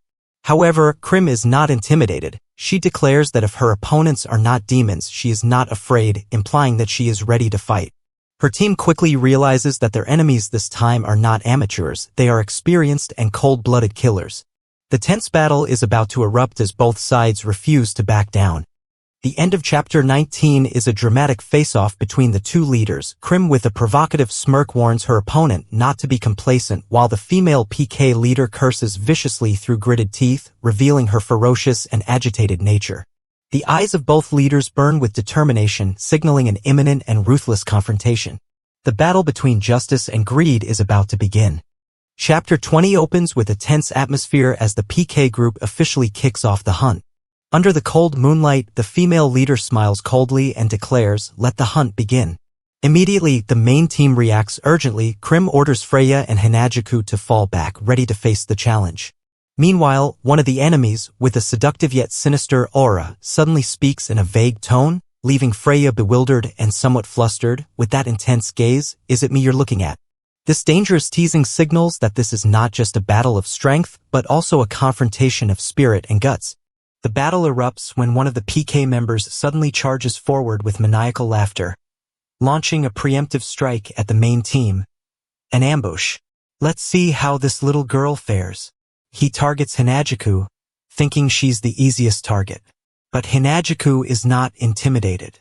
With a determined gaze and lightning-fast reflexes, she shouts, "Get out of here!" and swings her sword to deflect the attack, countering with a decisive slash. Despite being underestimated due to her youthful appearance, Hanajuku immediately proves she's not weak, and those who dare to look down on her will pay the price. Hanajuku tries to fight back, but the difference in strength and experience sends her flying with a loud clang of metal. Clank. She cries out in pain and crashes to the ground. The attacker bursts into mocking laughter. "Whoops. Looks like you took a bit of a tumble there." He advances with maniacal laughter, "Hya haha," escalating the tension. Freya and the others immediately call out to her, rushing to her side with concern, but it's clear this attack is not just a provocation, it's a deadly strike aimed at the team's weakest link. The danger is only just beginning. As soon as Krim realizes the team is surrounded from the start, she angrily exclaims, "Damn it. They've been surrounding us from the beginning." Meanwhile, the enemy laughs loudly with glee, "Gya haha," and a masked figure behind him claps in mockery. "You really ignored the rear guard just to attack that little girl first? Unbelievable." Hanajuku sits up, still shaken but forcing herself to say, "I am fine." A teammate quickly asks, "Hanajuku-chan, are you okay?" But the assassin doesn't let up, still sneering, "Isn't that great? I'm glad you're not hurt," before turning to leave, waving mockingly, "See you later ." The tense atmosphere hasn't eased, instead it's intensified. The enemy is clearly not just strong but extremely cunning. As the enemy returns to his group, a character angrily shouts that he's rejoining his allies and can't let him escape. But Krim quickly warns that more enemies may appear and they need to be cautious from behind. Just then, a hand with sharp claws emerges from the shadows, making the air thick with tension and danger. A long-haired woman smiles arrogantly and provocatively, asking them to perform a Viennese waltz for her. Her voice is sweet, but contains deadly intent as she says to dance their hearts out for her. In that moment, they understand this is no ordinary ambush. It's a battle for their lives that has truly begun. A swarm of giant monsters suddenly appears from above and all around, encircling the entire team, leaving everyone stunned. One of the members shouts that they've been deceived. It's a PK attack using monsters. Everyone panics, weapons at the ready, but their eyes betray their horror at the number and level of the enemies. All the monsters are high-level creatures from deep within the mountains, making the situation extremely unfavorable.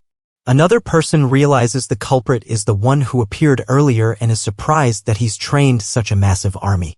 As danger closes in, the tension reaches a boiling point as the sound of wind whistling through the rocks echoes like a harbinger of an impending fierce battle. While the main characters are surrounded by a terrifying horde of monsters, the opposing group appears extremely calm and ruthless. One of them bursts into laughter, admitting they've never promised to fight fairly. The sound of clapping hands serves as a signal for a bloody performance to begin. Another girl in their group laughs gleefully, saying they just need to get the job done. She appears confident and signals to her allies to carry out their task. Meanwhile, a masked figure coldly raises a heavy crossbow, apologizing sarcastically for speeding up the game. It's no longer just a warm-up, but a serious and deadly assault at a much faster pace. The air is filled with murderous intent. The sound of weapons being cocked echoes like a death knell, signaling a full-scale attack is about to begin. The rain of arrows poured down like a deadly melody echoing through the darkness, the attackers cheering in delight, dance, dance, and throwing the defending group into chaos. Fry was unexpectedly hit by an arrow and fell to the ground amidst the panic of her teammates, while Krim immediately spotted 3 crossbowmen ambushing from above and shouted for help. "Freya, we need recovery." Without hesitation, Freya sprang up and responded firmly, "Leave it to me." Heal, casting a healing spell in the midst of danger, the light from her staff radiating softly like a promise of survival. But just as she was about to heal Oni, an enemy leapt down, shouting, "I ain't gonna let you," as if to crush the last hope of recovery for the group. The entire battle seemed to be reaching its climax, where every passing second could determine fate. The masked assassin charged down like a nightmare amidst the chaotic battle, his war hammer striking the ground with a thunderous crash, his eyes fixed intently on Freya as he uttered coldly, "So, looks like you're the healer, eh?" He sneered, his voice dripping with sarcasm. "It's such a pain in the ass when everyone starts recovering." The girl could only widen her eyes, not yet reacting, when he bellowed, "I'll start off with you." Gyha haha, and charged straight at her, his axe raised high as if tearing through the air, while Freya stumbled back, a frightened hik, escaping her lips. The ground cracked beneath his feet, signaling a ruthless attack about to strike. Everything seemed to be suffocating in that fateful moment. The clash of weapons echoed sharply through the air as Oni used all his strength to block the masked assassin's attack, sparks flying from the point of impact like tearing through the night. Freya shouted while desperately wielding her sword to deflect the blow, "If even one person is gone from the battle, it'll be over for all of us," then quickly turned and rushed to support Oni's front line. "I'll go support the Oni." But the enemy wouldn't let her be. He roared, his eyes blazing red, "You're up against me," and swung his sword to block Freya's path, forcing her to turn and defend against the attack right in front of her. Freya gritted her teeth, "No, no, no," then shouted defiantly, "You're up against me," her eyes flashing fiercely, causing the assassin to sneer and momentarily hesitate, muttering in panic, "Ugh." This as he realized he was facing someone not easily intimidated. The battle began to shift as each brave warrior stood their ground, not allowing anyone to fall. In the midst of the chaotic battle, Hinagika cried out in desperation. Hinagika can't hold them back anymore, and charged forward with a magical attack light bullet. A flash of light pierced through the horde of monsters, but the situation remained unchanged. Meanwhile, the mage behind her dodged while snarling, "Everyone's all tied up in the melee. I'll handle the crossbowman on the hill," then quickly turned back upon seeing that the enemy formation hadn't thinned out much. A bolt of lightning tore through the sky. He gritted his teeth, "I guess I can't just ignore the monsters surrounding us," then raised his tome, summoning Thunderbolt. Thunder cracked down fiercely, electricity enveloping the battlefield as he shouted, "TCH." There was no time to hesitate, every second of delay threatened lives. Damn it. The level of coordination among them is really too troublesome. The supporting fire from above is so accurate that I can't even counterattack. He growled as an arrow lodged deep into his shoulder. On the cliff face, the enemy continuously fired down, not giving him a chance to raise his head. "Hey, hey, don't turn your face away." Mocking laughter echoed from above. "They're much stronger than we thought." He gritted his teeth, electricity crackling around his hand. But then he realized something. Luckily, Oni is being treated as an NPC by the system, so the monsters aren't targeting him at all. He glanced quickly at the battlefield below. I just hope he can keep that spearman busy. But, wait, that thing. His eyes widened in horror as he noticed something extremely unusual happening. That spearman. He's completely not being targeted by the monsters, is he? Don't tell me he's also an NPC? Wait, could there be a way to avoid being targeted by monsters? Don't tell me even the one who led the monsters here isn't being targeted. No, he is being targeted, and he's always extremely cautious of everything around him. TCH, time to bail, the long-haired man muttered as he saw a targeting beam from afar.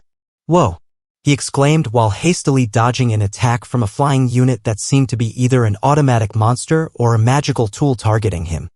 So why is it just him? Maybe it's due to some special condition. What the heck is this? The man with the bird mask exclaimed. A strange claw mark appeared. Even using healing magic can't dispel it. The white-haired girl said in panic. The magical flame in the form of a claw was glowing and approaching her hand. It's getting closer to me. What's going on? That's a slow-activated attack skill. If not cancelled in time, it can cause serious damage or even take down with just one hit. Should I retreat now? The enemy hesitated. If we leave her alone, she'll die, someone shouted. Don't run away, a teammate stopped him. I don't have time to worry about him, the white-haired girl declared resolutely. I have to get through this crowd and reach Freya now, she shouted, leading the group forward into the midst of the surrounding monsters. End of Chapter 20. Chapter 21 opens with the title, Irrational Killing, revealing a ruthless plan being implemented. In a rugged mountainous area, a group of characters wearing hoods plan a mass player kill, PK. They are indifferent to their opponents' lives, focusing solely on collecting rare ore from the players' corpses. By surrounding the entire area with cliffs and blocking the escape route, they trap their victims in a death trap. Not only that, they also herd all high-level monsters from deep within the mountains towards the area, turning it into a living hell. Under the tactical map simulating the positions of each group, the leader declares confidently, "We will finish today's PK session with this bunch." While the protagonists are being cornered, the antagonists smile in satisfaction, believing, in this situation, they have no hope from the start. A life-or-death battle with no escape is imminent. In this scene, the battle is intense when Freya is suddenly hit by an arrow to the shoulder, causing her to panic and cry out that she is under attack. She tries to remain calm but is clearly in a precarious situation. An allied mage attempts to observe the situation but cannot determine which monster is attacking Freya because the enemies are too close together, making it impossible to provide timely support. Amidst the chaos, an enemy character with a cold gaze and a confident smile whispers, "It's over," and casts the skill, Aqua Shot, targeting Freya, who is horrified to realize that the spell has hit her. The scene ends with the triumphant face of the enemy, creating a sense of imminent danger. In this scene, the group is in a critical situation when Hinagiku anxiously asks about the whereabouts of their master, who is currently quite far away. She intends to rush to support Freya, but is suddenly attacked, causing her to be startled and fall. The fellow mage witnesses this and realizes that the situation is becoming seriously bad because the entire group has been holding on mainly thanks to Freya's recovery abilities. If Freya is knocked out, the whole group will be destroyed as their health will gradually deplete until they can no longer withstand the attack. At that moment, the mage's eyes land on a strange creature glowing in a rock crevice, a monster targeting Freya. He calculates that if he ignores the monsters pursuing him, Hinagiku and Krim, they will be in danger, but if he doesn't stop the monster, Freya will collapse and everything will be over. A tense atmosphere pervades as the group is cornered. A bizarre creature with a distorted shape and glowing eyes is floating in the air, not attacking but staring intently at Freya. The mage observes this and immediately suspects that this creature is the one actually attacking Freya from a distance. However, in front of him is a sea of monsters blocking his path, too many enemies, making it impossible to advance and provide support. Despite this, he tries to remain calm and casts Aqua Shot in desperation, hoping to turn the situation around, but he thinks to himself, "Isn't this checkmate?"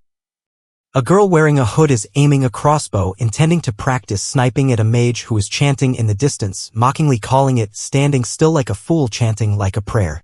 But before she can act, a dagger suddenly flies in and shatters her goggles.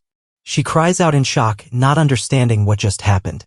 Confused, she looks at the broken pieces falling down and discovers it's a dagger, something she didn't see anyone using nearby. Before she can regain her composure, a second dagger flies straight at her, causing her to exclaim in shock, "Where's it coming from?" Just as one of the enemies screams in fear because his teammate's HP is destroyed, the others are still trying to understand what happened when a critical hit suddenly strikes. A mysterious figure in a cloak descends from the air, thrusts a dagger into the opponent, and causes him to fall to the ground in agony. A long-eared girl observes this and exclaims in surprise, "A dagger. She's been taken down." Chaos spreads and a few enemies are surprised, not understanding what is happening, wondering, "Impossible, do they have reinforcements?" But before they can think further, another enemy shouts, "Look in front of you." It's her.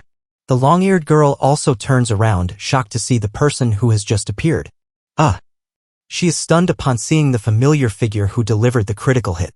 As soon as an enemy yells, "That white-haired girl did it," the group immediately turns to look at Krim, the girl who threw the dagger from an unbelievably far distance.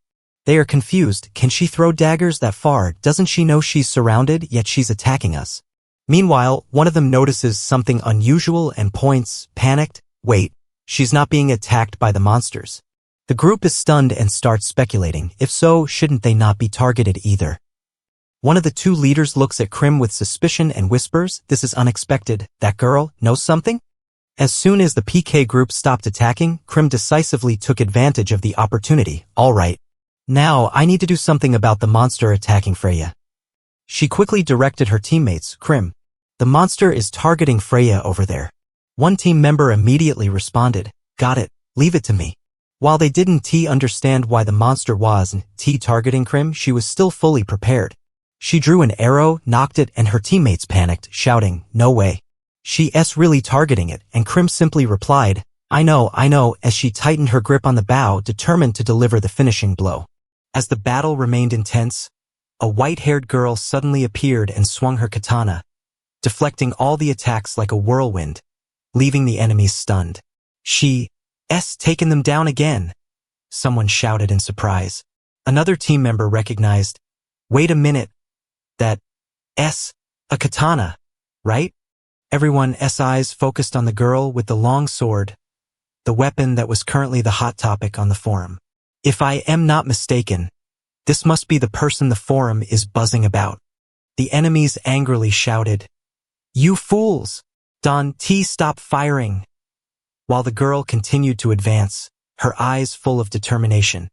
As everyone was still under intense attack, an important question arose: why was Krim the only one not being targeted? Recalling the initial messages, they began to understand. It was the act of praying at the temple that had brought divine protection. The protection from the temple, praying to avoid being targeted by evil spirits, it all brought back the scene where Krim had performed the ritual from the start. Now, the peaceful image of the temple appeared among the mountains, making everyone realize this area used to be a mining site, so it made sense to have a supportive effect to protect the miners. When everyone finally realized the protective effect of the temple, Krim commented that it took them a while to notice the buff amidst the chaos caused by the horde of monsters. But now there was no time to hesitate. With a determined gaze and decisive action, Krim leaped into the air, her katana shining, directly targeting the strange monster still staring at Freya. "Your time is up," she declared, preparing to unleash the final blow with all her strength and determination. Krim descended from above like a bolt of lightning, her katana slicing straight at the monster closing in on Freya. The moment the blade made contact, the cursed stone emitted a snap sound as it shattered into pieces. Freya opened her eyes wide, her face pale, shaking as she felt death looming near, muttering, "I am done for. I am done for," over and over. But before the darkness could touch her, Krim had already knocked it back. Freya collapsed, gasping for breath, "I am dead." However, behind her, her teammates shouted, "You're not dead." She arrived just in time. Krim smiled lightly, her katana still resonating with the sound of victory. As the high-level monsters gathered deep within the mountain, Krim's group decided to seize the opportunity to retreat from the encircling horde. They chose to return via the old route to escape. Meanwhile, the enemy side realized their retreat and quickly reacted, they retreating from the horde. "We can let them escape so easily." One of them shouted in anger as they saw Krim and her teammates start to move. Some enemies wondered why they were leaving Krim behind, but her teammates reassured, with her physical stats, she's incredibly fast. She'll be fine. However, one enemy refused to let up. "You think you can escape so easily, you miserable brats." Amidst the chaos, the battle between retreat and pursuit began. Krim returned to the battlefield, her eyes determined, and the sword in her hand rotated, creating a cold, sharp sound amidst the dense horde of monsters. When her teammates worriedly called out her name, Krim just turned back with a calm smile and ordered Fry to lead everyone in retreating first. She said, "Fry, take everyone ahead." At the same time, one of the enemies commanded, let them escape." The final scene showed Krim standing amidst the numerous monsters charging from all directions, facing the danger alone to protect her teammates. A moment full of determination and bravery concluded Chapter 21. Chapter 22 opens with Krim facing off directly against an overwhelming enemy amidst a horde of monsters. The opponent mocks Krim, calling her a little girl in default gear, and taunts her with an offer of forgiveness if she apologizes, even sarcastically offering to lend her old gear. But Krim remains unfazed. With a cold glint in her eye, she declares she will not forgive those who targeted Freya and her teammates. Without hesitation, the enemy draws their sword, accepting the confrontation, and the battle between the two unyielding opponents officially begins. The confrontation between Krim and the cloaked female warrior erupts in a flurry of steel and speed. The opponent strikes first, coldly declaring, "Hunting time." Krim's sword responds with precision, forcing the enemy to acknowledge her swordsmanship. However, the praise is immediately overshadowed by sarcasm. The enemy suggests Krim received her sword because she's cute and small, a stark contrast to herself. In response to the taunt, Krim's gaze grows even colder. The duel is not just about skill, it's a silent declaration of two opposing worldviews. The battle continues with rapid, relentless strikes, but the opponent maintains her cold arrogance. She glances at Krim's red cloak and sneers, criticizing it as too conspicuous and unsuitable for a stealthy style like her own. Meanwhile, Krim silently launches a counterattack, pressing her opponent. The slash is perfectly weighted, forcing the enemy to step back. Yet Krim knows her opponent hasn't revealed their full hand yet. This scoundrel hasn't played all their cards. She grits her teeth. The enemy's arrogance prompts Krim to issue a cold, menacing warning. You're talking too much, you know? The air is thick with tension. This is no longer a display of swordsmanship but a deadly game of cat and mouse where the one who reveals their hand first may lose. Krim charges forward with a powerful slash, forcing her opponent to retreat momentarily. But what shocks the enemy isn't the technique, it's Krim's raw strength. The force behind Krim's sword swing is too heavy, too abnormal, prompting the opponent to mutter, has she maxed out her stats on strength? What a brute! The enemy's gaze shifts from arrogance to seriousness. Krim has never been a calculating warrior. She chooses the simplest path, charging forward with all her might, no compromises. And now that approach has forced her opponent to take her seriously. Krim continues to dominate with relentless, lightning-fast strikes, leaving her opponent dazed. The enemy can't comprehend how someone in default gear moves so quickly, so smoothly, and with such pressure. Each of Krim's attacks defies the opponent's expectations. The earlier taunts now weigh heavily on her. She can't afford to lose. She can't let herself fall to a novice. Yet, in the opponent's mind, the gap between words and reality widens.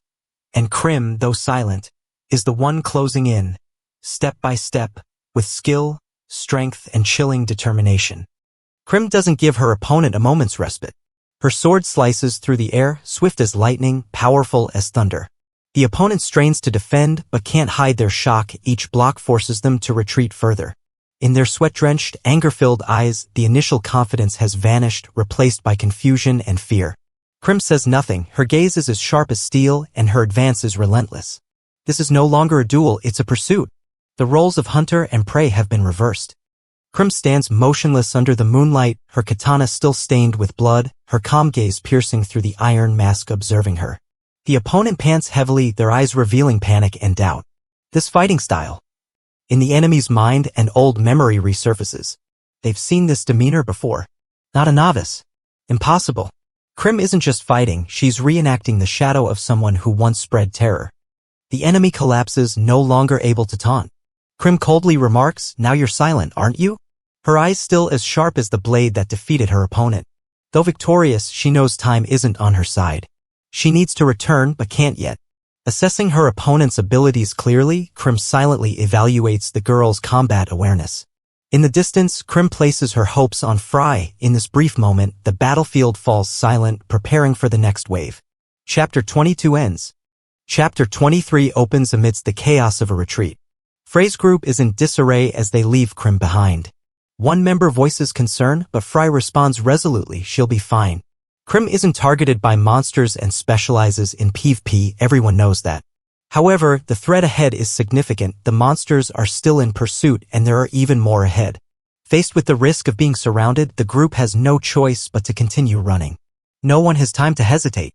A dark energy surge builds up from behind, the finishing blow is fully charged. There's no escape, the monster's voice echoes like a verdict. The attack explodes right at their feet, sending rocks flying everywhere. The group narrowly avoids being wiped out. Fry and the others rush forward in the ensuing chaos. One person panics, shouting, Fry, what are we supposed to do? Do you still have a trump card? The pressure is mounting on the group leader, all hope now rests on her. In the chaos, the group temporarily escapes the monster's encirclement, but the tension remains. When asked if she has a plan, Fry responds nonchalantly, not really, leaving the group in a panic. They turn on him, criticizing that he's only good for wearing glasses without lenses for being an intellectual. It turns out Fry wears glasses just to look smarter, like in anime. The group continues to argue as they flee until Hinajika shouts, you people over there are having too much fun. The tense atmosphere is momentarily eased by laughter and jokes despite the looming danger behind them. A giant enemy suddenly charges, causing the group to panic and flee. "He's chasing us," a member shouts as the enemy roars and grips its weapon tightly. "Did you think I'd just wave goodbye?" it growls, swinging its massive axe. But Hinagika stands firm. She immediately steps forward, sword raised to block the attack, shouting, "It won't be that easy." Her eyes are resolute, showing no fear. The chase has turned into a face-to-face confrontation. Hinagika leaps into the air, using her small sword to fully absorb the powerful blow from the giant enemy's axe. The impact shakes the ground, but she doesn't back down. Freya looks on anxiously while Hinagiku, still trembling, manages a faint smile. The group is stunned. She blocked an axe while midair. Even the enemy clenches its teeth in anger. A seemingly unfair battle has been turned around by just one small girl. Though they once thought Hinagiku was just a novice, the group gradually realizes she's not that simple. She not only dodges the surprise attack but counterattacks accurately. Her determined gaze and firm grip on her sword reassure the group. As the masked enemy closes in, they place their trust in her. "Leave that guy to Hinagiku." A small girl, but a solid wall the group can rely on. Just as the group is about to move forward, a burst of energy explodes from ahead. The enemy doesn't give up, continuing to press the attack. "They're heading this way," someone shouts. With no way to retreat, a massive explosion shakes the ground. The cliff face in front of them begins to collapse. Hinagiku's eyes widen. They're not just being chased, now the terrain itself is turning against them. The ground shakes violently as the cliff collapses behind them. Hinagiku is almost swept away but is pulled to safety by Freya. In the chaos, the group faces a difficult decision. Following the cliff wall is dangerous, but turning back will invite the monsters to surround them. As the situation becomes increasingly tense, Fry quickly makes a decision. He calls on Oni, the only one strong and resilient enough to act as a shield. "Leave it to me," Oni responds resolutely. With his massive frame, Oni will shield the entire team in his shadow, offering their only chance of survival in this desperate situation. The group plunges into a chaotic battle, dodging landslides while facing the oncoming horde of monsters. "Stay away from the cliff," someone shouts as the ground continues to shake. A strategy is quickly formed. In place of defense, they will break through the encirclement. Oni leads the charge, swinging his great sword like a bulldozer. Right behind him, Freya begins to chant, providing continuous healing magic to the front line. The group moves forward in unison, using speed and strength as their spearhead to pierce through the nightmare surrounding them. The enemy continuously exploits Oni's presence, a rare enemy with nearly impenetrable defense, to shield themselves and prolong the fight. Krim's group faces serious difficulty as every attack is blocked by him. "He's too tanky," a frustrated shout rings out from the front line. Every strike seems ineffective while the enemy continuously hides behind him, turning him into an impenetrable wall. With anger burning in their eyes, they know that if this continues, any hope of counterattacking will vanish into thin air. They led the charge, swinging their weapons to toss aside the monsters blocking their path, finally clearing the last obstacle to their escape. The Freya group chased after them, panting heavily. "We're almost there." But just as cheers erupted, a lone figure emerged from behind, trailing far behind the others. "Where has he been all this time?" someone exclaimed in frustration. However, another member suddenly pointed into the distance, their eyes gleaming. "Wait, take a closer look." The tension was palpable, but hope flickered as they anticipated the outcome ahead, or a potential twist.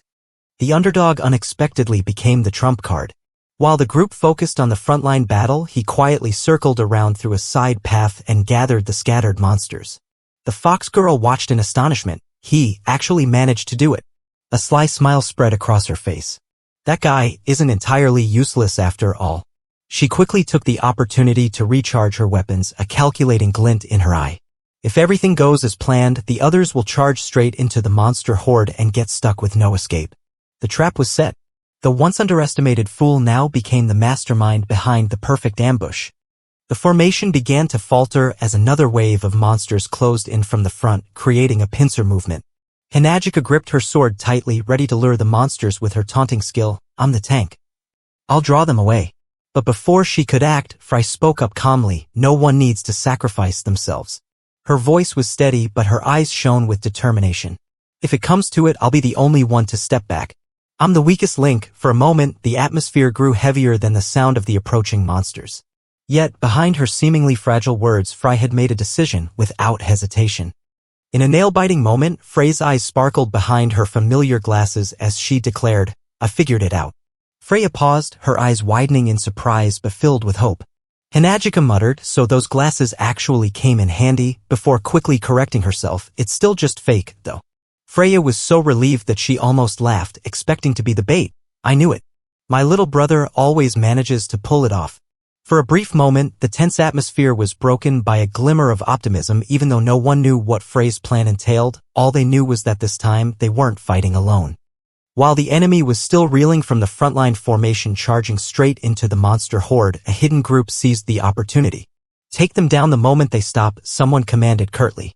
The group behind waited for the signal, leaving their enemies to clash with the monsters ahead. As chaos seemed to erupt, a voice rose above the fray, guiding the others. "Listen, I'll outline the new strategy. Don't miss a word." Everyone focused intently, responding in unison with a chorus of "Got it." The planner smiled confidently, gripping her glowing staff tightly. "Let's start with Freya." The upcoming battle was no longer a matter of chance, but a carefully planned game of strategy. Before Freya could react, she heard a cold, resolute statement. "You'll lure the entire monster horde out." She froze, her face twisted in disbelief. "You're the tank, right?" the other person added, patting her shoulder as if entrusting her with a fate. Freya swallowed hard. "So, everything depends on you." A desperate scream echoed in her mind. "Am I really just bait?" The others whispered among themselves, "Isn't that a bit too harsh? That's really going too far." The screen faded to black with Freya's stunned expression, ending chapter 23. Freya truly took on the tanker role for the first time. Although she felt a bit anxious, she tried to reassure herself that it would be fine this time. Unlike before, she now understood her role clearly. She gripped her weapon tightly, attempting to appear calm in front of her worried teammates. "Are you okay, Freya Onizen?" However, her face was literally distorted, her eyes wide with tension and her lips trembling. To end my guys. LLLL leave it." One team member sighed beside her. "Yep, she's freaking out." The official operation began. The team split into two directions as planned. "Oi! They're splitting into two groups." A shout erupted from the enemy's side. The red-haired girl asked her teammate gruffly, "Which side do you think is the bait?" Her masked teammate replied, "Eyes still fixed on the situation ahead, not sure," but their eyes followed the two separate escape routes, knowing that a wrong choice would lead to total failure. As the two groups prepared to clash with the monsters, the plan was reaffirmed. Prioritize taking down the group being heavily attacked by the monsters. "Got it." A resolute response echoed. "What about Freya's group?" "They're right on our flank." Everyone maintained their formation. Although they weren't sure if this plan would succeed, their mission was clear, and they were ready to fight. Fry maintained a precise distance, eyes fixed on the formation ahead. She waited for the signal. The enemy was closing in, just seconds away from confrontation. Everyone held their positions, waiting to see which way the monsters would aggro. Meanwhile, the support group was on standby, gripping their weapons tightly. The battle was about to begin. Fry received the signal and immediately signaled Hinajiku to act. "I'm counting on you to protect me," she shouted as she led the charge. 100% agreed. Hinagika responded without hesitation. Both charged forward, their swords shining brightly as they sliced through the darkness. "Ora ora!" A thunderous shout marked the start of their fierce coordinated attack. Freya bravely shouted, "All right, bring it on!" As she activated her defensive skill, Taunt, energy lines intersected around her body, emitting a powerful glow. All the monsters immediately turned, their red eyes full of malice fixed on her. She stood firm at the center of the storm, unyielding, ready to face the incoming frenzy. All the monsters in the area immediately charged towards Freya. "Is she using taunt? Isn't she a healer?" One enemy exclaimed in surprise, while his teammate quickly realized they must have decided to make her the bait. Meanwhile, Freya stood firm, her eyes resolute, maintaining her role as the lure. From afar, shouts erupted, "Leave it to me, and let's go, Oni!" The allied forces began to react. The planner quietly flipped through their spellbook, anxious but determined. "There's no guarantee this plan will work, but it's the best choice we have." A violent whirlwind erupted, the stormy gust engulfing the demon mask. Oni unleashed a combined attack, combat skill, Heaven's Reversal. While the mage behind her cast Wind Magic, Gale Storm, the gale force winds blasted the enemies, sending them flying back with tremendous force. That attack has a knockback effect, the girl exclaimed in surprise. But to their surprise, the monsters being blown away were now charging back. It's flying back this way? On the enemy's side, a soldier panicked. Why are they attacking us? They have no grudge against us. The red-haired girl furrowed her brow, suspecting maybe they're scarred. But before she could finish, the melee erupted right in front of them. The fierce gale created by Heaven's Reversal and Gale Storm unexpectedly swept across the battlefield, accompanied by a massive explosion that cracked the ground and sent numerous monsters flying. A red-haired girl screamed as her body was caught in the giant whirlwind. Rocks flew everywhere, dust filled the air, and even the enemies couldn't help but roar in astonishment. What the heck is this? The situation had far exceeded all predictions. This risky tactic had just been unleashed, and the entire situation changed instantly. According to Oni, the rock foundation in this area was extremely fragile. No sooner had she finished speaking than the ground beneath their opponents began to shake violently and suddenly collapsed completely. Repeated cries of "Oi!" erupted as the enemies panicked, realizing too late that they had fallen into a meticulously planned trap. Freya and Hinajuku could only exclaim in surprise as they witnessed the unexpected turn of events, while the lone remaining enemy soldier could only scream frantically amidst the falling debris. The entire cliff face thundered down like a violent landslide, dragging countless boulders and dust, burying the entire enemy formation. It all happened within seconds, with the sound of shattering echoing through the mountain pass. The enemies, unable to react in time, were now buried under the man-made earthquake caused by their own fragile terrain. The battlefield was in chaos, while Freya's group stood at the edge, silently observing the unexpectedly successful plan. The battlefield was in disarray, shrouded in thick dust after the landslide. Although a significant number of monsters had been eliminated, the enemy still managed to survive. One of them gritted his teeth, assessing the situation and enraged by the opponent's incomprehensible recklessness. He snarled that they didn't care about the consequences, even using their own allies as bait. As a companion tried to pull him away from the cliff, curses continued to flow. The girl in the group couldn't contain her anger when thinking about the inhumane tactics just used. However, in the midst of her anger, something made the group pause. The masked man, having confirmed that the two female warriors were dead, suddenly froze upon discovering an unusual sign under the rubble. Freya and Hinajuku burst out of the rock storm, protected by a swirling gust of wind like a guardian arm. Both of them narrowly escaped danger thanks to the air ride skill, allowing the user to move extremely quickly to protect their teammates. Hinajuku excitedly shouted that Glass-sama was amazing, while Freya was still in shock, breathing a sigh of relief at having narrowly escaped death. At another corner, the one who had devised the entire plan, Glasses, smiled confidently and repeated the initial statement. No one needs to become a sacrifice. The enemies were stunned to see the group still alive. The girl wearing a hat couldn't believe her eyes, frantically exclaiming, "They're still alive."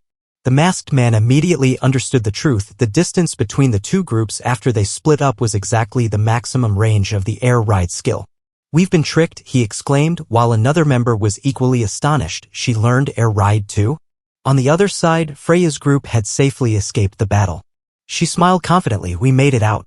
Hinajuku was thrilled. It was like riding a roller coaster at an amusement park. The group landed safely and burst into laughter. Freya's beaming face prompted teasing. "Don't pretend like you're not grinning anymore, Freya." Hinajuku cheered. "That was such a bold idea. Using air ride to escape, I never thought of that." The Oni girl also laughed loudly. "Look at your expressions, you guys enjoyed it so much." However, Freya quickly reminded them, "Don't celebrate yet. The PK and monsters are still hot on our heels." The male mage spoke up, "We're just buying time. But thanks to the landslide, there's a massive cloud of dust behind us. We'll use it to shake off the enemies." The girl was observing from a distance, where flashes of light and swirling dust were rising. "They're doing something big. Is it the enemy or Fry?" She clenched her hand tightly, her lips whispering, "Damn, this feeling." An image flashed in her mind, making her shudder. Underfoot was the familiar network of magic, as if all her combat instincts were being awakened. She's the embodiment of pure combat instinct. She muttered, her eyes fixed intently on the chaotic scene. This feeling, it's as if I've experienced this battle before. I remember now. She stood still under the moonlight, the gentle breeze rustling her long silver hair as it flowed in the shimmering night. Her gaze was momentarily surprised, then gradually deepened as if connecting the present to a distant memory that hadn't been fully recalled. She and I. She thought silently, her hand clenching her clothing over her rapidly beating heart. We've met before, in a different game. The flood of memories shone brightly like fragments of recollections swirling around her, quietly closing Chapter 24. Chapter 25 begins with the title Big Moves at the Right Moments. In the dusty scene caused by a landslide, the enemy loses track of the main character group as they disappear into the dust. One of the characters suspects they are trying to head down the mountain and orders a pursuit, but realizes there are many escape routes, making it necessary to split their forces. In the chaos, someone reports that one of their teammates is still alive. As the members are worried about losing track of their opponents, a character with a covered face with light emanating from their left eye coldly states, "I see them." This brief statement reveals that the villain is still closely monitoring and has not given up the chase. I remember this is one of those games that focus on swordsmanship. I've fought this girl before. At least it was in some game. A knight with a red cloak. Even though I'm now fighting a white-haired scoundrel, his image keeps flashing through my memory. I can't remember anything else, but at least I can guess they're the same person. I must escape by any means.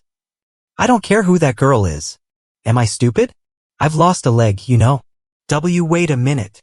I'll end this now. I don't like tormenting others. It's clear I can't fight anymore. I surrender. Please spare me. I'm that kind of person. I've lost all my pride anyway. The surprising PK player begging for mercy is not something you see every day. Hey, that rare ore you stole, what if you didn't leave it in the storage? Huh. Could it be? Hey, no way. Do I look that stupid? Ha. Ha. Ha. Ha. Ha. That's right, it must be. Ha. Ha. You scum. Maybe I'll kill you just to be sure. Ah. No. IT can't be like this. You scum. What am I supposed to do in this situation? Huh? That person. He's back. But why? I'll give you 1/3 of the rare or I stole. The other idiots in my group will never notice it's missing. So, how about it, a deal? No matter. No matter what. This is my chance. 2 against 1. The white-haired girl cornered the enemy with a sharp question, her cold eyes piercing through the opponent's trembling defense. When her words inadvertently revealed that she was hiding the precious mineral for herself, she immediately seized the opportunity. A mocking expression appeared on her face, her sarcastic tone as gentle as a knife gliding across a throat. Why not give it all? The opponent turned pale, realizing they had been exposed, but it was too late. Her cleverness and ruthlessness left no room for greed to survive. Cornered. She roared in anger, both scolding her opponent for being arrogant and unleashing a skill at the ground. A violent explosion erupted, creating a white smoke screen. Battle Art Banish was the ultimate skill, not aimed at the enemy, but used as a smoke screen, a fog to retreat. In an instant, the white-haired girl's eyes gleamed as she realized the plan. She's creating a smoke screen to escape, but it was probably too late to stop her. The enemy had used both fury and cunning to buy time. Just as the smoke hadn't cleared, another relentless attack followed, Battle Art, Rain Blast. The thunderous explosion and light tore through the air, forcing the opponent to step back. The white-haired girl remained unfazed, her cold eyes piercing through the dust. The opponent could only scream in panic, "Get away from me." But the girl's sword was already at their neck, a cold metallic sound ringing out kachong. The game of resistance was nearing its end. The black sword descended like lightning, light flashing between the sharp clashing sounds. The defeated opponent opened their eyes wide in horror while their body trembled and stepped back little by little. The next slash was prepared, raised high like thunder about to strike. Wait! A weak cry echoed in despair, but it was too late. The victor didn't waver. All that remained was the decisive moment.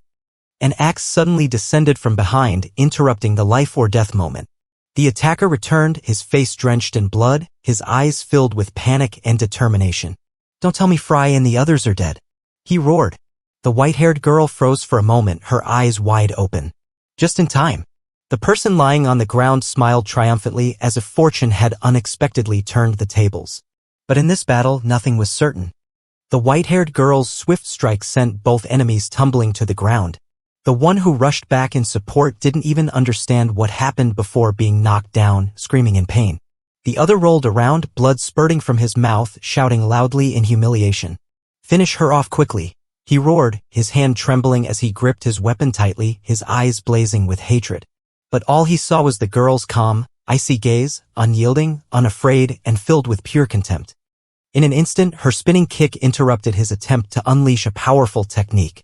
Before the skill could activate, he was sent flying, his eyes wide with horror as he failed to comprehend what had just occurred. She used her foot to interrupt the skill before it activated.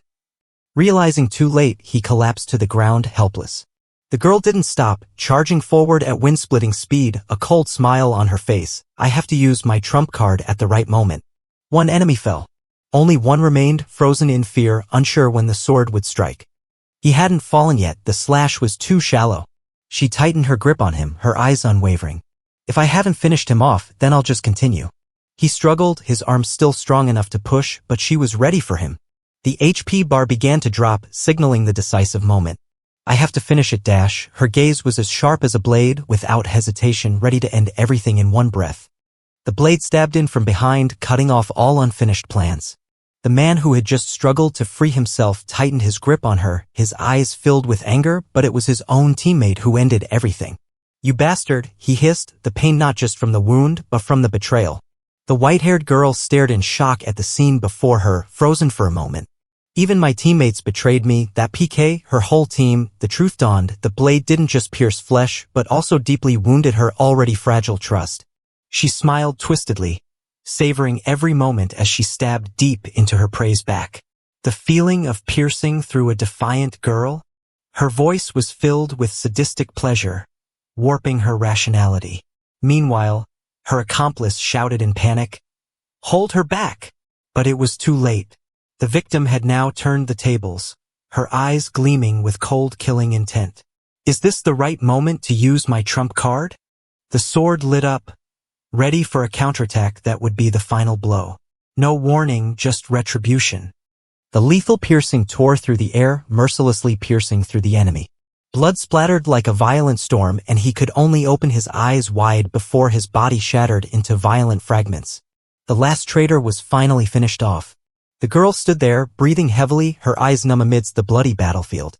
"You made me waste too much effort," she said, not with triumphant joy, but with the exhaustion of someone who had no choice but to survive. As for her, just as she realized something, her eyes widened. But it was too late to react. She leapt back so quickly that no one could react, using her feet to create a life-saving distance. The shots that followed rained down, but most missed their mark. The white-haired girl gripped her sword tightly, her eyes darting to the trembling HP bar. It hadn't reached 0 yet. "A few shots didn't hit me, my HP hasn't dropped to 0. She breathed heavily, but her eyes never left her opponent. The remaining enemy gritted his teeth in frustration. How annoying. But he couldn't do anything more than bitterly watch the girl still standing, unbroken and prickly. As stubborn as a leech, she sneered, her taunting voice rising as she took step by step towards her exhausted target. "Only one hit point left, no chance for a critical hit, don't dream about it." She reached out slowly towards the hilt of her sword, her eyes as cold as a blade. No mercy left, only the decision to finish off, no leniency, no hesitation. After the fall, the girl tried to create distance, but that moment sealed her fate. Her opponent raised the gun, her eyes gleaming with a cold light, as if she had already decided the outcome. "You separated from me? Big mistake." She chuckled softly, her finger tightening on the trigger. "Just one bullet is enough to send you to your grave." And so Chapter 25 ended on the thin line between life and a fateful shot. Chapter 28 begins in a peaceful scene at a sacred temple where Krim had once prayed. The group unexpectedly returns here not by chance, but to receive a buff from the shrine. Krim calmly explains, while Hinajuku shows excitement at not having to face monsters anymore. They discuss hidden game mechanics, things that are not rare but often overlooked by players. With renewed readiness to fight, they prepare to move to the next stage, armed with divine protection and new determination. The group prays at the shrine with personal wishes ranging from surviving safely to hopping their enemies drop rare items, or even explode into pieces. As the atmosphere remains light, the sound of enemies echoes from afar, snapping the group back to reality. They have been spotted. The situation becomes tense, leaving no time for further rituals. Under the pressure of being hunted, the group quickly hides inside the temple, temporarily remaining silent to devise a response. The group hides inside the temple, but the atmosphere quickly becomes chaotic. The once sacred place is now filled with strange items, causing everyone to panic. Freya shouts loudly, others worry the temple is cursed, while Hinajuku calmly clarifies the misunderstanding. Despite the enemies closing in, they can't maintain order. Some search for items, others try on strange hats. Amidst the commotion, a hand gently opens the door to peek. The enemy is right next to them. Tension reaches its peak, but the group is still not fully prepared for battle. Outside the temple, 3 PKs lead a group of monsters approaching. One of them is the masked individual who had survived earlier. They have tracked their prey to this location, determined not to let them escape. Inside, the group quickly locks the door, trying to remain silent. Freya still wears the strange hat, confusing others, but she doesn't seem to care. While everyone else is tense, trying to hide, she cheerfully compares their current situation to playing hide-and-seek. The footsteps outside grow louder, the air thick with tension, and the deadly game begins. The PKs haven't yet discovered Krim's group hiding in the temple. One of them appears impatient, thinking their opponents have fled. They check the surrounding area and the hut behind. One PK approaches the window, trying to peer inside, but sees nothing clearly. He questions whether coming to the temple was worth it for the buff. Trying the door, he mutters that it's broken and can't be opened. Meanwhile, inside, hearts still racing as danger lurks just beyond the wooden wall. The PKs decide to circle around to the back of the temple after finding nothing suspicious. Those hiding inside breathe a sigh of relief. As long as they aren't discovered, they have a bit more safety. But just then, one of the PKs stops, sensing something is off. A PK bends down to the window, asking his companions if they touched anything other than the door handle. At that moment, the area below the door begins to glow. An abnormal signal is emerging.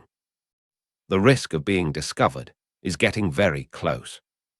The masked man tilts his head, his mechanical eyes emitting a bright red glow, a piercing gaze that reveals any remaining traces.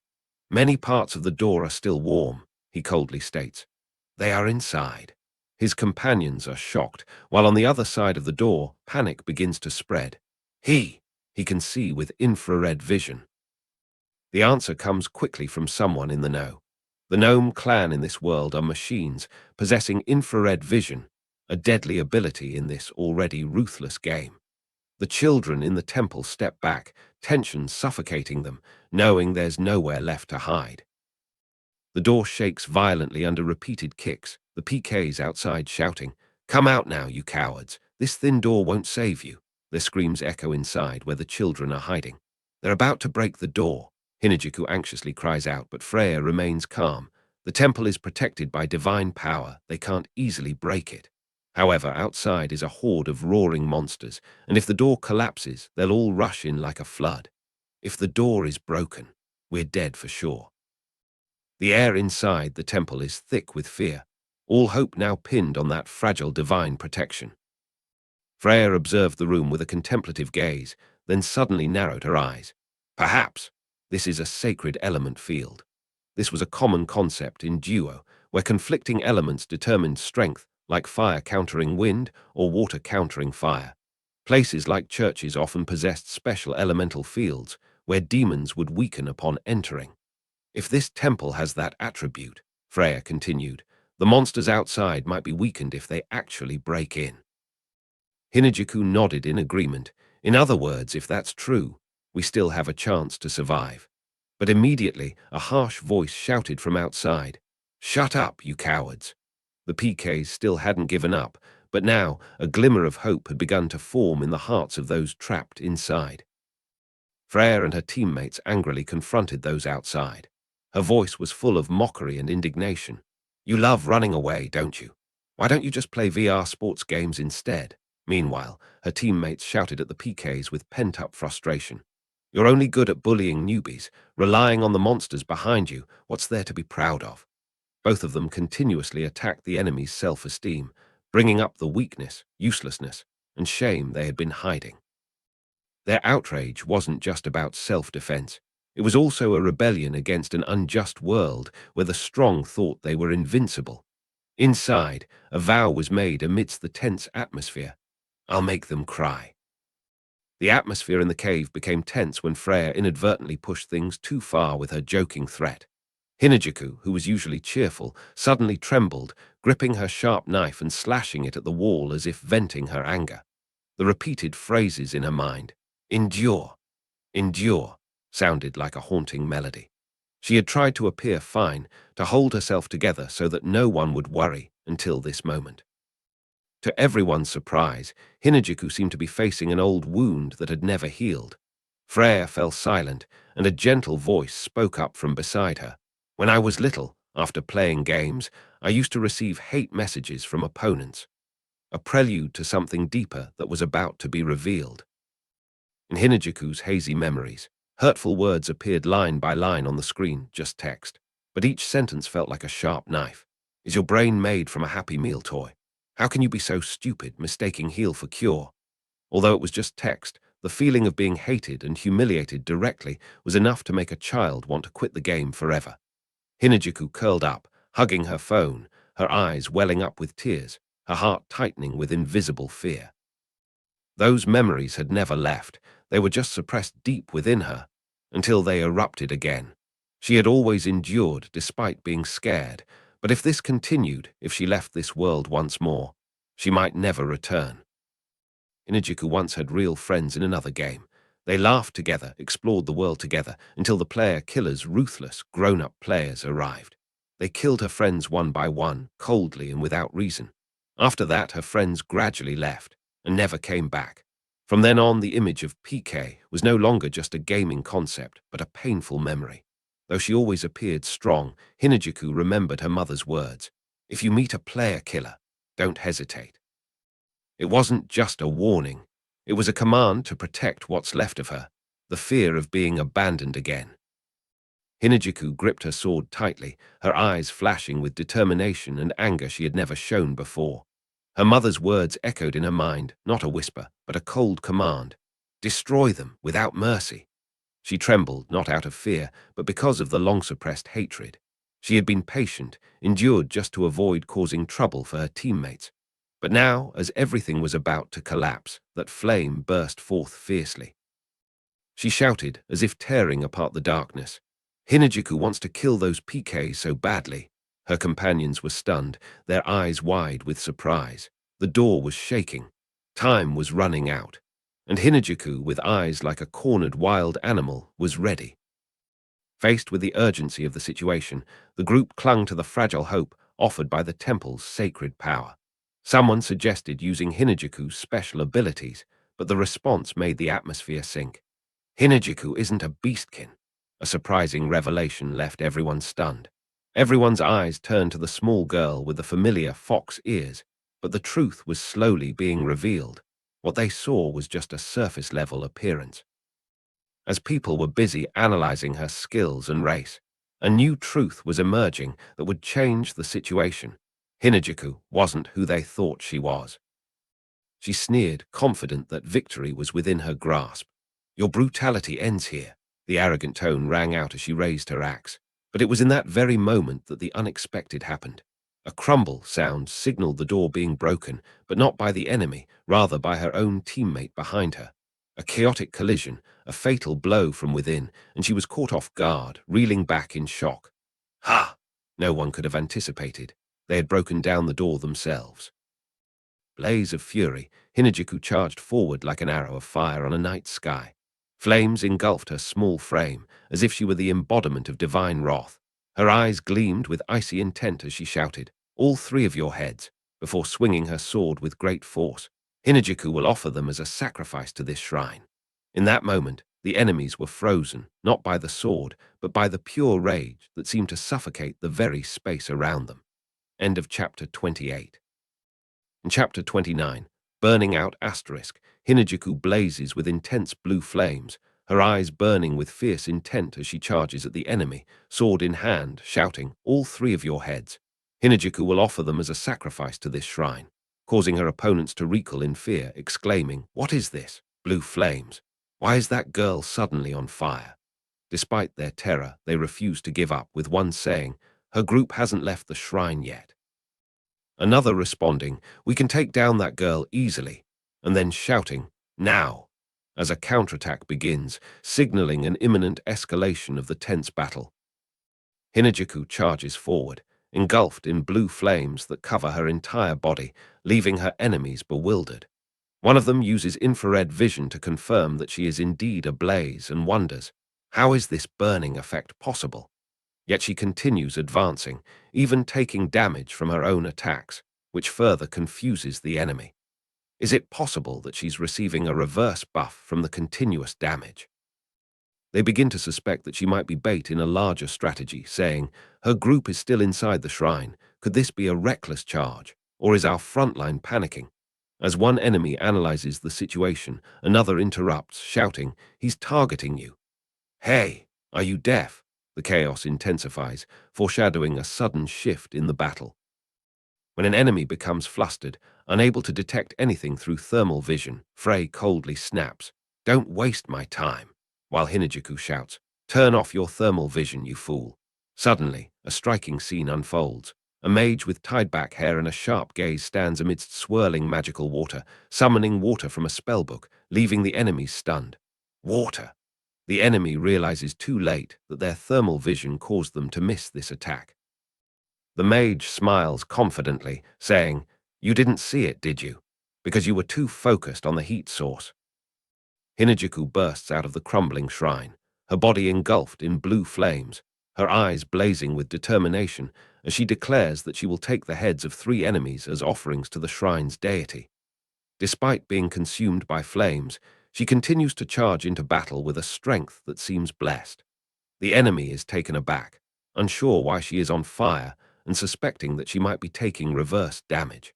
Some doubt this is a mere feint to distract them. However, the truth is that one of Hinajuku's allies has used water to attack, exploiting the enemy's weakness, their infrared vision, which makes them unable to see the water. Amidst the chaos, Hinajuku continues to attack, causing panic among the enemies, who still try to remain calm and decide to defeat her first by focusing their attacks. Despite the dire situation, they attempt to maintain their strategy of fighting one-on-one. Hinajuku delivers a fatal blow, defeating one of the enemies, who explodes under her flaming sword, with the status clearly showing, "HP destroy." One of the enemy group exclaims in horror that he can't believe they were taken down by that girl, while others try to reassure themselves that there's still a chance to counterattack. They realize Hinajuku is the only one with a buff and that she's attracting all the monsters. If they ignore her, she'll self-destruct. Still, her determination and unexpected strength cause the group to waver.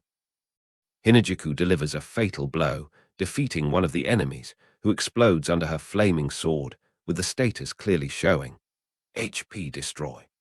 One of the enemy group exclaims in horror that he can't believe they were taken down by that girl, while others try to reassure themselves that there's still a chance to counterattack.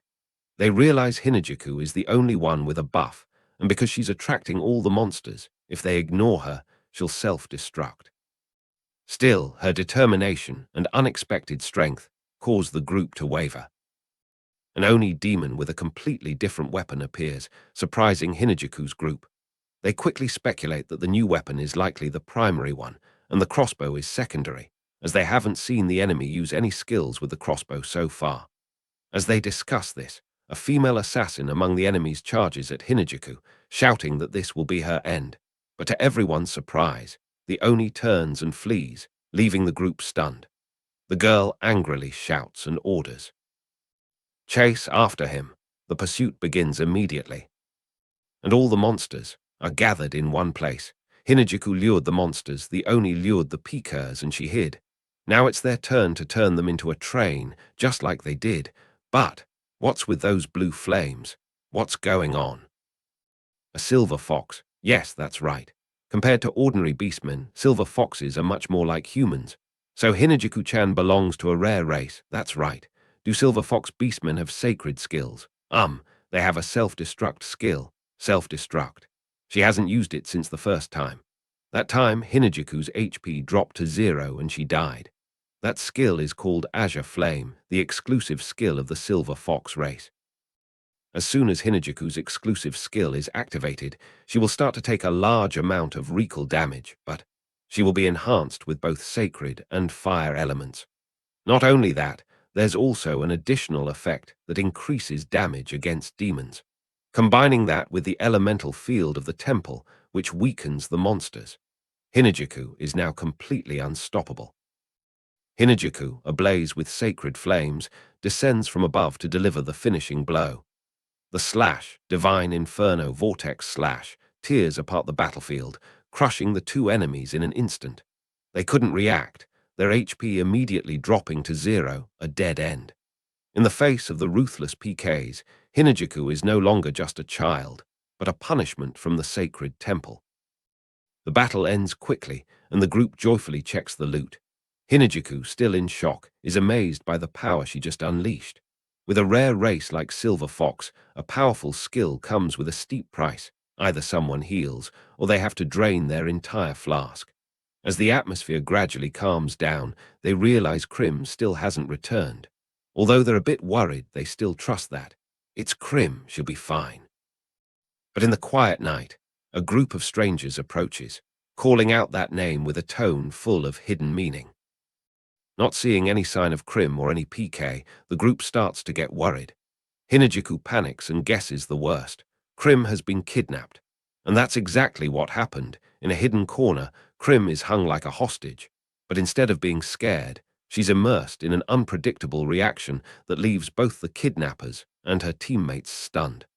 This girl clearly doesn't belong to the usual logic. As soon as they discover a large pit seemingly appearing out of nowhere, the group is stunned because this place was clearly normal before. While everyone is still in disarray, Hinajuku, with her beastman instincts, quickly sniffs out Krim's scent from underground. No further reason is needed. The group decides to rush down to rescue, even though they know there might be enemies waiting below. The group descends into the cave and immediately discovers signs of a fierce battle. Slashes, cracks along the walls and floor prove that this was once a battlefield. They call out Krim's name in worry and finally see her lying unconscious in the distance. Although it's not clear what happened, one thing is certain. Someone used an extremely powerful weapon to cause this destruction. In his recollection, Krim faced Saul Leon in a fight to the death, a battle where a single hit would determine victory or defeat. Both kept their distance, their eyes cold and sharp like swords ready to be unsheathed. There was no room for error. It was a fight where whoever struck first won, simple, brutal, and unforgiving.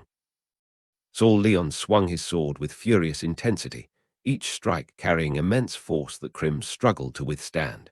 The onslaught was overwhelming, leaving no apparent opening for counterattack.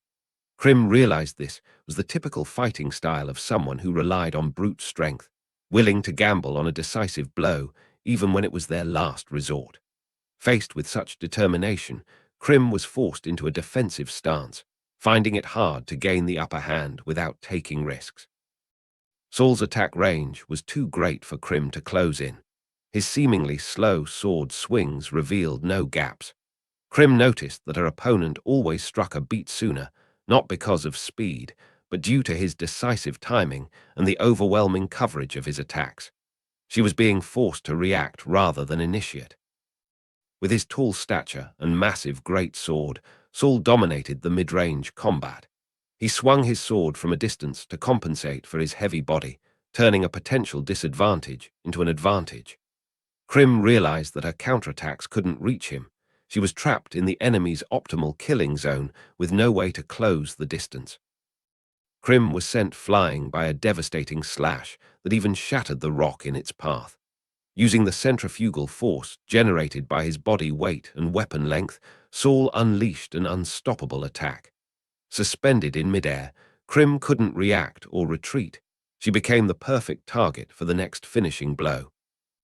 Krim attempted a mid-air counterattack, but Saul still held the upper hand. The follow-up slash was lightning fast and powerful enough to send Krim flying once more. Saul smiled coldly, his expression a mix of surprise and amusement at Krim's ability to keep going without using system skills, a rare sight in this world. Still, the difference in their strength was clear. Krim gripped her dual swords tightly, her eyes burning with unyielding determination. Faced with Saul's superior strength, she knew that if she played by his rules, long range, heavy strikes, and massive rotational force, she would have no chance. But Krim wasn't one to give up. She decided to nullify his advantages by closing the distance and targeting the blind spots in close combat. All hesitation was gone. Now was the time for Krim to get serious. Her eyes blazed with fighting spirit and murderous intent. Krim erupted with power, unleashing a flurry of attacks that left her opponent no room to breathe. Her strikes were sharp, precise, and relentless, cutting through every gap in Saul Leon's defense. In the storm of sword clashes, Krim's speed and killing intent merged into a deadly vortex that trapped her enemy with no escape. There was no more room for hesitation or defense. This was a fight to the death where only one side could stand. Krim calmly analyzed the weaknesses in Saul Leon's close combat style, then seized the smallest opening her opponent hadn't anticipated. She not only spotted the imbalance in his movements, but quickly capitalized on the moment when his weapon was damaged. As the sword cracked, Krim's eyes flashed with determination. The chance to end the battle had finally arrived. Just as Krim was about to deliver the finishing blow, the situation suddenly reversed. Saul Leon, with an unpredictable move, used the destroyed rail to create a counterattack. The unexpected strike caught Krim off guard. What she thought was an opening turned out to be a well-prepared trap. In an instant, the tables were turned, and Krim became the one on the defensive. Saul Leon's powerful horizontal strike hit Krim, sending her crashing into the air. The rail was shattered, and blood splattered everywhere. In that moment, the advantage completely shifted to him, a warrior who knew the terrain and used every fragment to create a deadly counterattack. Krim, who had once stood firm against hordes of monsters and ambushes, was now blown away by a single opponent. Krim lay motionless on the cold ground, gasping for breath. Blood seeped through her cloak, but her eyes refused to give up. Saul Leon approached her, his expression calm as if the outcome had been decided from the start. He was surprised that his punch hadn't finished Krim off, but he wasn't flustered. He was taken aback that she was still alive, but he didn't intend to stop. With a faint smile and cold, sharp eyes, he confirmed his victory as if it were just a formality. No emotion, no mercy. Krim whispered, "Aren't you going to stab me?" Her gaze hinting at resigned sadness. The game wasn't over yet, but her confidence had started to crack. Krim lay on the ground, panting heavily, his pensive gaze surrounded by scattered debris. Saul Leon, despite being the victor, maintained a courteous demeanor, refraining from delivering a finishing blow. Both understood that this was a test of their abilities rather than a fight to the death. Neither their equipment, skills, nor trump cards had been fully revealed. Amidst brief yet meaningful exchanges, an unspoken agreement was formed. The next encounter would be a true contest. Krim struggled to his feet, turned back and smiled resolutely. "Next time I won't lose." Saul merely watched him, his low voice neither cold nor indifferent. "It's a pity, but as promised, that was the only time." Two strong individuals, two paths, and an unfinished fate. Krim stood up amidst the dim light of the cave, his body bloodied, but his eyes still burning with determination. Saul Leon turned his back and walked away, his steady, low voice echoing like a promise. "The event is about to begin. Next time I'll be even stronger." Krim clenched his fist, unyielding. "I'll be the same. Let's fight when we're at our strongest." Both understood without needing to say more. Their next meeting would be a full-scale confrontation. No more holding back, no more testing. Only victory or annihilation. Krim returned to her group, her demeanor nonchalant, but her eyes still held a hint of the bitterness of defeat. "It's been a while since I last lost," she smiled faintly. The others inquired about the outcome, but there wasn't much to gain beyond the experience of battle. As they exchanged quiet words, Hinajuku muttered under her breath, her eyes filled with annoyance. Next time, that girl is toast. Krim silently watched as the ore cart disappeared into the tunnel, as if contemplating the next fight and how to win without regret. Hinajuku turned to face the group, sweat beading on her forehead, her expression a mix of confusion and unease. All eyes fell on her, but no one spoke. The air hung heavy for a few tense seconds. Krim turned to her, equally silent, waiting for an explanation. And then, under the gaze of those around her, Hinajuku uttered a single, bewildered word. Ha! Ending chapter 30 on a moment that was both humorous and left the reader breathless with not understanding what was happening. Chapter 26 unfolds amidst the tense atmosphere of a moonlit night, where the distance between the two survivors is determined by the muzzle of a gun. The PK man sneers, pointing the gun at the girl. Now everything is reversed. Just agree to my proposal and things will be different. She remains silent, her cold gaze responding to his arrogance. He grits his teeth and pulls the trigger. Too greedy, die then. But asterisk click. There is no explosion, only a deadly silence. The bullet leaves the barrel, piercing through the night, but only leaves a small tear on her cloak. The long-haired girl continues to charge forward, her eyes locked on her enemy, her body flexibly dodging through the gaps of death. She keeps changing her position. The PK man gnashes his teeth, trying to stay calm. Just need to hit her and it's over. But in a moment of carelessness, when he exclaims, "Missed again," the girl has closed in, her sword raised high. Now. Again, the second bullet grazes past, as if luck is on the side of the long-haired girl. The gunman grits his teeth. Just one shot is enough to finish her off. She adjusts her breathing, aims. It's impossible for someone to dodge bullets. But her opponent's eyes don't waver. She doesn't dodge the bullet, she sees the death coming from the muzzle. Is she really dodging every attack?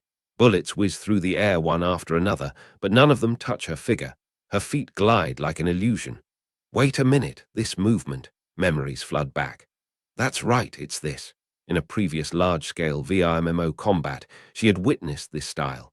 Unmistakable, it's the person who once made a professional team fall. She appeared in the Siege of World Crisis. When Point C was breached, the defending teams fell into chaos. Standing before the city gate, a commander with a sharp appearance orders the team. They're here, everyone to their positions. With a calm yet imposing demeanor, she shows no signs of worry. A soldier wonders why she reported that information. The young girl smirks, explaining that the opponent this time is of a lower rank and doesn't require many to guard the magical stone.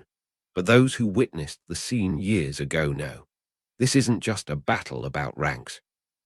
The main gate is breached. The enemy finally appears. Even though the captain of the defending team shows a bored expression because there's nothing to do, her eyes never leave the battlefield. They're here to greet us, she says with a smirk, then calmly assigns tasks. You guys guard the flanks. Prioritize taking out those targeting the magical stone. The soldiers under her command respond in unison. She pulls out a long-barreled gun from a metal case and steps into the front line. Among the enemies, a heavy knight charges forward alone, recklessly paving the way for his allies. How foolish, she says coldly. That knight, let me send him off first. The captain raises her gun, aiming straight at the knight. The gun explodes with a loud bang. Clumsy, you didn't even change your direction, she mocks. But contrary to expectations, the bullet grazes past. The enemy continues to charge forward. What, did he dodge it? Another girl exclaims in surprise. Must be just luck, the captain mutters, but her eyes narrow, beginning to doubt. Meanwhile, the knight continues to charge, dodging each shot with almost instinctive reflexes. Hey. This can't be. This is a VR game, a teammate exclaims. Not joking, look at him. It's as if he really sees the bullets and reacts in time. Don't call me a fool, the knight growls, continuing to charge straight without slowing down. Krim, known as the head hunter, continues to dodge bullets without hesitation, leaving the entire battlefield in awe. As always, he dodges everything, a knight says. Does he really see the bullets? Is he cheating? Someone whispers. But then a warrior who seems to know Krim speaks up. Of course not. Is this your first time seeing him? Krim, the head hunter, is famous for this. When asked how he manages to do the impossible, the warrior replies briefly but with authority. He provokes his opponents, then guesses when they pull the trigger. That's enough to dodge. The opponent always aims at the target moving straight, easiest to hit. Those who move erratically are hard to aim at. And Krim, the head hunter, initially moves unpredictably, making everyone cautious. But then, in an instant, he suddenly makes a simple, predictable move, as if inviting. Just that moment is enough for the enemy to involuntarily pull the trigger, and that's when Krim strikes. Krim not only deceives his opponents with deliberate movements, he can also read the smallest signs. The eyes when locking onto a target, the finger preparing to pull the trigger, the arm holding the gun steady. Every detail is analyzed accurately. Thanks to his exceptional hand-eye coordination, he avoids even shots that seem impossible to dodge. In the VR world where no controllers are needed, where the weight of the trigger is almost real, Krim becomes a living nightmare. In the VR world with no latency, the action of pulling the trigger requires a clear, deliberate force. And once started, it's not easy to stop. The moment you decide to pull the trigger, your body reacts instinctively. Even if the target suddenly disappears, the bullet will still leave the barrel. Krim takes advantage of this. He forces his opponents to shoot at the moment he has anticipated and dodges at the critical instant. In the moment the enemy pulled the trigger, she vanished from the line of sight. The single shot, the pride of the female shooter, was completely ineffective. The counterattack came down immediately, piercing through the proud cloak and shattering confidence to the core. She didn't even have time to scream, only her horrified eyes followed the sword tearing through the night. When the gun fell from the opponent's hand, all the pieces of memory came flooding back. The girl's eyes flashed bright, her pupils constricting in the moment of realization. The opponent was not a stranger, but the infamous Red Knight, the bounty hunter who had once spread fear across the battlefield. There was no longer any doubt. The nightmare of that day had returned. Krim adjusted his collar with a self-satisfied expression, coldly affirming, not Red Knight, but Crimson Knight. Although he pretended not to care, his eyes shone with obvious pride, making his opponent unable to help but exclaim, "Don't pretend, you clearly care." On the other side, his opponent turned pale, sweating coldly as he realized the formidable identity. Damn it, of all people, why did it have to be Krim the head hunter? She gritted her teeth, worried, thinking about the consequences.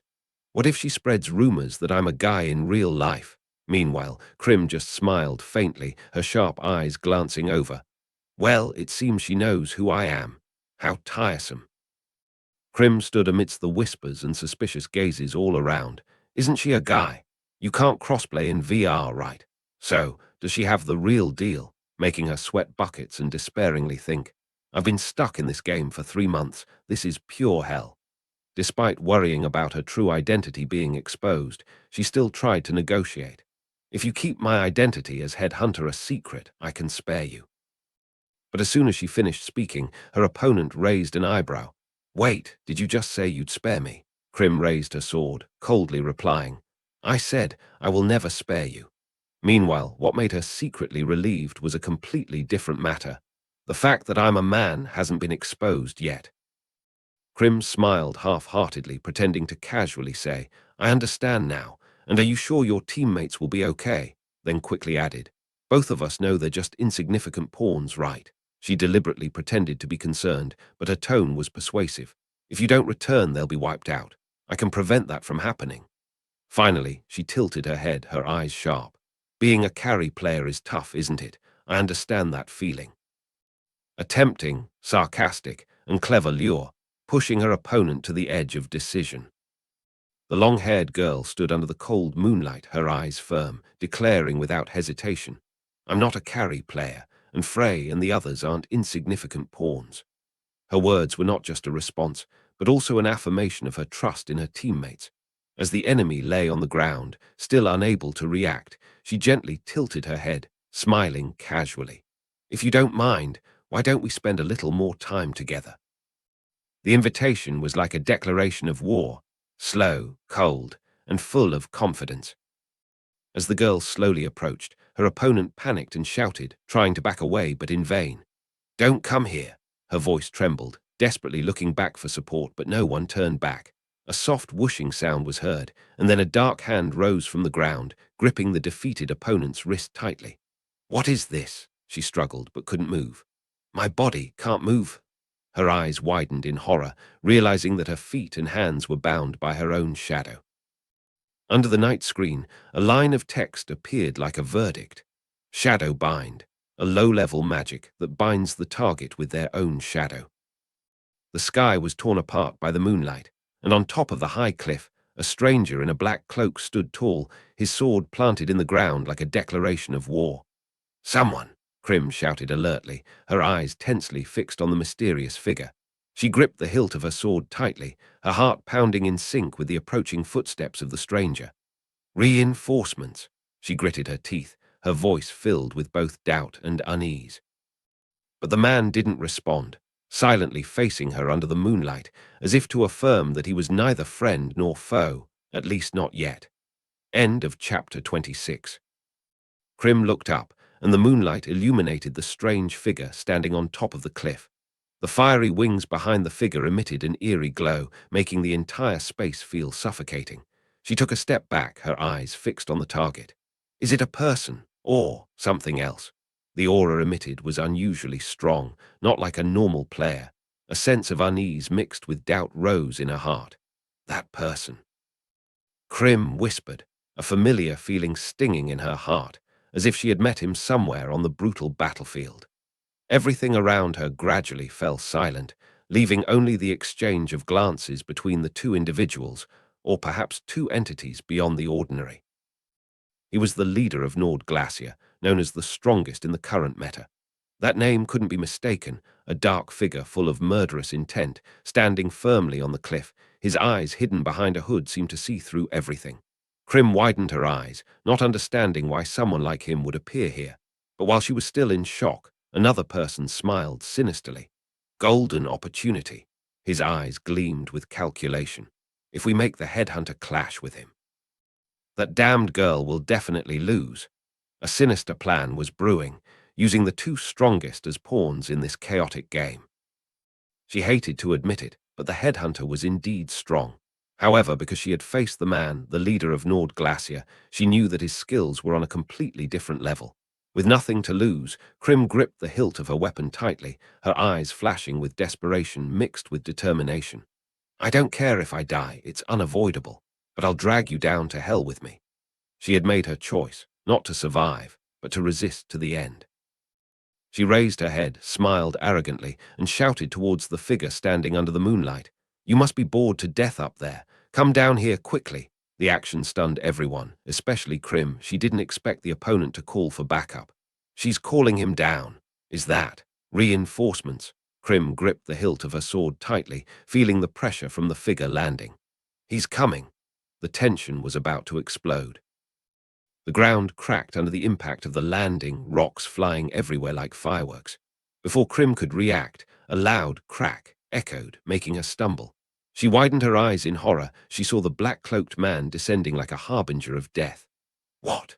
The words were barely out when the ground beneath Frey's feet began to collapse, causing her to stumble and almost fall.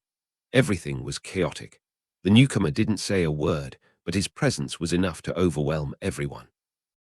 The massive crack in front of her made her freeze. "Is it just an underground mining tunnel?" she muttered, her eyes following the still settling dust. "Not an attack, just a simple landing. Those fiery wings, the unimaginable weight, was it a skill or a racial trait?" She gritted her teeth. "It doesn't matter, not now." A series of hypotheses flashed through her mind like a storm. He didn't target that spot, but the landing created an escape route. Did he do it on purpose? She didn't know, but her intuition warned her. That person was more dangerous than anyone she had ever met. Krim narrowed her eyes, looking at the dusty mess below, her mind racing through possibilities. She had only a little HP left, and a sudden attack from the enemy would be enough to finish her off. But if she didn't act now, when the visibility was still chaotic, the opportunity would be lost. She gripped the hilt of her sword tightly. "If it's too bad, I'll just hide in the dust."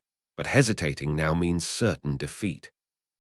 She sprang into action, dashing down, the moonlight reflecting off the blade as she charged forward with reckless determination. This was a battle of speed. not a time for hesitation. Krim landed in the midst of the dusty fog and rushed into the hidden tunnel. She moved cautiously, constantly assessing the possibility of traps. On the other side, the enemy remained complacent, thinking she had lost her fighting ability. "With only one leg, she can't go far," he said, stepping into the cave, unaware that Krim's eyes had been watching him from the darkness. He's the type to let his guard down when he's confident.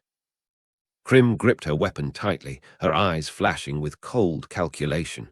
"There's no way I'll trust the words of a stranger." And then the voice of the newcomer echoed through the tunnel. "Sorry for interrupting." The atmosphere immediately became tense. Krim knew that this situation was not just about wit, but also about life and death. Krim suddenly slid onto the minecart as if it had been waiting for this moment. "That's right, it's that mysterious assistant," she shouted towards the person who had just helped her. "Thanks for the save just now. That was a great move," Krim said with a beaming smile as she backed away. "I didn't think I'd make it out alive," she exclaimed, putting her feet up on the cart and speeding off. The enraged enemy behind her shouted, "A minecart! How infuriating!" Just as he was about to chase after her, Krim turned around with a provocative smile. "Sayonara, idiot. Congratulations on losing our match. Go celebrate all you want." She waved goodbye in a cheeky manner, leaving behind a resounding laughter in the tunnel. "And that guy over there wants to fight you too. If you've got the guts, come back and try." The minecart sped off amidst Krim's excited laughter, leaving her opponent standing still in the dust. Krim pointed her sword warily at the mysterious man who had just appeared. "You! If you're not in cahoots with that woman, who are you?" The man removed his hood, his voice calm. "I am the leader of Nord Glacier. My name is Saul Leon." The name made Krim freeze. Nord Glacier was the name Elmia had mentioned as being at the top of the rankings. Saul continued, "I came here after hearing that a PK group had made this place their base. It turns out they're hunting new recruits." What bad luck. However, his gaze then shifted, becoming sharper. "Still, the one who piqued my interest is you. Meeting you is perhaps a stroke of luck." Krim furrowed her brow, her voice tense. "You're saying you want to fight. This wasn't the right time." Saul still wore a calm smile, his hand tightening around his weapon. "Then let me make it quick." He drew his own blood to activate a death match, a fight to the death, no quarter given. Krim was taken aback. "What?" On the system screen, the name Saul Leon Asterisk appeared clearly, signaling a mandatory confrontation. As the minecart with the female warrior disappeared from view, Saul casually gestured in that direction, unfazed. "If you don't want to fight, then go after her. I won't stop you." The air was thick with tension, and the sword of fate was drawn. Saul turned his head, his smile curving like a waiting sword. "Seriously," he whispered, his eyes fixed intently on Krim, who was readying herself. "Your burning spirit is intoxicating." Flames erupted from the sword he held, shards of energy glittering around him like embers ready to ignite everything. Krim didn't back down, her eyes blazing with defiance. Saul raised his hand, as if beckoning fate. "Anyway, I just wonder, will you choose me?" Chapter 27 end.